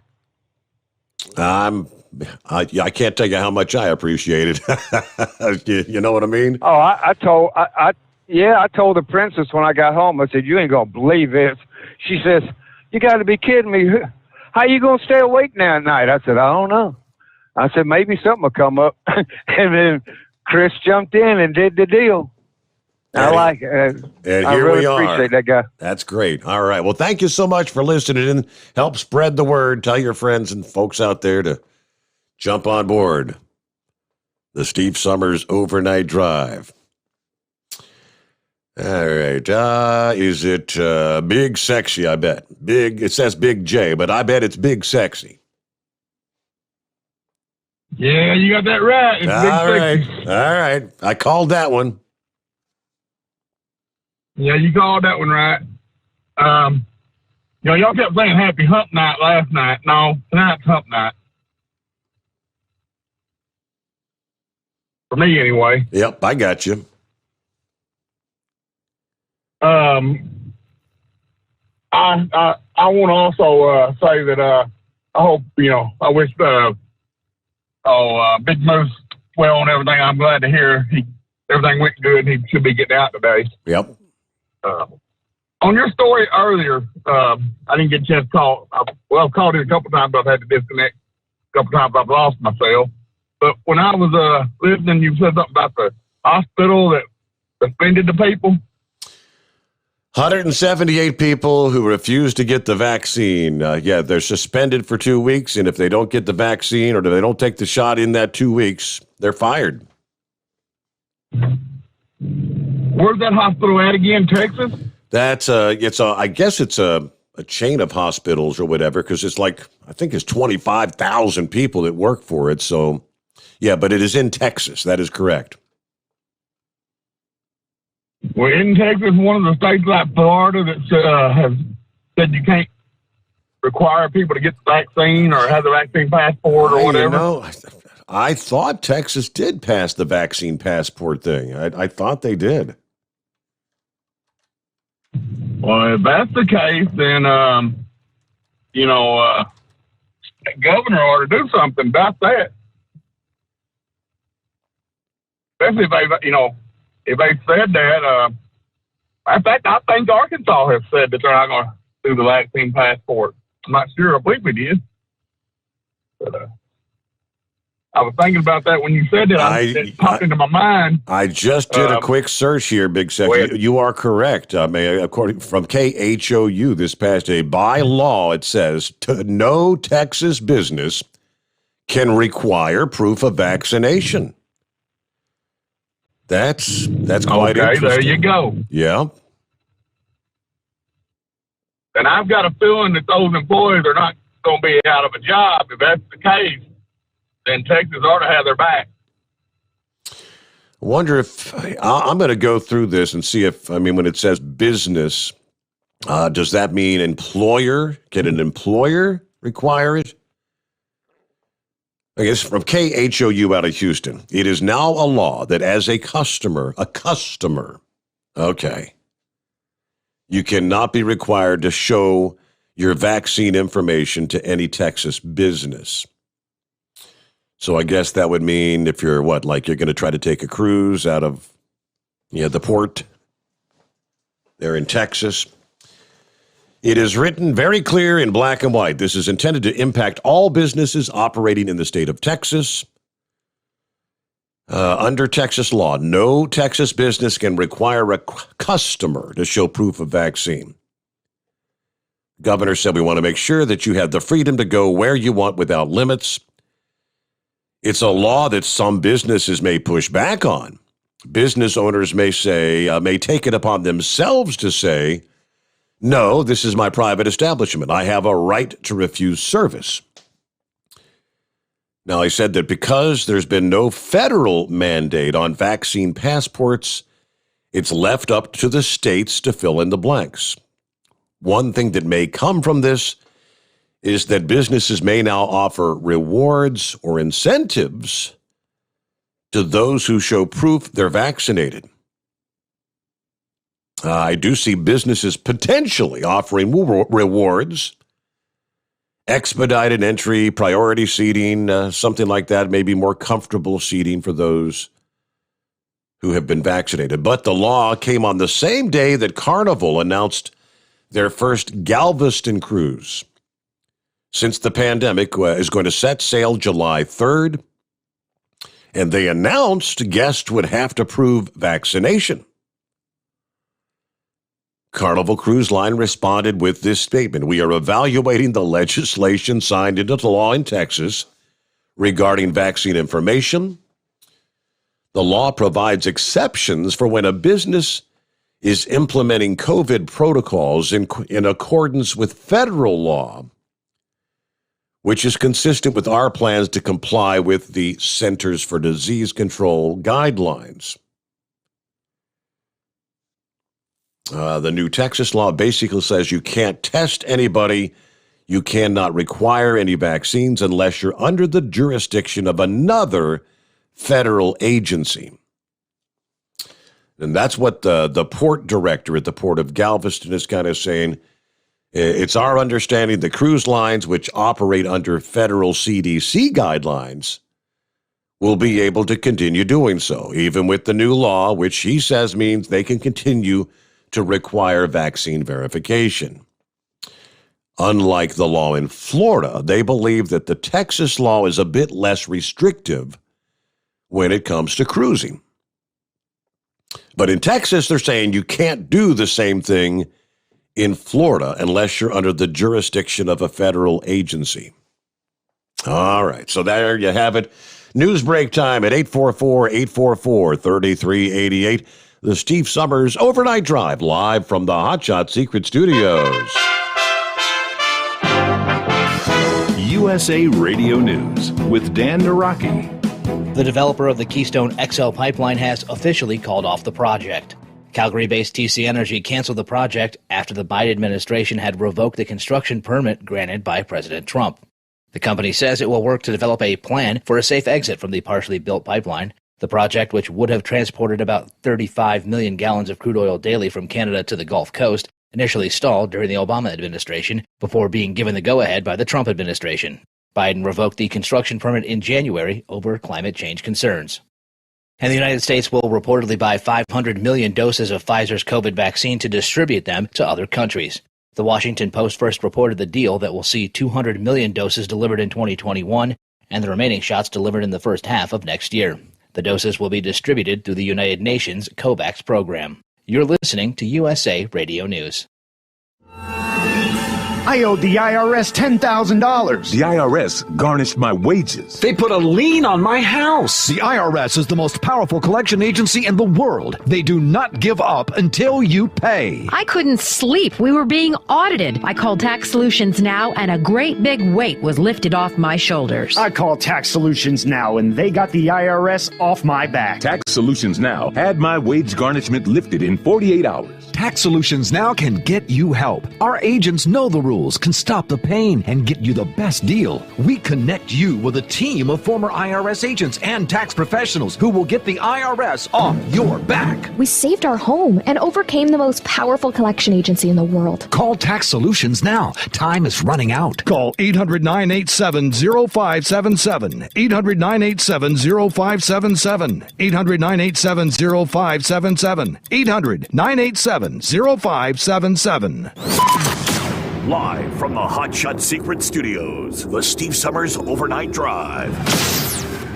At Hotshot Secret, we share the science behind common diesel problems and their solutions. For example, Hotshot Secret Diesel Extreme. Today's ultra-low sulfur fuels are cleaner, but they leave injector deposits, causing frequent DPF regens and low throttle response. Hotshot Secret Diesel Extreme is a 6-in-1 fuel additive recommended for all diesel engines. It is formulated with the most concentrated detergent on the market, a top-tier level cetane booster, lubricity enhancer, water demulsifier, rust and corrosion inhibitors, and a fuel stabilizer. Diesel Extreme is a once every 6-month treatment that will clean your entire fuel system, starting at the fuel tank and traveling throughout the fuel lines and fuel pump, and finally completely cleaning your injectors. Hotshot Secret Diesel Extreme improves your diesel's fuel economy and eliminates excessive black smoke. Hotshot Secret Diesel Extreme is available nationwide at truck stops, fine farm and auto stores, and online at hotshotsecret.com. Hotshot Secret, powered by science. Drivers, you demand that your equipment's reliable and dependable, and that also applies to your headset for communication. Well, our friends at Stellar Electronic have you covered. The Pluto Duo headset bundle is the best communication headset you can find in the industry. No matter the challenging environment you're driving in, the Pluto headset will make you sound crystal clear all the time thanks to their 99% noise cancellation. And the Duo's not only a stereo converter for the headset, but also a power bank so you can charge as you go. Learn more at StellarElectronic.com or visit them on Facebook. Are you having trouble sleeping? Are you tired all the time? Growing older is a fact of life. Our skin starts to wrinkle, muscles get weaker, and our energy levels plummet. If there was a product that may help you slow down these symptoms of aging, would you be interested? I want you to go to getonthegel.com. That is getonthegel.com. Watch this 4-minute video that explains more about this amazing product. Or call us at Youth Fountain HGH today at 513-472-0699 for more information. Diesel Army is on duty 24 hours a day, 7 days a week. Burning the midnight oil with the best diesel coverage. All the tech, all the torque. Diesel Army, where there's smoke, there's fire. For the latest news and event coverage, as well as feature and tech articles, sign up for the newsletter and don't miss a thing. Visit dieselarmy.com from the Power Auto Media family of digital magazines. Again, it's dieselarmy.com.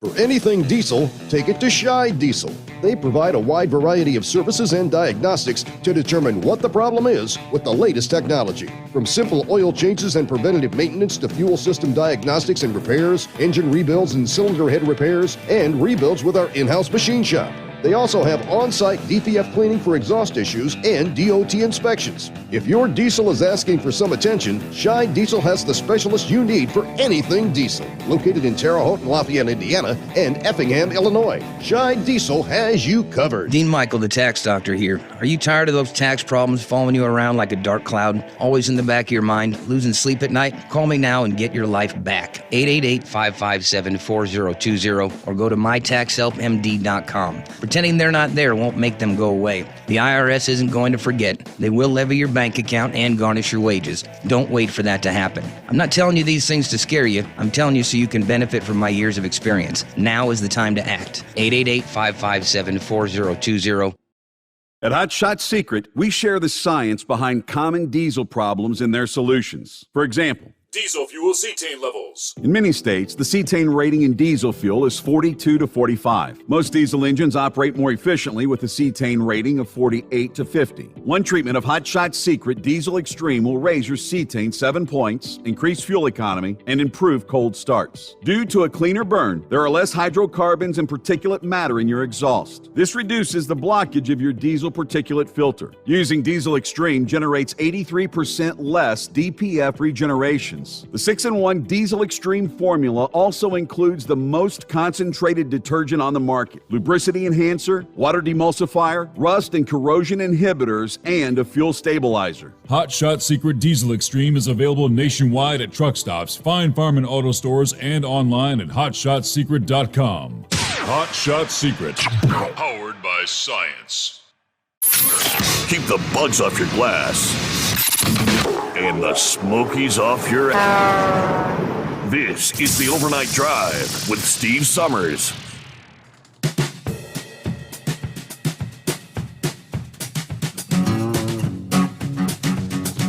Yeah, a guy by the name of Representative Mo Brooks of Alabama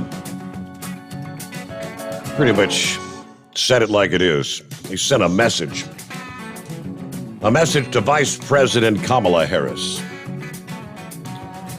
He says, when it comes to the crisis at the border, you keep talking about addressing the cause.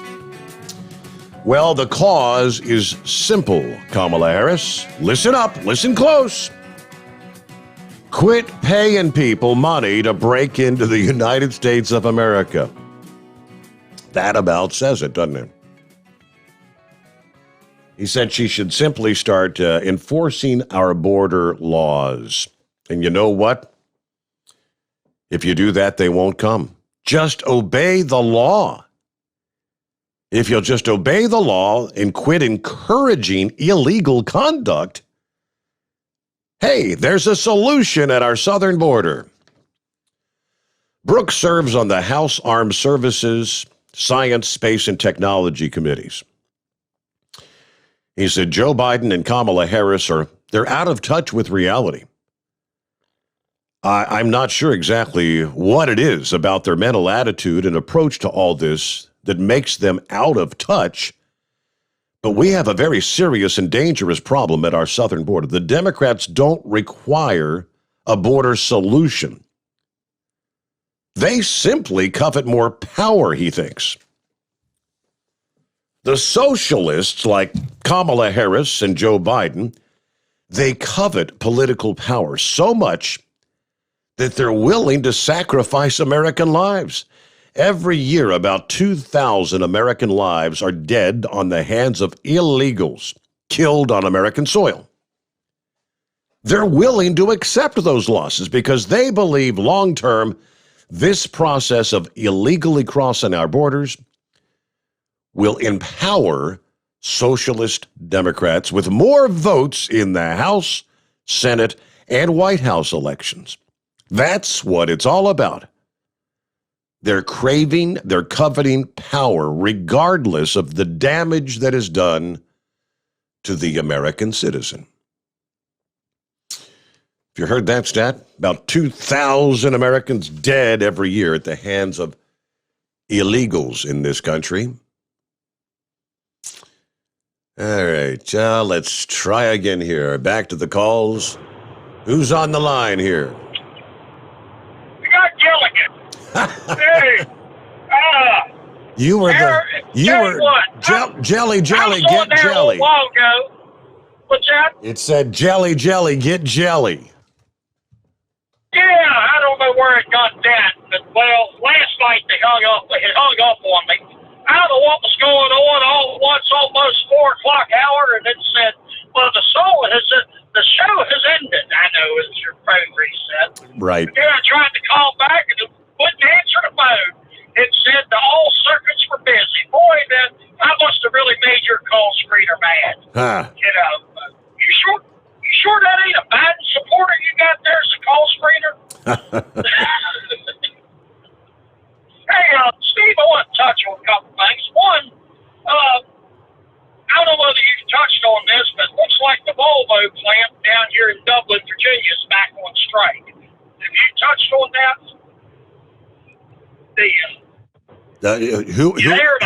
Who again on strike? The Volvo plant down here in Dublin, they're back on strike. They're out there picketing. I had not seen that, no. I thought they had worked that out. No, they was working, but they hadn't settled the contract, so they went back on strike. Yeah, you can tell by the little tent set up and everything. They're sitting out there waiting. No, I ain't got a bunch of traffic getting on and off when I come through there on my way down the Blitzville tonight. Yep. Also, have you heard about this deal now?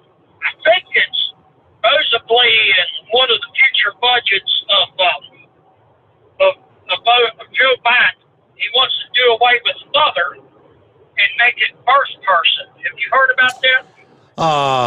Not that one in particular, but yeah, everything's becoming, I mean, in D.C., hell, Nancy Pelosi changed the language on the floor in the House of Representatives.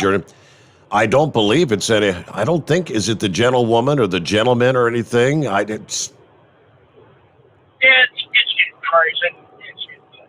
By the way, Wesley's the horse feathers. I got his message. Unfortunately, he didn't make it down to Harrisonburg there Saturday. That was a wonderful truck show. They had some real interesting old trucks. The oldest one I seen there was a 1913 Magnum. It had never been touched. It looked like somebody pulled it out of the weeds. To me, that was the most interesting truck there. They had some back in the teens and back in the 20s and stuff. Real nice. Mm-hmm. Trucks I never even knew existed was at that show. But on a somewhat lighter note, this last hour of the show, do you see the picture Ron sent of that pool installation? Did you notice that? Yeah. On the front? Yeah, that was nice, wasn't it? Nice. Yeah, well, that's another quality job by GMA Enterprises. Now, don't you wish you'd have had us do your pool installation? Right, yeah. To see how kind of quality work we do, you know. But another thing, you seen the inside of their heat weights car, didn't you? With the fuzzy steering wheel cover and the gear shift knob and all that. I just assumed that was heat wave because it was all nice and fuzzy purple. I thought he's the purple dinosaur, didn't he? Yeah, exactly. Well, unfortunately, me and GMA Enterprises and Crash and Thrash, or whatever they call themselves, have had a huge falling out. GMA Enterprises has hereby canceled our orders for the 500 cicada cookbooks. We are now in definite dispute with them. I would like to offer my services as the Big Moose's tag team partner in the wrestling match on July 4th. I hope people take it up on me. Take me up on it. I have got it figured out. He could be Andre the Giant, and I could either be Hulk Guardian Ultimate Warrior. Either way, I'll let Moose decide. And I've got it figured out. Smash and Crash is actually really remind me of none other than Dink and Doink, the darn clowns from back in the day. What do you think? Maybe you can make up for Moose's ailing knee. You can be his right knee man. So you hold him up. All right. Thank you, Gilligan. Have a good morning. What are we looking at here? A couple of industry headlines. Truckers seriously injured after slamming into a dump truck in Wisconsin Tuesday. But for a little before 10 a.m., according to the Madison News, a dump truck was stopped on the westbound lane for construction when a semi-truck slammed into it. The force of the impact obliterated the cab of that semi-truck, obviously seriously injuring the trucker. The dump truck driver was uninjured. The dump truck itself actually sustained very little damage. But either way, Highway 33 was shut down for about 6 hours as crews worked to clear the wreckage there. And one more here. Plans for the renovation of a truck stop complex in Maryland were okayed by the Planning Commission this week. Could have asked Horsefeathers about that if he's familiar with this. The complex is at 436 East Main Street in Hancock, Maryland, off I-70, exit 3. Currently, they say the truck stop features a restaurant and fueling station. The new site plans call for an extensive convenience store, an IHOP restaurant, a large Burger King, and more than 40 truck parking spaces. All this is going to be new construction. According to the Director of Plan Review and Permitting, in addition to the truck stop complex, plans for a truck parking area with 109 spaces just down the street on Governor Lane Boulevard have been okayed, apparently, between the truck stop plaza and the new truck parking lot. At least 149 new truck parking spots will soon be available in the area.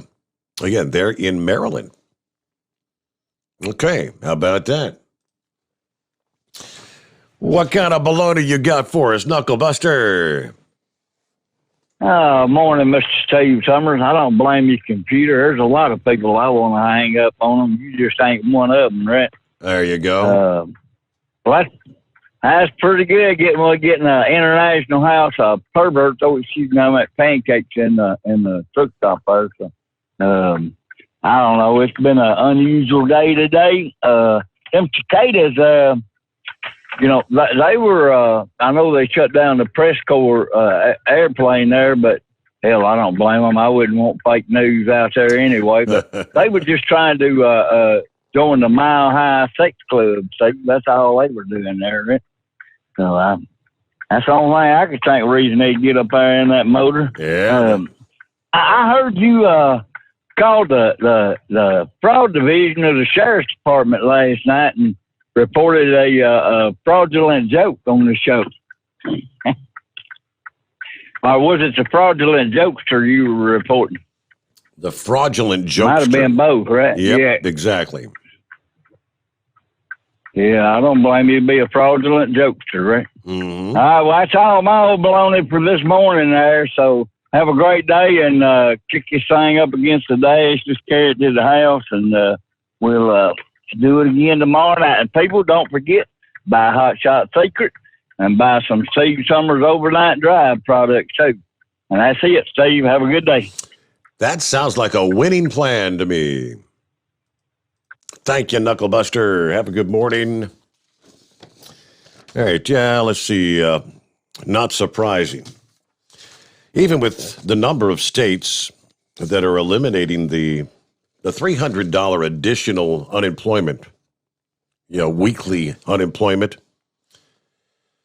This past morning, we got news that there's a record high level of job openings right now. No surprise to many people. as we continue, story after story about the difficulty that many firms are having in terms of hiring people. Yesterday morning's National Federation of Independent Business survey showed the same thing. A record high 48% of companies saying they have unfilled openings.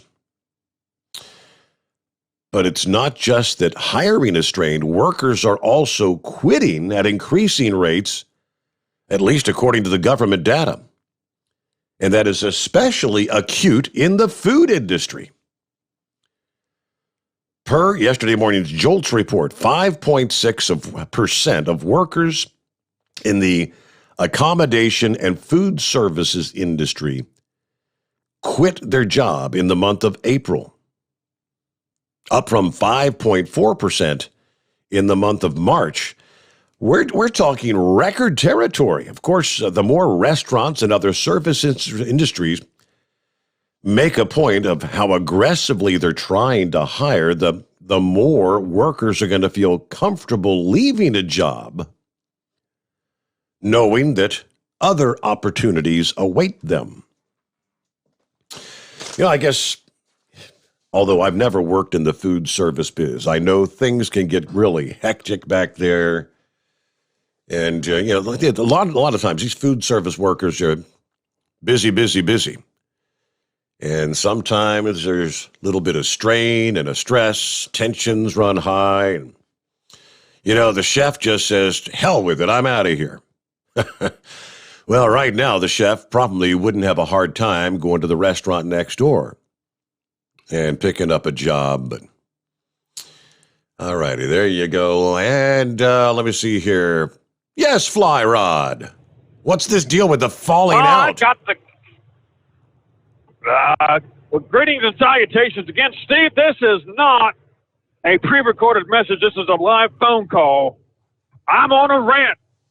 Get out of the way, sit down and listen. Pull up the chair there, Gilligan. You just pull up and listen there. Real good, son. I'll take the challenge.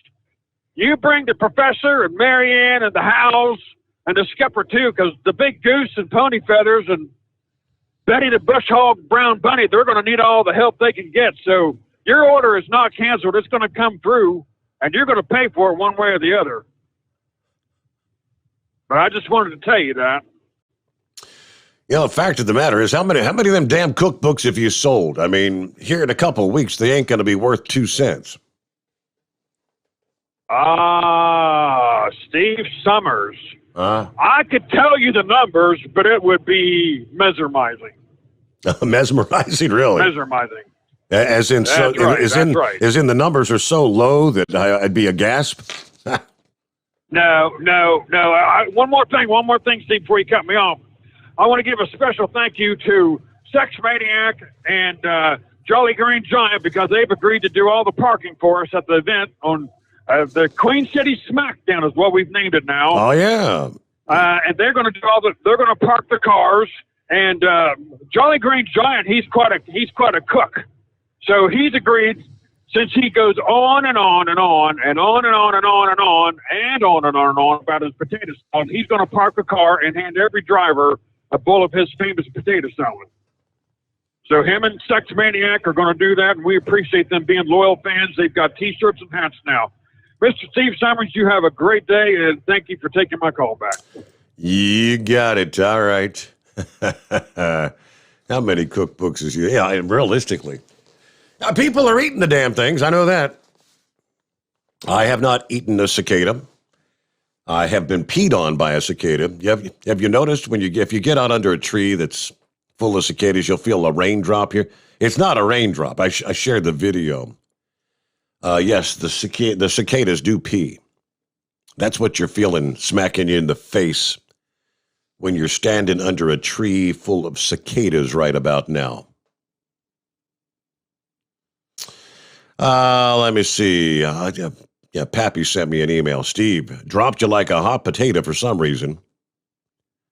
Yeah, I'll stand in my bedroom trying to get this uniform off.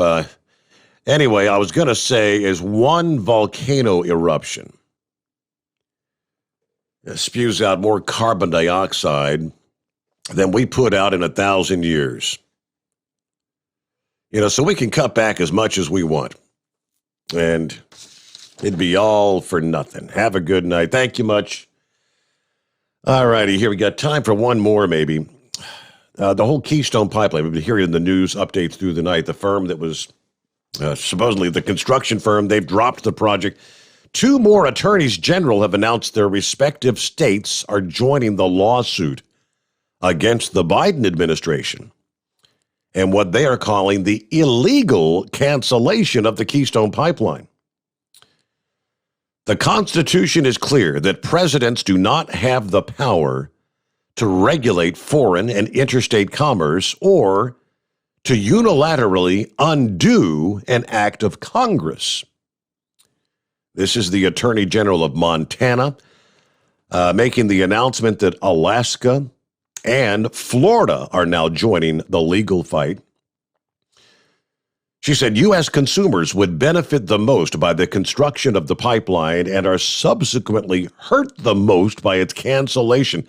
The fallout from the Colonial cyber attack should have made it abundantly clear. We need more energy infrastructure, not less. The Keystone XL would get more oil, including Montana oil, to the refineries to be sold to American consumers. Florida's Attorney General, as well as Alaska's Attorney General, were added to the complaint filed in the U.S. District Court for the Southern District of Texas. We now have a total of 23 states, nearly half the damn nation, has joined the suit, suing the administration about the Keystone Pipeline. All right, with that, we are out of time here on a Thursday morning. Can you believe it? Come back at the midnight hour tonight. We'll have all the latest on what could be a kind of a rough and tumble night weather-wise in the north central states. We'll have it all covered here. The Steve Sommers Overnight Drive, live from the Hot Shot Secret Studios.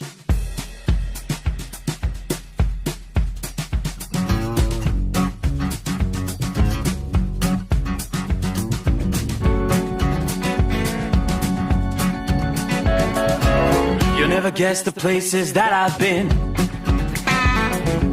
You never guess the places that I've been.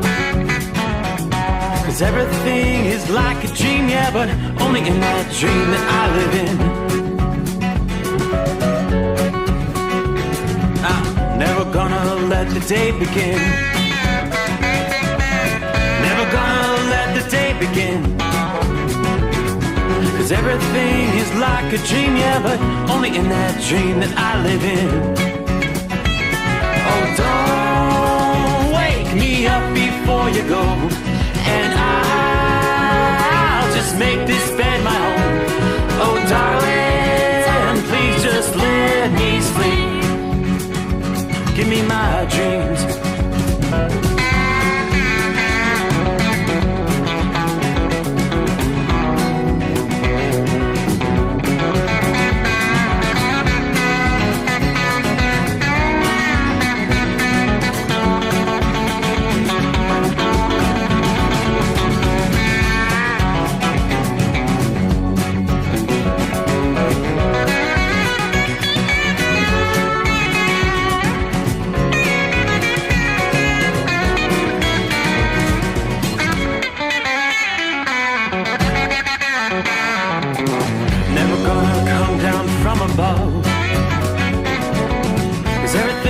Better from above.